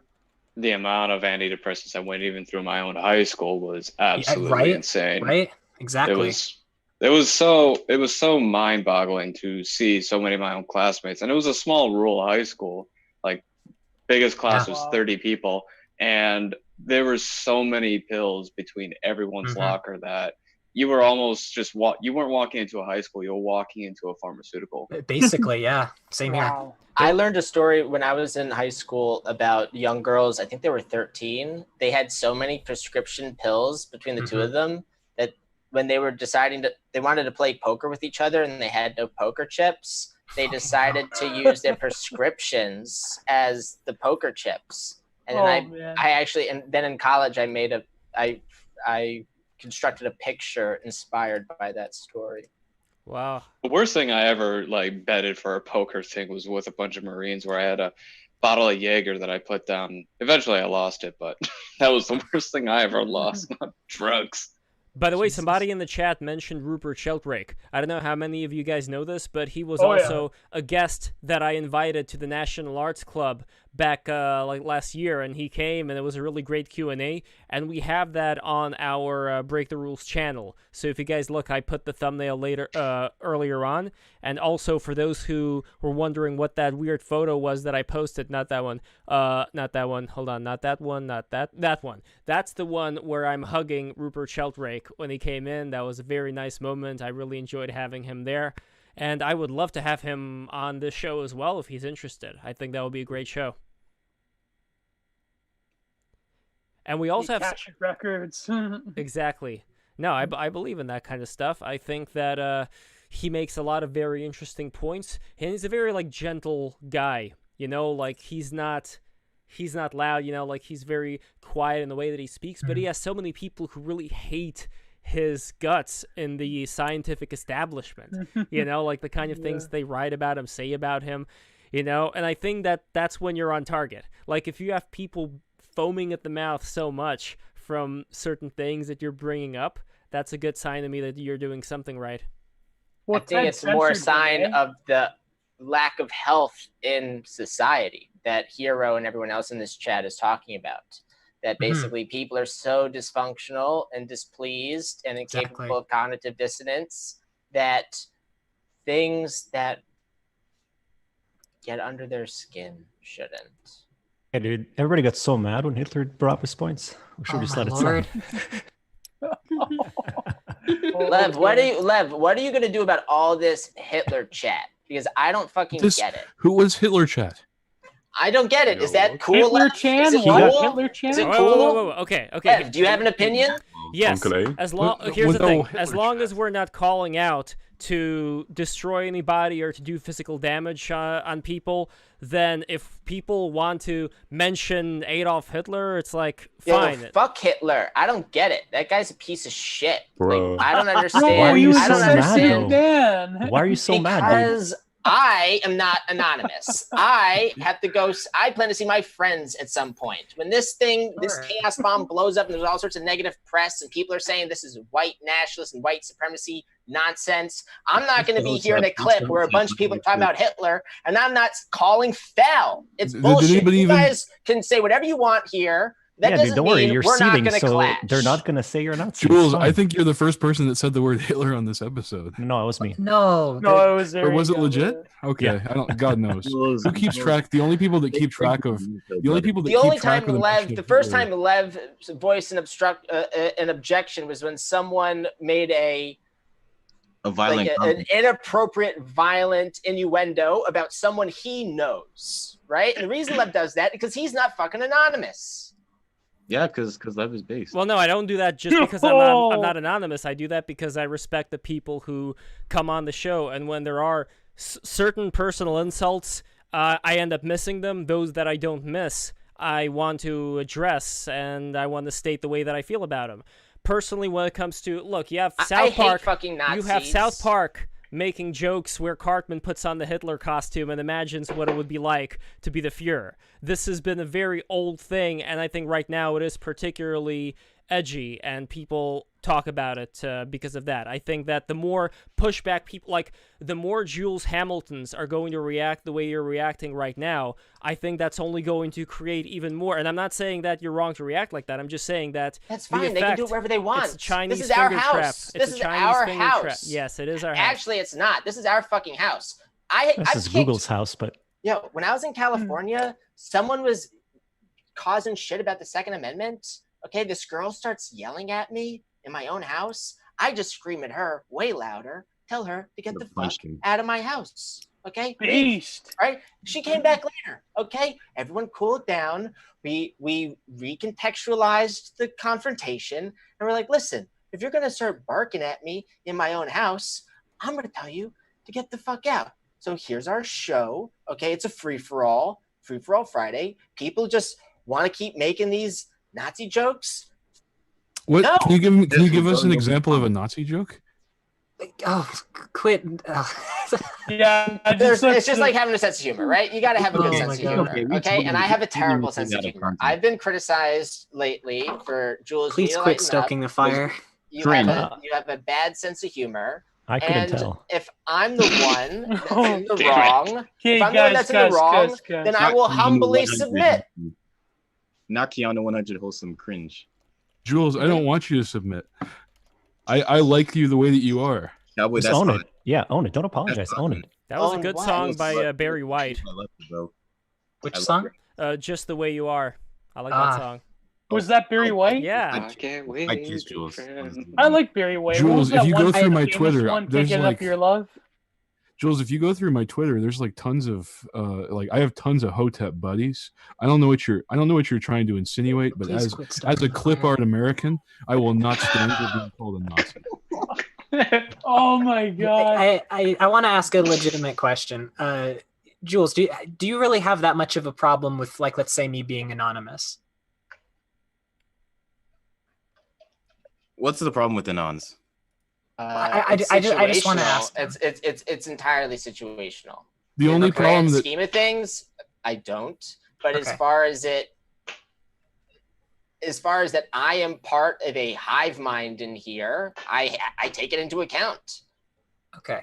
Yeah, I just wanted to ask. That's by the way, we have a Mr. Girl. I think it would absolutely change the context if you weren't. Okay. In a significant way. We got Mr. Girl in the house. He's a friend of Vito's. Mr. Girl, thank you so much for coming down. What's the origin? Hey, thanks for having me. What's the origin of the nickname Mr. Girl? Let's cover that. Okay, it was my nickname for my nephew when he was very young. And he was a baby. I affectionately call him Mr. Girl. I just thought it was funny, and then it became my PlayStation name, and then it's my YouTube channel name. Nice. And how do you know Vito? We went to high school together. Oh, wow. Yeah. Well, yeah, we go way back. So yeah, the Jews here to talk about Hitler. Everybody. Nice. Half Jew, but do we not Jewish go into this again? We weren't even talking about Hitler. I think we should go into talking about there's gooning. nothing wrong with it. Yeah, we were talking about gooning before. That was the original subject that I think Vito invited you on for. I think Geo, like you say all the time, enough is enough. Enough is enough, right? Wait, what topic? We were talking about prostitution. We were talking about Goon Cave. We were talking about things that people would label degeneracy. That was. I made a video. Then Jules went off about Hitler for some reason, but I made a video arguing that pedophilia is a spectrum that we're all on. Oh, it's like the Kinsey scale, but of pedophilia. Yeah, exactly. Right. Exactly. People not ready for that. So, like, on one end, you're like a toddler con, and then on the other one, you're hunting down cougars, being a yeah, exactly. Well, yeah. The reverse. Pedophilia is a spectrum, and we're all on it. We're all pedophiles. Well, to some degree. Mr. Girl, what do you think about these stories of you have like these 26-year-old, 28-year-old hot female teachers raping 15, 16-year-old boys? Nice. And then getting thrown away for their entire life and stuff. Yeah, I think I'm kind of anti prison in general. I think that we should imprison people very rarely and very carefully when we do. So I think throwing someone's entire life away. But when I was in high school, actually, when Vito and I were in high school, there was a 15-year-old guy who eloped with the child study teacher. She was like in her 30s. They went and lived in the woods for 6 months or something. Yeah, just mommy like GS. Yeah. This when no mommy died. I have a similar story with my high school as well. But like knowing him and knowing her, I mean, like he was pretty, suave, and she wasn't like a kiddie rapist. Didn't seem like a weirdo. So I think she should go to jail for the rest of her life for that? Like, no. I think the argument is that if a man were to do that with a teenage girl, he would get the full force of the law against him. Right? And I don't think that's right either. I think that with a statutory rape case, it makes sense to look at the people as individuals. If you have like a retarded 25-year-old and a not retarded 25-year-old, like that could be statutory rape. Like the ages almost don't matter so much as the mental capacity. It's the context between the two that really do matter. That face window hot mommy dumb tomboy GF. at a certain So point, you don't like want you a could. JF Garepi incident on your hands? Oh my Jesus. Like it's hard to imagine a 12-year-old who could convincingly consent to sex with a 35-year-old, but a What if it's a really 16-year-old suave 12-year-old? What if the Well, parents exactly. approved? What if Suaveness it's like is- an arranged marriage situation? If the parents, I don't think know- your parents should be the barometer. Like, my parents are fucking sick people. I don't want them deciding who gets to fuck me at all. You know, as a kid, you're not always going to align with what your parents' ideals are, and especially one that they view for yourself. You No, shouldn't. I mean, that's how it works in a lot of countries too. You know, your parents just decide it's time for you to get married and start fucking, and then that's what happens. Yeah. Yeah, So- I mean, weird stuff.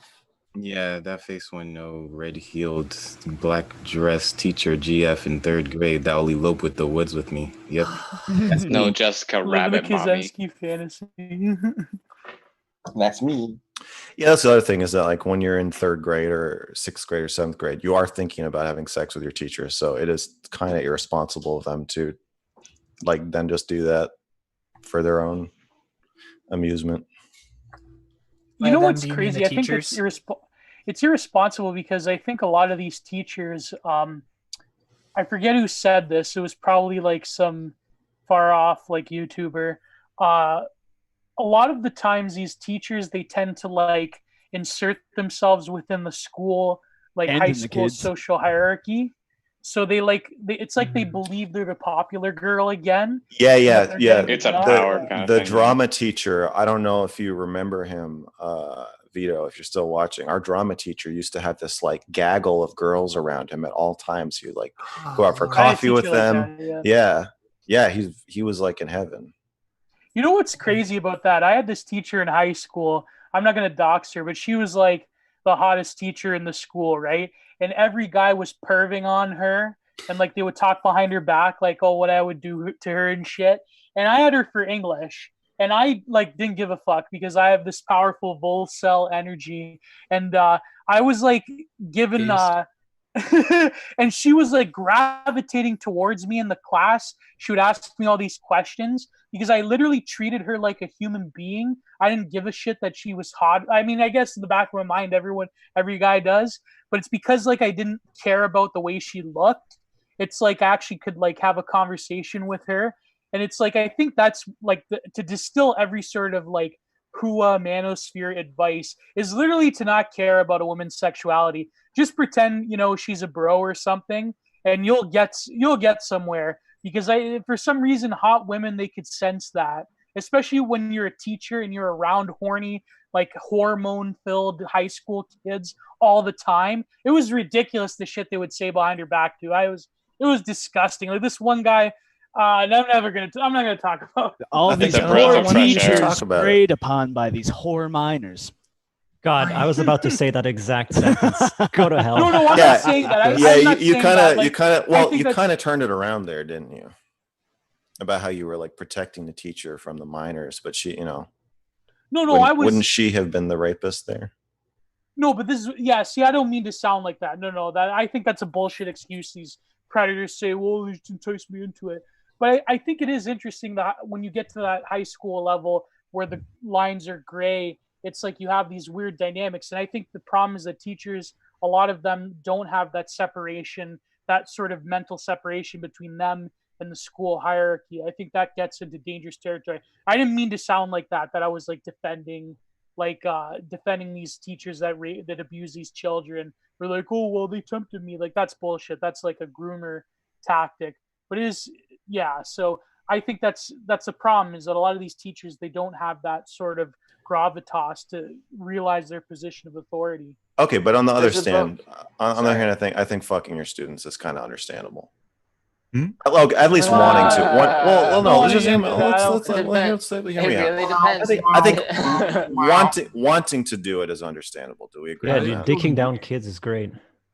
That's not what he's saying, and we all know. That basically is what I'm saying. That's exactly what he said. What are you talking about? That you can quote me on this. Dicking down kids is great. And now I've said it. And now you can say that I said it. Everyone has dark thoughts. I mean, yes. And honey pilled. Are you saying that you understand the impulse? Is that what you're trying to get at? I'm saying that you understand the impulse. I can't wait to. A lot of people. I'm saying that we all. No, there's a reason that like schoolgirl porn exists, right? Like we understand. Yeah, because people are cumbering. I guess it's all just being made for me, and I really appreciate that. But the trends in porn often do reveal the psyche of people at. Yeah, people want to pay to watch or watch ads or whatever to watch the fantasy of fucking your student. Mr. Girl, have you been pegged before? Can we not go into this again? Yeah. No, I think important. It's important. We're doing research. Well, where are you going with this? What if I said yes? What would you say? They think it's just a mess question. Up your kundalini. It messes up your kundalini or something. Oh yeah, I don't. Saying. That's I don't believe in. I'm an atheist, so. No, you don't have to believe in it for it to be real. I don't believe in pegging magic. God too, if you real. I'm holding a Bible right now because the stream is just going crazy. So. No. Gio, can you lend me one? Mine's in the other room. My point was that if you can understand the impulse, or at least you can understand that other people have the impulse to fuck Okay, yeah, I have seen this one before. Okay, so maybe he wants to fuck kids. That's new. I like thank you. Maybe you're not a very understanding person. But generally, you can understand that other people could understand the impulse to fuck your student, right? You have a attractive young 16, 15-year-old of the sex that you're attracted to who looks up to you and who is giving themselves to you, right? You can see why you'd be tempted to. Mr. Girl's I can very easily understand the inability for people to control animalistic urges like that. That I can very much understand. Right. I mean, you do a good job for 10 years. I don't understand. You have a bad day, Wait, Hero. That I don't understand. Like I would, it's illegal. That's it for me. Like I have. You never break the law. The only thing keeping you from raping kids is the fact that it's illegal. Law. Do you break any law? Do you break any law? I jaywalk. Okay. I've never had a ticket. I've never had a ticket. No. Why do you jaywalk? It's against the law. Because it's a mild misdemeanor, and because if you got caught for it and prosecuted for it, to like other pedestrians and people driving. That's not why you jaywalk. That's the equation between legalism and moralism, right? I do it for convenience. I do it. Well, that's why I would fuck a student for convenience. Yeah, no, I'm just kidding. I'm saying that I just don't believe you that you never break the law. I think is the wooden. How? What do I do? No, what but do I do? It's you just said that you wouldn't fuck a child because it's illegal. Do you want to amend? Right. Well, if it were illegal, then would you? That's exactly if it were right. illegal, go down to Lottie's house. We're getting into French philosophy. I would never. There's no desire. I'm attracted to so many people. It's like, why would I fucking even go anywhere near that? Because you're not supposed to. Because it's illegal. Because you're not supposed to. Look, if there was no desire, why would we have a law against it? But I think the problem with that line of reasoning is that to protect the main vulnerable problem people. That's why we have the law, right? I know, but we don't have a law against like drinking dish detergent because most people don't want to. But there's so you don't need a law to serve dish detergent to someone. There's definitely a law to serve dish detergent That's to true. someone. But because people do want to do that. I think the problem is that the line of reasoning from at least a materialist standpoint is to equate desire with a flourishing of desire and whether every desire is valid. I think the problem with trends in society is that we're sort of normalizing this idea that every single desire is equally of value and worth, and that it's sort of like this perverse, like taking like I would say this corruption of like this Deleuzian thing where we have to unleash desire, like the Wilhelm Reich, you have to unleash desire or else you're going to be a fascist. Like I think that sort of goes against the grain of every sort of moral system throughout the world, right? And I think that we have to really make a stand to say that perhaps no desire is that equal with every other desire. I think that's a huge conundrum. That's why it is a conundrum, because you could turn into a fascist if you go too far the other way. But I think that I did, sir. Okay, so you can. So we have an example of it's happened. I'm a femboy fascist. There you go. Thank you. I think that that's why we have the law, right? I'm building menstruation yurts as we speak. No, right, but the law, I think, ideally should be there to recognize these. The difference between when it's okay to think something or feel something and do something. Right, but another point I would want to make is you mentioned about pornography. I think in some ways it's almost trending in the opposite direction. I mentioned this before on the stream. Lev remembers fondly where I talked about my thesis of why MILF porn is so prolific nowadays, because I think that there's a psychic break within the male psyche in Western civilization that we have to return to the mother in some ways. That why do you think the MILF porn is so popular now? It's because it's almost the opposite. No longer do men want to dominate young girls, but now it's like men want to be dominant. They want the femdom because we have such a terrible relationship to authority, and it's like this mass psychic thing going on. Don't question me on how I know this, but it's just trend. Just put it that way. Well, you can use my pinned tweet on my Twitter to find out just exactly how many people want to be dominated by Dami mommies and muscle girls. So yeah, the anime muscle girl. There you go. That's another. Not even kidding. That. Yeah. Wait, Archon, I know two muscle girls who want to dominate Jules right now. Talking about Really? Yeah, no, that's true. Jules can be a femboy. Is that with cat ears? We gotta get Nick Fuentes involved. Jules, a cat boy. But like a Ronda Rousey or what? What are you talking about here? DM me. Oh, no. DM me. I have the perfect photo shoot in mind. I have the perfect photo shoot in mind. Two muscle women grabbing Jules and Nick Fuentes sitting on top of Jules. No, I hate Nick Fuentes. I hate Nick Fuentes. And Jules got the cat ears. No, that's not me. No. Gross. No, it will be. You ruined the fantasy, Lev. You ruined the fantasy. I think I like MILF porn because I'm tired of taking care of women. You don't like what is this? But that's a joke. But you need a little bit of both, right? It's nice when it's reciprocal. It's nice when Girl, I want to give you a hug, brother. Thanks, man. Thanks, Mom. Mr. Mom. Thanks, Dad. You're welcome. Kisses. Oh boy. Yeah, I think that a lot of relationships or dating or even friendships can turn into men taking care of women kind of disproportionately, or at least for me. Maybe it's just my personality. But I think that MILF porn is a welcome respite from that. No, and that could be also trending on a larger scale across society.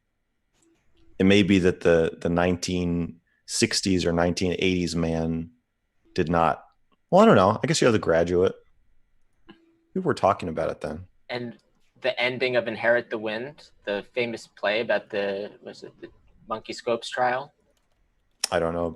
That was the prosecutor degenerated into like some kind of mommy fetish at the very end of Inherit the Wind. Yeah. He had run for president several times. I forgot who it was based on. This is the stuff I should know by memory.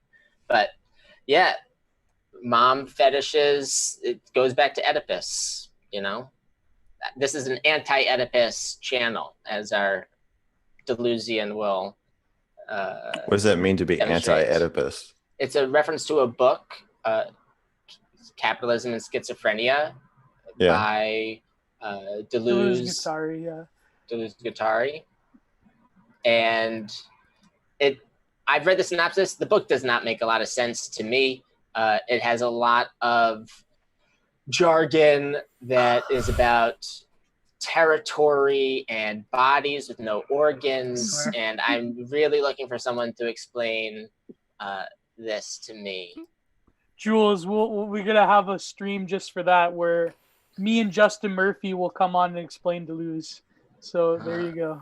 I'm worried. I'm actually excited too. It's gonna be very exciting, guys. I think we should go for final comments now, and let's actually start from Mr. Girl. And go this way, then that way, and this way like a snake. Hero, you're gonna be the last guy. So sounds good to me. Go for it, Mr. Well, to kind of link it all together, I think that the same way that fucking your students is tempting, it's tempting to try to see the good in Hitler because you're not supposed to. You know, it's the most forbidden thing. It's a way to rebel. It's a somewhat lazy way to rebel against the forced political correctness that we're all seeing. I definitely lean left. I'm not going to vote for Trump. I hate Trump, and part kind of because I think he is Hitler in a way. But I do see the temptation. No. I'm sorry. I'm sorry. Let him talk. I'm sorry. Let him It's not. I'm sorry. It's not Final your comments, fucking come turn. Racist. Anyway, I think that you know, I can see why people voted for Trump, and I can see why people are kind of fetishizing Hitler, dipping a toe into like maybe it's fun to be a Nazi. I don't know. Dude, you think we're voting for Trump? Oh my God! Wait your What? turn, man. I don't know who's. I don't know who anyone's gonna vote for. I'm not talking about you. I'm just talking about us all. Bro, I'm crying. America. Your picture is him with. Holy fuck, dude! You need to get up to speed. This is why we're winning, dude. Palliax is ascended. I don't. Why who's we? Oh my God! Love, you might want to mute us in order. Yes, please. All right, well, let's Yeah, go. I don't know what's going on. Okay. Anyway, so I can just see why I think that the topic is interesting of wanting to do bad things. And I think that if we try to understand why other people want to do bad things more, instead of just condemning them and trying to distance ourselves from them and saying, oh, I would never do that, I would never jaywalk, then I think that, we'll make more progress. I want to add a bit of an aside before going to Geo, where I think that there are people out there who are edgy. There are also people out there who want to do bad things. But I also think that there are a lot of people out there who are searching for what the truth is, what their truth is, what sense of community they could have with other people, and also how they can bring order to an otherwise chaotic situation. And they're not always right. And I think that so many people still have various gaps in knowledge, things that they didn't consider before. My only hope is for those who think that they already know everything there is to know to dig even further. That's all I'm going to say regarding any of this kind of stuff right now, but let's take it to Geo. Oh God, what's there to say? My brain is sort of melting down now, but I'll just leave, I guess, with encapsulate everything. Again, another great discussion we've had, another great experience. I finally found that quote by the band Death, R.I.P. Chuck Schuldiner, one of the greatest musicians to have ever lived. This is from the song Flesh and the Power It Holds. Passion is a poison laced with pleasure, bittersweet, one of the many faces that hides deep beneath. It will take you in, it will spit you out. Behold the flesh and the power it holds. Based in trad message right there. Go and listen to Death, and go to my Twitter, giantgeo.com, see my art, buy my art, Patreon forthcoming, hopefully. I will be a total shill. I'll be a total grifter. I'll have an army of Jannies. I have a Janny right here in the chat. So I'll be your carrier pigeon. I'm not a very good one, am I? Yeah, Hero is my Janny. He's ascended to the capo level. Oh, hell yeah. But I will have an army of pay pigs and Jannies. And so that's all coming, and more to come. So there you go. Sounds beautiful. Jules. Guys, thank you for tolerating me in this wild conversation. This is this is something else. I don't know. I feel so blessed to be able to have conversations like this and to live in America where we do have freedom of speech, because I think it's really easy to take for granted how you can say things out of line in other countries and then guys, let Jules speak. Yeah, you could say things that are out of bounds in different countries and suddenly you disappear or you're in jail. And that's not America, even though, this is a Google program, so we are at their mercy if they want to take us down or not. But we back everything up on BitChute, and abuse can come from anywhere. And I really admire that. I believe the people that come on our streams have a strong passion, distaste for abuse, and that we want to be constructive together. And men, women, everyone can be abusive, and we're all in this together. So I think it's important to heal each other, try to create positive contagions. Hear, hear. All right, let's go to Yams. I just want to say that everybody here is beautiful.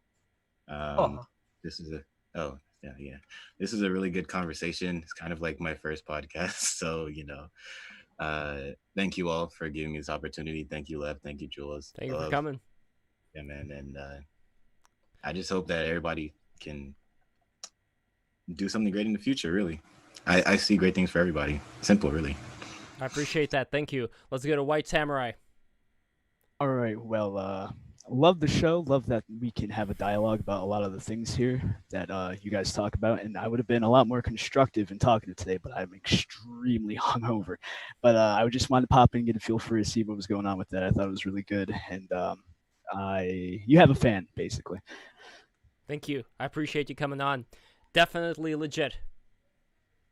I'd like to say thanks for having me on, Lev, and actually hosting these things, and Jules as well, because everybody says Lev, but it's Lev and Jules. So thanks to the boys. And why I say thank you is because it's a great lesson in physiognomy. And it was also, I learned a lot of things about Jules, like his desire for butt stuff and his love of children. We have a lot in common, is what I'm saying. Great. Thanks. God. Love you, Jules. Oh my god. Oh, I'm an undying fan. Oh my god. At least he had to say No, here's what I want to say. Here's what I want to say about Jules.